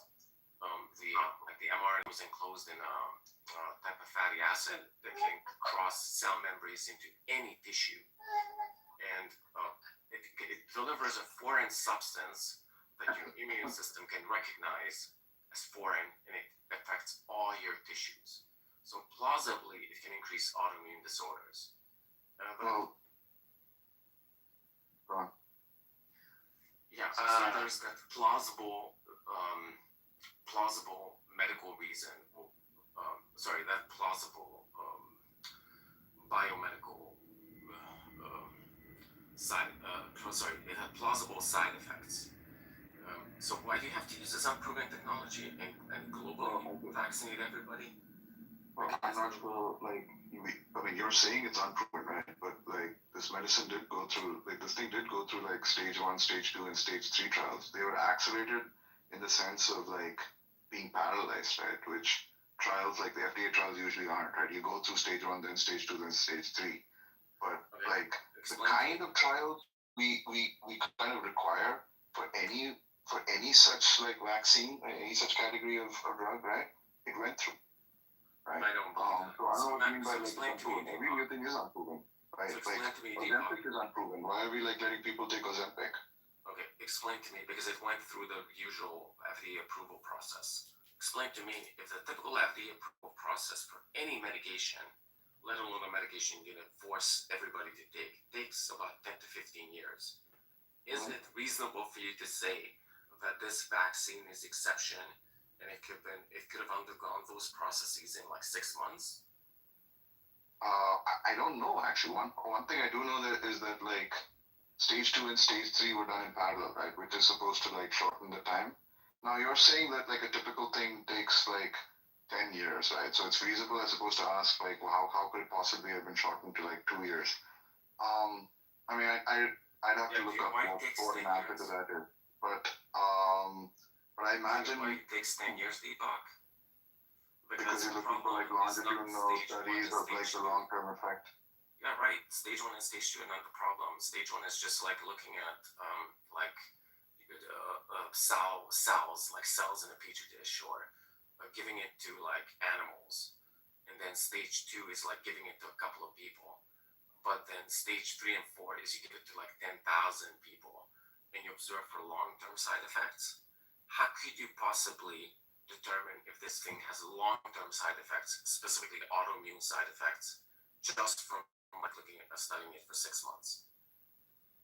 Off the top of my head, I don't know what the answer to that is, right? Like, Bob, do you know? Well, obviously you couldn't.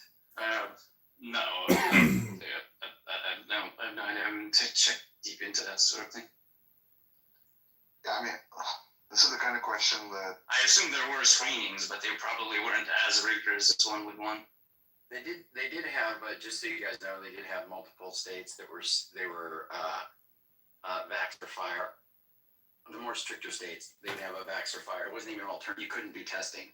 You had to do a vaccine. If you did not do it, you would be fired. So it was straight up. Yeah, that's what I said. They were working language. Yeah, absolutely. Yeah. Yeah. But hold on, sorry. I mean state mandated. No, I'm not talking about just private, corporations. That's fine. Or private companies. That's not a problem. Obviously, I agree. State mandated that you couldn't work anywhere unless like you were. No. Sorry. You couldn't work at a state-funded job. Yeah. Yeah, and the level of and a lot of states allowed for testing. A lot of states allowed for testing as an alternative, but there were some like New York, Vax or Fire, Washington, Oregon. There were several states that were very strict, and they would basically say if you didn't get a vaccine, you would be fired. That was it. And so it was immediate vaccination or immediately subject to being fired.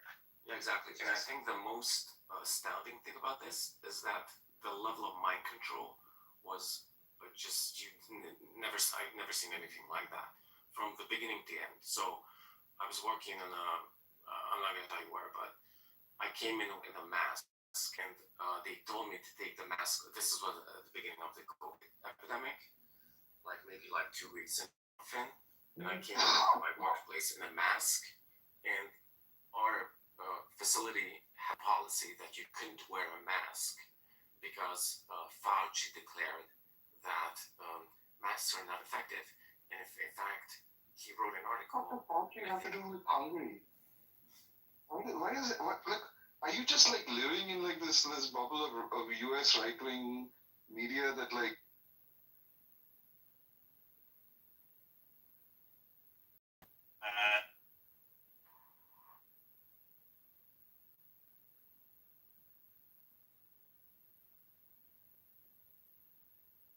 These people.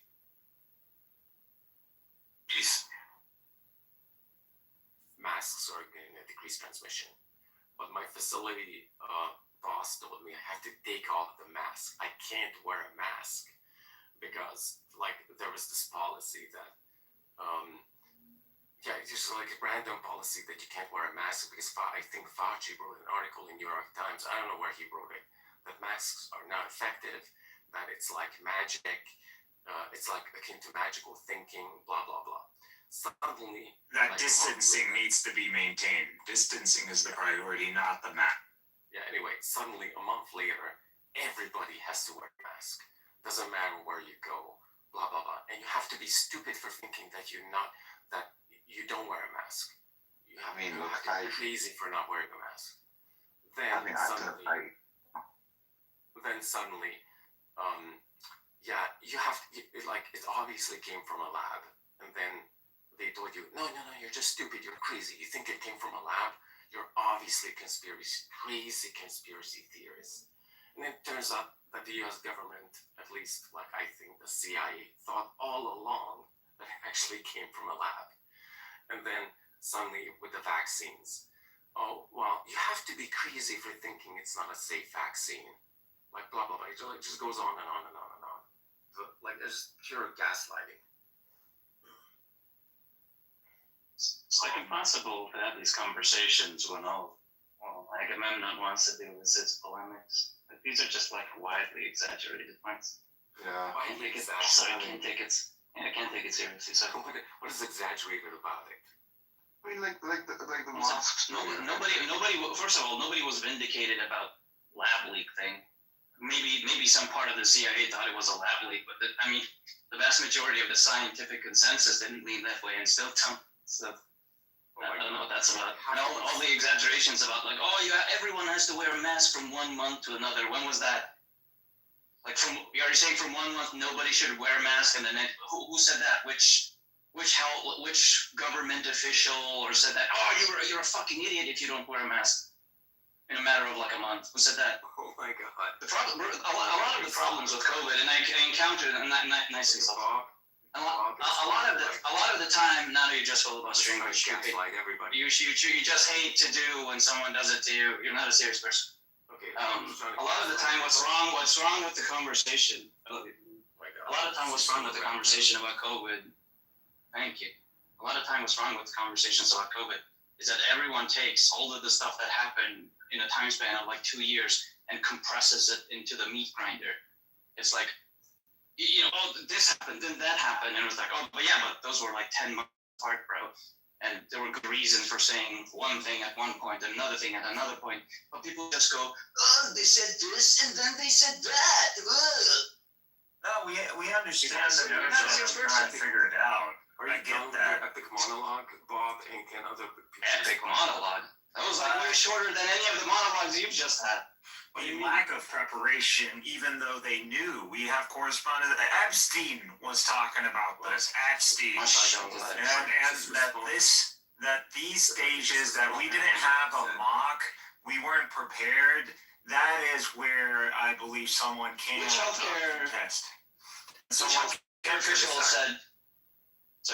Which healthcare official said from 1 month to the next? Official said that, but you're not letting people speak. No, but which government body, which scientists, which doctors even remotely hinted at that? Well, sure it wasn't Fauci. He's framing it in an exaggerated way, right? But what did happen in the US? You overtalk everybody now. Your sidekick Deepak, he just wants to overtalk. No, I just want to try to bring some clarity to this. This is what Aga does when he's nervous. When he thinks he has a point, and when he thinks he has like the argument locked, he'll just patiently wait, and then he'll give his rebuttal, then patiently wait. When he knows he's completely out of his depth, he just flounders, filibusters, complains, bitches, cries. This is exactly what. Come on, we both know it's true. Come on. Calling the kettle black. This is exactly. Come on. No, it's not exactly what I did. Well, I actually behaved quite consistently. Look, if you had a point, you would just let me respond. No, I wouldn't. Okay, so you're not gonna let me. I have points, but I frequently call you out for your like dumb rhetorical shenanigans. So you're not gonna let me respond. No, of course I am. Well, you were in a dispute with Deepak just now. I'm just saying. Okay. Well, look, on the mask thing specifically, there is a version of this that's greatly exaggerated, but it is true that in the US, like in the month, like immediately after, like the disease spread, right? There was this general guidance from the FDA that like masks are ineffective, unless like maybe there's an N95 or something. Right. A month later, yeah, I mean, I think like the science just improved, right? Our understanding of the transmission improved, and they were like, yeah, That's you the should be wearing stupidest masks. thing I've And heard. it did turn out, and what we found out later is that like, there was a great deal of uncertainty. Right? It's not like the FDA knew that masks worked, right? They just had like they did kind of over-report their confidence, right, in their belief that like masks would be ineffective. Oh my God, Because there were studies that showed that masks could have been effective. They wanted to highlight that they were ahead of this and they knew what they were talking about, and that's what they wanted to highlight. Look, I agree, the government gaslit us. Yeah. yeah, it's completely false. Innocent, yeah. It's not that there was data that masks are not effective, and then suddenly the data came in that masks are effective. You can know from the beginning, from the first SARS epidemic. In fact, this is what I did. Like when COVID started, I looked up like data on masks and SARS transmission from this first SARS epidemic. And there's data that it reduced transmission by, I don't know, like 80% or something like that. And in fact, this is the data I took to my facility administrator when they told me not to wear any masks because they're not effective. So this is the way I know this stuff, that the data didn't change. What happened is that they were trying to conserve masks for healthcare professionals. And that's why they lied to people that, hey, masks are stupid. They're like it's akin to magical thinking that a mask is going to decrease transmission. And then suddenly when more masks were available, like, I don't know, a month or 2 months later, suddenly, oh yeah, the science just changed. It's complete lie.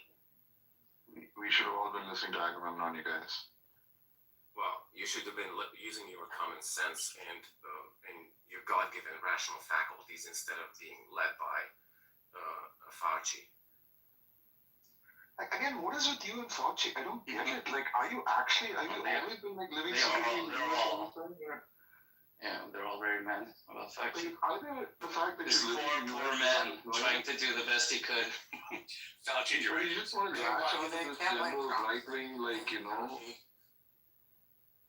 huh? I don't get what Agamemnon has against Fauci, who lives like a continent away from him, right? Like, it's just the same right-wing spiel. Like, it's not very deep. Look, like, shouldn't he be like stopping the Tribalistic polemics, just like, oh, what was the talking point that I was supposed to say? Yes. Here's no. And honestly, it is an easily defeated talking point when you look at the whole international Just do a poll and community. ask If you the think the United vaccines States or and the United States satisfaction government is outcomes of conspiring the against vaccine. the science, then what about Turkey? What about all of the Muslim world? What about India? What about China? What about all these guys? Are these guys all sitting in the White House and conspiring around the same satanic globe as what you believe, Fauci or Trump or anything? No, I doubt. No, they were doing exactly the same. I completely agree. Mass vaccine are extremely defensive, angry, and super uninformed, brainwashed Was like propagandist fools. which involved lying to people, not giving them complete information. I'm sorry, I trust Erdogan. Like, if Erdogan is saying there need to be, and we got their scientists over there and they're like coming up to the same conclusions, that's fine.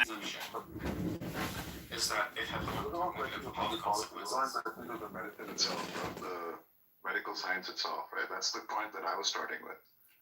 Anyway, I don't know. I feel like we've been trying, or at least I've been trying to, like, honestly, like, reevaluate, right? Like, what we got right and what we got wrong. I'm not sure. Anyway, whatever. Like, I have to go to sleep now. I think you're doing like overall maybe a good job, but you're underestimating the negative consequences, the pernicious negative consequences of deception and coercion. Specifically, when you lie to people, then first of all, their trust in the medical community obviously is gonna go down. Second, these policies had such negative long-term health consequences that a lot of people with cancer or heart attacks simply didn't come to the hospital. They failed to get cancer screenings, and so it wasn't simply that people die during the COVID epidemic, rather the negative health consequences or long. People were neglected. Yeah, people were neglected and died. So, for instance, like there were dying patients in the facility that I worked in, where like the staff didn't allow family to go in, and they just like inflated like plastic gloves for the dying patient to hold. Like just horrible stuff.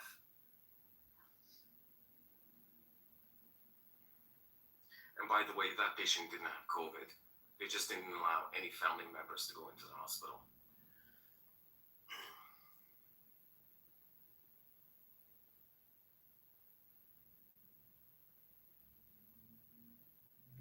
And did we learn from the lessons of COVID? Or is there funding meant for these emergency epidemics? Nope. Were we prepared as hospitals in major metropolitan areas to prepare for the same numbers that we were receiving during COVID? Nope.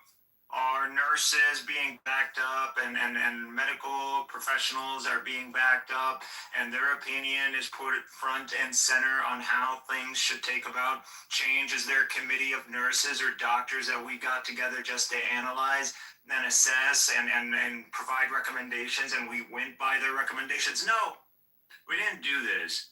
See, we got Trump and we got into the political debacle and we let all the people whose opinions, all those soldiers, all those medical staff that literally were on the front lines and no one took their consideration, and we still don't take their consideration into regard.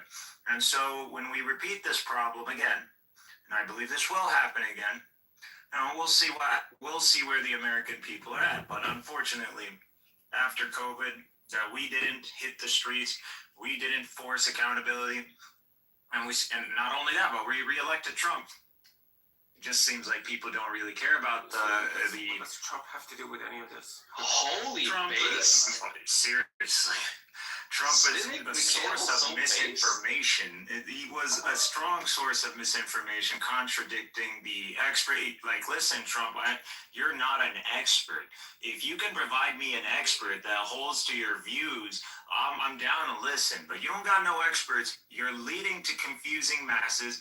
And then we got people running around, and you're dismantling the whole system that we have to prevent this disease from spreading, regardless of whether you hold to the legitimacy of these strategies or these implementations. It doesn't matter. I'm just saying. When did you become so base? Well, it's been base, but you guys just always ignore it because I'm a Muslim. I know. I'm sorry. I shouldn't do that. Extremely base takes, though. This is my country. I'm an American, and I believe that in the prosperity of this nation. And obviously, we have problems, and we need to really address those problems instead of gaslighting each other into ignoring the crux of the matter. Yeah, I'm waiting for Agamemnon to defend the RFK pick. The RFK pick. I think picking RFK has certain positive, like from the perspective that there's not enough resources for public health. And so, for instance, there's a massive obesity epidemic in the U.S. And there's a massive, and like the roots of the obesity epidemic is like never directly, right? At least RFK is going to have positive effects on that.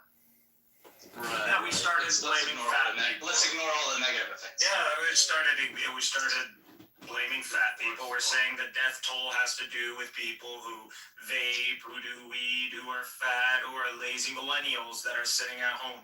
That's what we started blaming. Oh, he doesn't believe it. Where are you getting that from? It was an interview he did. I don't remember if it was Joe Rogan. A while back, a few years ago. I mean, I'm sure we can find it if you guys want. Yeah, I typically just lie. You're right. Yeah, typically what happens is I make a claim and then someone easily finds and debunks it, right? That happens. Bob is Trump and we just believe anything he said. He doesn't believe it. I believe he believes in the disease. If you believe something, so have you missed that he's like an enormous vaccine skeptic or conspiracy theorist? Cannot. So where you are right. Has this somehow eluded you? We have is that in reality, they exist only in your own mind. Okay, what is the just saying that's one part of the puzzle. You seem like you don't know much about him, so maybe you go read it. Maybe you go read up and I don't do your own. Oh my god, okay. Like I do every time. Pontifical Bob. It's not like if you just Google right now RFK and then you go into his Wikipedia page, there's like an extensive, really long list of stuff you could read. I have to sit and do it for you. Yeah, make an extravagant claim and get like. Okay, let's go. Okay. RFK Jr. Wikipedia. That's the only thing that Agamemnon. I'll do this for you, Agamemnon. I'm feeling particularly. RFK Jr. Here he is. Remember, the claim you're trying to support is he doesn't believe in germ theory. Okay. Right.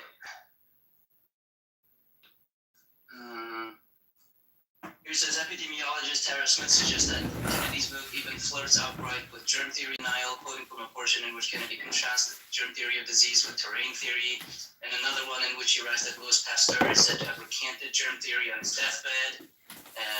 There's lots of unproven claims among, which is a common trope among germ theory denialists. And then I do remember he was on Joe Rogan one time and spoke. He believes, or that's what he heavily implied in that interview, some particular version of miasma theory. It even is in this article. Kennedy praises what he calls miasma theory, in which he says he emphasizes preventing disease by fortifying the immune system, blah, blah, blah. Historians say this is an inaccurate understanding of miasma theory, which has been done. What are you talking about? Just slow down, man. Well, maybe you should just educate yourself instead of me having points you brought up is there's this person who claims he doesn't believe in germ theory without some explicit statement he made. Okay, we're playing that game, all right. Okay, so what is the statement he made which entails he doesn't believe in germ theory? For example, he doesn't believe in HIV. AIDS, just like he's a huge conspiracy nut. The fact that he would deny germ theory, or at least, again, let me just flirt with germ theory denial, is completely expected given all the batshit insane things he also believes. But you are just trolling in this conversation, so I don't care to have it anymore. Oh my god, because I asked you to provide the sources for an extravagant claim, which is the director of NIH doesn't believe in germ theory. You're saying no, but that's completely expected given all the other batshit insane things he believes. Yes. As if Trump is somehow understands or sniffs out or is like a good bloodhound. Talking about science. As if Trump is a keen bloodhound of competence, and it would be completely beyond the pale for him to have appointed some complete whack job. Such a stupid idiot. Well, I'm going to support my claim. I say it's completely expected in the universe where the sky is pink. No, but I'm just speaking about your incredulity. You're like, could it did something? Yes. One reason to think that could have happened, that the secretary of the HHS could have been a germ theory denial. One piece of big evidence is that he believes in a lot of kooky shit. A second one is Trump is a horrible judge of character, and he doesn't care that the people he surrounds himself are competent in their fields. He just cares that the fact that they're loyalists. So those two in conjunction makes it, really plausible. We're past the era of cabinet members being competent at their jobs. The person he picked to be Secretary of Defense is some guy who holds the rank of Major in the National Guard and has since been a drunk. And has since been a drunk and a Fox News host. Yeah. Who expects Trump to appoint actually competent people? An extremist who has a tattoo on his arm that literally says idolater. That's right. That's right. Monologues are becoming longer. Now you're just doing the rhetoric. All right, look, I'll take the concession. Just fact check what you said. Okay, you said Okay. denies AIDS or He's got it like very, very autistically.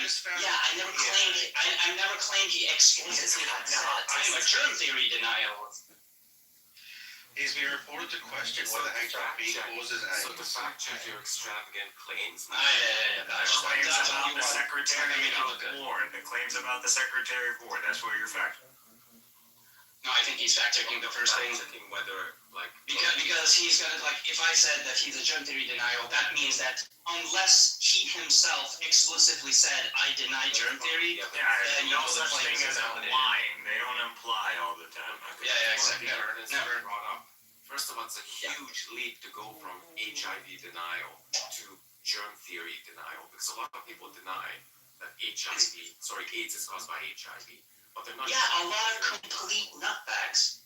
A lot of absolute grifting quacks. But the point to bringing that up is just to establish plausibility that that's the sort of quack he is. So once you have that, it becomes much easier to accept the fact that he rejects germ theory. Yeah, you're such a toddler. Okay, so right? That's the evidence you brought. Right, Aga? We agree, right? Fact check it. Right? So it doesn't deny that AIDS there it is is. by HIV. There it is. Said that AIDS isn't. Why are you defending Trump, man? Because he's a polemic. He just cares about the tribalism. That's all.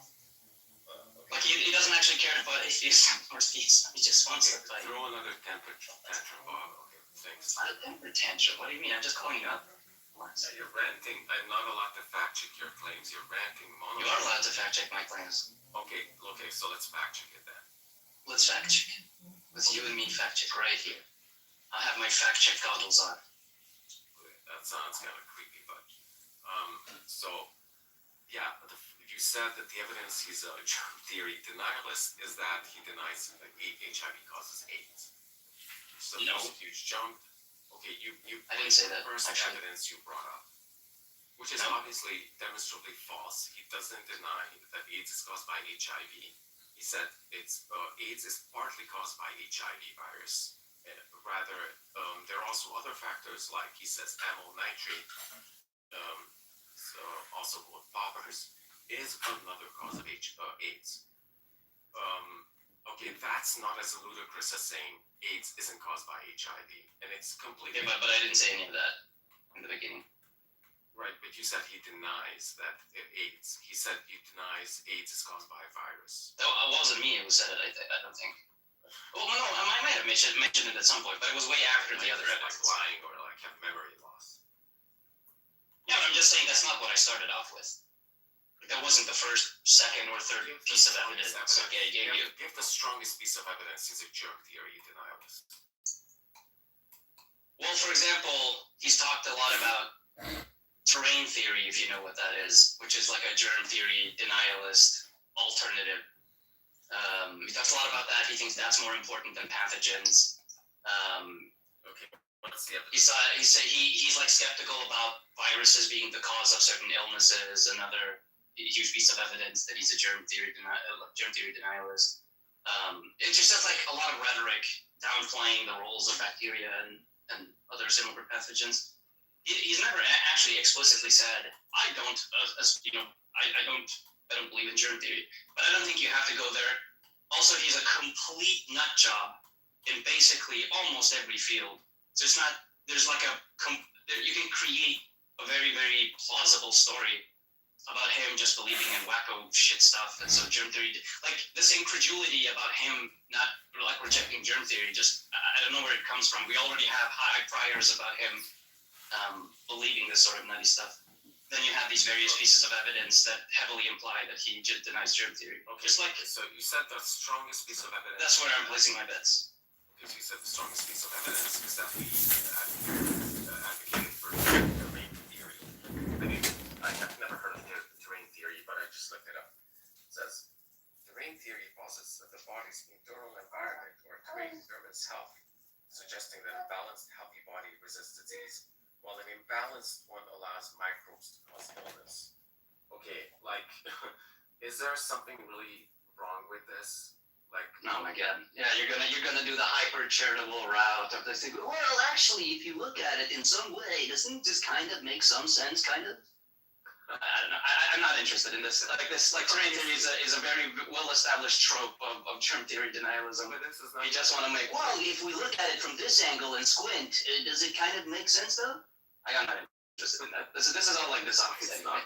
It's not like you think Trump is a moron. You think RFK is a quack. Like I don't know why we're having this conversation. It's not incompatible with germ theory. From what I've read here, it's not incompatible. Okay. Like look, it just says if you have a balance like this. Talk to Cynic Mikhail. I like when you troll other people. Hey Bob, you know I gotta tell you, Bob, you are a horrible person to talk to. You don't even know how to have a conversation. You say nothing intelligent. You're highly brainwashed, completely programmed. You're just a fucking highly annoying person, an extremely annoying person. So the Swedish government. Bitch Bob! I hope he kicks me. There you have it, ladies and Best. You have been brainwashed. You should rap it. I just found a book. Very interesting book. Robert F. K. Wrote. It's the book. In the book, Kennedy promotes HIV and AIDS denialism and misinformation about Fauci's role during the HIV epidemic and COVID-19 pandemic in the United States. The book's called The Real Anthony Fauci. It's him denying HIV/AIDS. Jesus Christ. Why does I didn't remove that. He just left. I mean, but it's like if you call out his trolling, he just becomes impatient and leaves sometimes. He'll be back. I don't know why he does that, like. You guys would fuck. Dude, I love when he trolls other people. I just get like, dude, like we know each other, right? It's like I know who you are, you know who I am. Why are you and I doing this thing? Why are we doing it? Like, yeah. Nostalgia. Well, a little bit. Like, I do think it's like widely entertaining sometimes. I like Agamemnon. Like, I don't have anything against.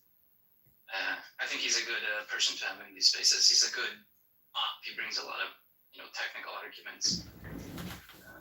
But like when he does this like polemic trolling. Polemic trolling. What is you mean? Like when he talks to you and asks you questions, tries to have conversation, it is polemic trolling. What makes it polemicism? What is polemicism? And when he lost, he's like, I never really supported. Time for me to go to bed and kiss these losers goodbye. Bye bye. Bye bye everybody. Time to go to my unvaccinated.